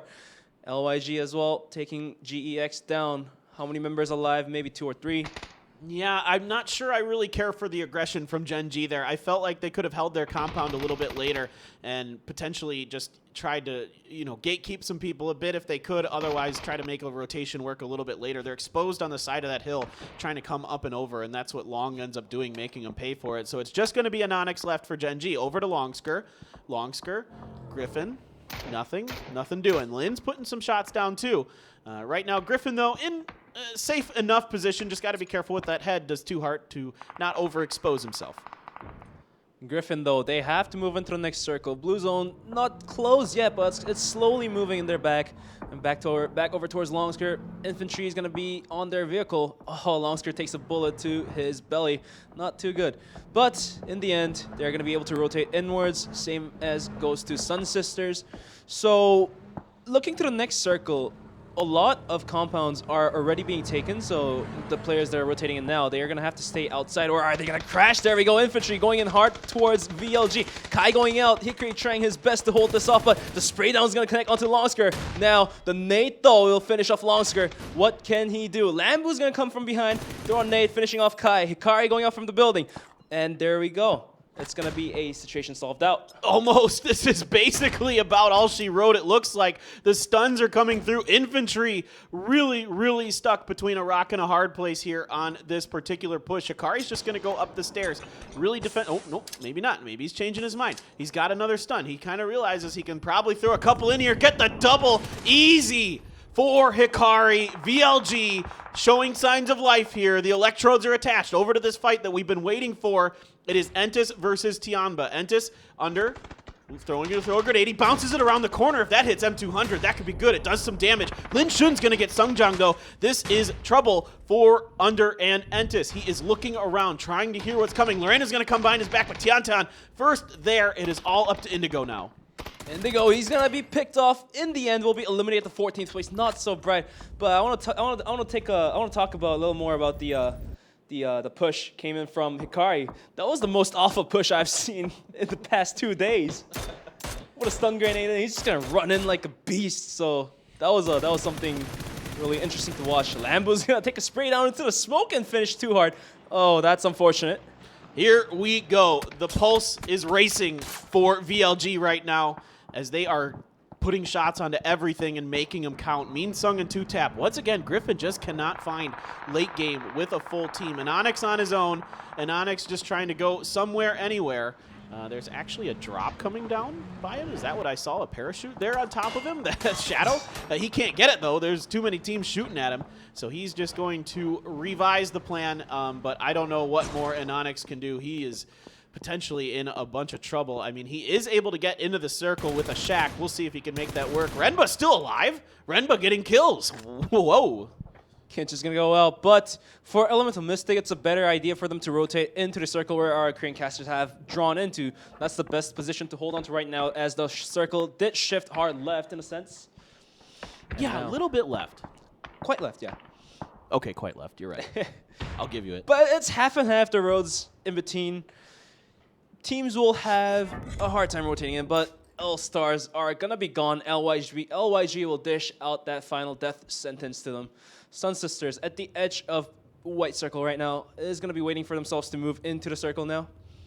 Well, Sun Sister, you got to win this one. You got to win a tough fight.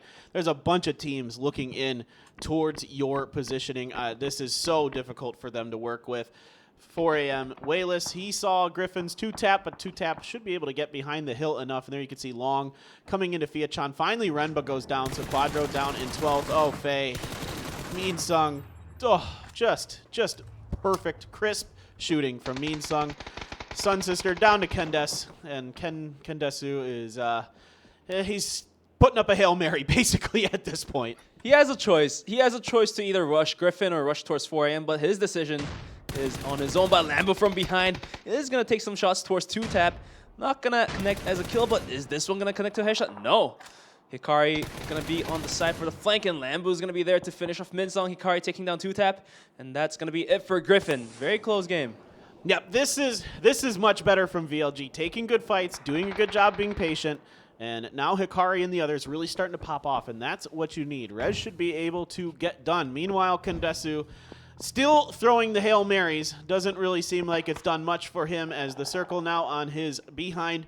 He needs to get going. Actually, he's looking over towards VLG. He might try to pick up a cheeky kill here. He gets some shots down, but dodging and diving is Deva. So Deva, so far, just turns around and puts him in the ground.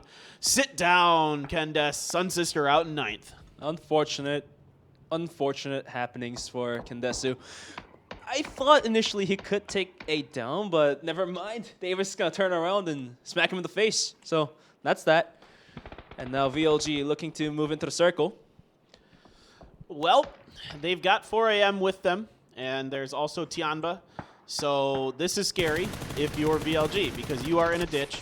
4 a.m. has a good angle, but the shooting is really on point for them right now. Deva's going to knock long. They are immediately busting into a vehicle because, again, they got to move just a little bit forward to get inside the blue. Good grenade from Wayless gets Deva. But look at Deva's reactions. Like, he was taking the shots first, and then he proned, got down to the belly right away, looked right at the back, and shut down the head. That was good plays, but apparently he's going to be down by a nade.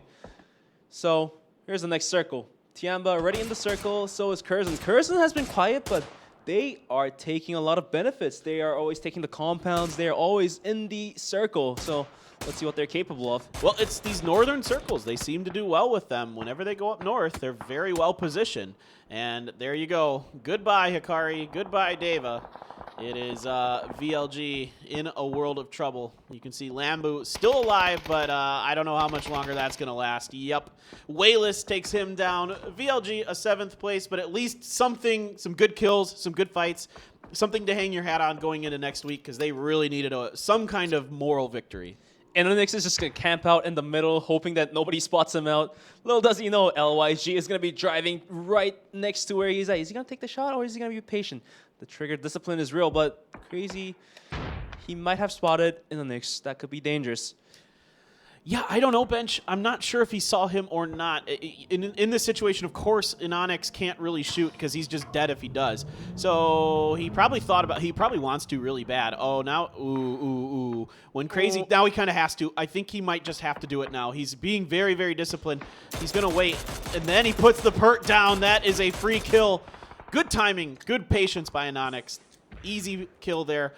Waiting for the right opportunity for Crazy to get right in line of him. He might be going for the dead body crate. We'll see if he wants to do that. Maybe not. Just maybe covering off an angle. Over here, EM's got to push through LYG. Elemental Mystic. Kira taking tons of damage. He's going to have to heal off, but he does have Lash to cover him. Maps, though, on the other side is going to be looking towards where EM is holding on to. A couple of nades being exchanged. Not going to connect to anyone for the damage. The flashbang is being thrown to hold it off. Migo on the side, though. He could go for a possible flank up top, and that could be a dangerous one for EM. But Migo is going to play this one out safe. He's not going to go for the flank, so EM gets a better position in, possibly. Yeah, this is, I mean, EM does have the better position, but they don't have the numbers. One knock, and this will fall apart pretty quickly, most likely. We'll see if they can hold it down. They can get one. Good push here by Lash. Barely outduels Maps. Maps with a good turnaround, but isn't able to get the knock.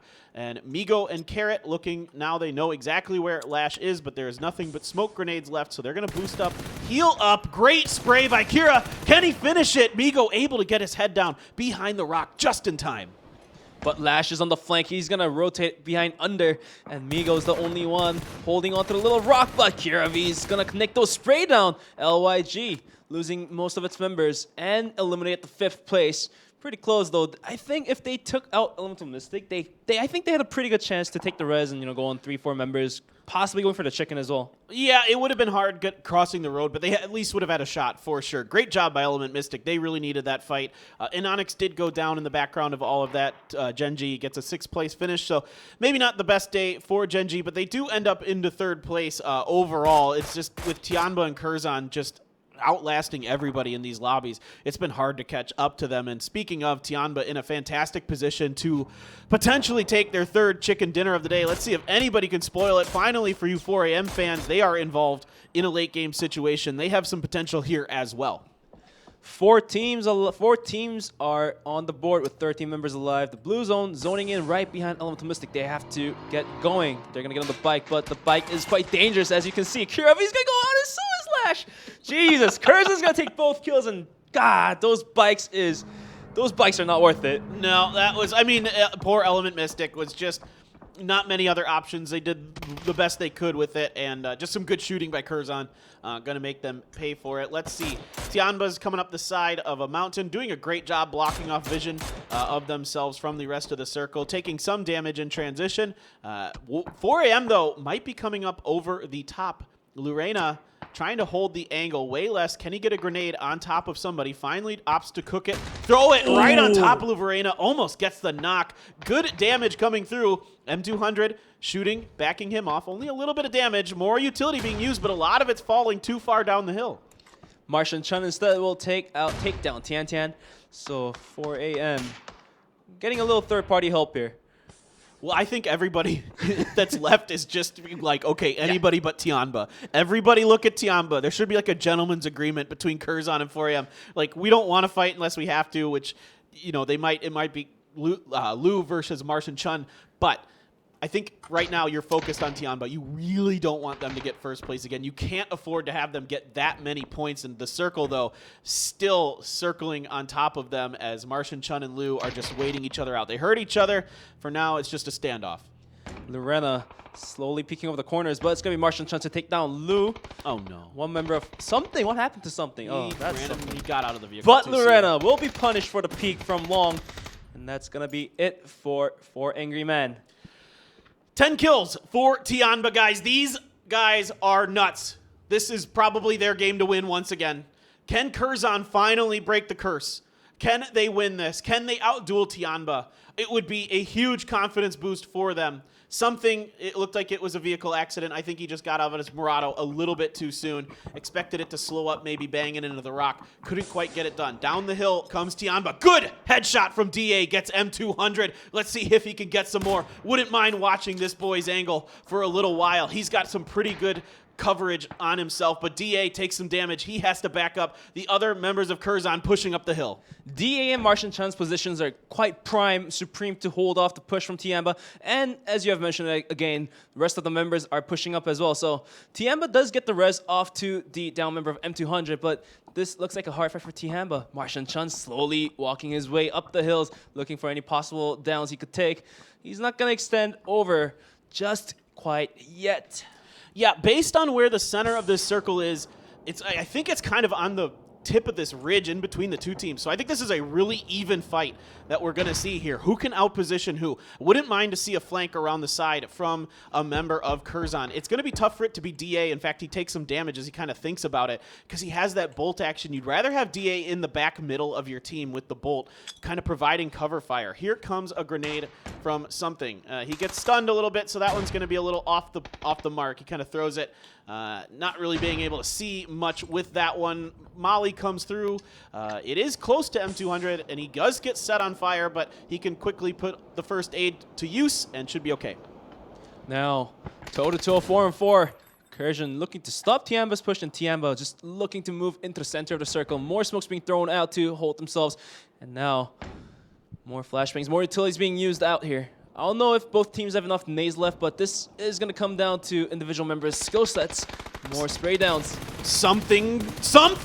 He gets one. Can he get two? Trying to fend off Linshun. That's no easy task, and there Linshun's going to get the knock. Now Linshun holding the angle. He's just saw the head of PH111. Martian Chun trying to come over. He's trying to get on top of Tianba. Can he do it? He's going to get one. It is just up to Linshun. Heroic. Is he going to do it? One member here. Curzon finally takes down Tianba. Great push by them. Ending the day with a win and inching themselves closer to Tianba's lead. Martian Chun was a heroic push. I don't think a lot of players will have the guts to just push in that kind of situation where there's two teams left and a member of each teams are down. Like, that push basically necked it for Tianba. So Tianba, unfortunately, will not take the first place, and instead, Curzon's gonna step it up. I love it. I love it. You love to see Curzon come through. They lost a duel to Tianba, a 4-on-4 early on in the day. They come through and do very, very well here at the end. Great push, good aggression, good job controlling their territory, knowing their situation very, very well.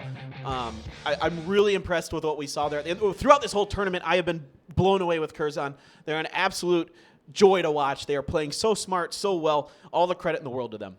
So this spices a lot of things up. So LYG has been stepping their game up. Curzon has been playing consistently. Tianba playing really well. Gen.G just going in really close up to the neck of Quadro, and Quadro a little underperforming today, but you know they have the capabilities to perform more and more coming onto the next week's matches. Yeah, I agree with you. This has definitely gone from like jalapeno spicy to habanero spicy. So we're up in the Scovilles a little bit here in this particular day. As day 2 was really, really good games across the board. I mean, of course, what a pleasure to watch Tianba and Curzon. They are They're just absolutely making such good decisions, playing so well, utilizing the situations they're given to get points. You can't say enough about them. But coming for the next weeks, we're gonna have 3 Miramars, so we're gonna switch things up. Instead of having 3 Erangel maps, we're gonna have 3 Miramars and 2 Erangels to finish things off. But after tonight, what's gonna happen? Europe next. Europe's next, guys. That's not too far from now. That has been nuts too. If you haven't been watching that, teams like Omaken and TSM and Team Liquid, of course, Navi, FaZe. I mean, the Europe lobbies are so stacked, guys. You definitely want to check those out. Those are incredible. Just like Asia, I mean, these are 2 fantastic, wonderful regions to watch. A real pleasure to be a part of all of this as PUBG Esports continues on.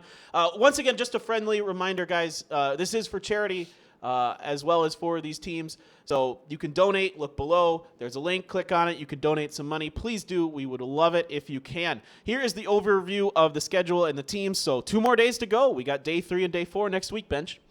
Yep, it's going to be on Friday and Sunday as usual.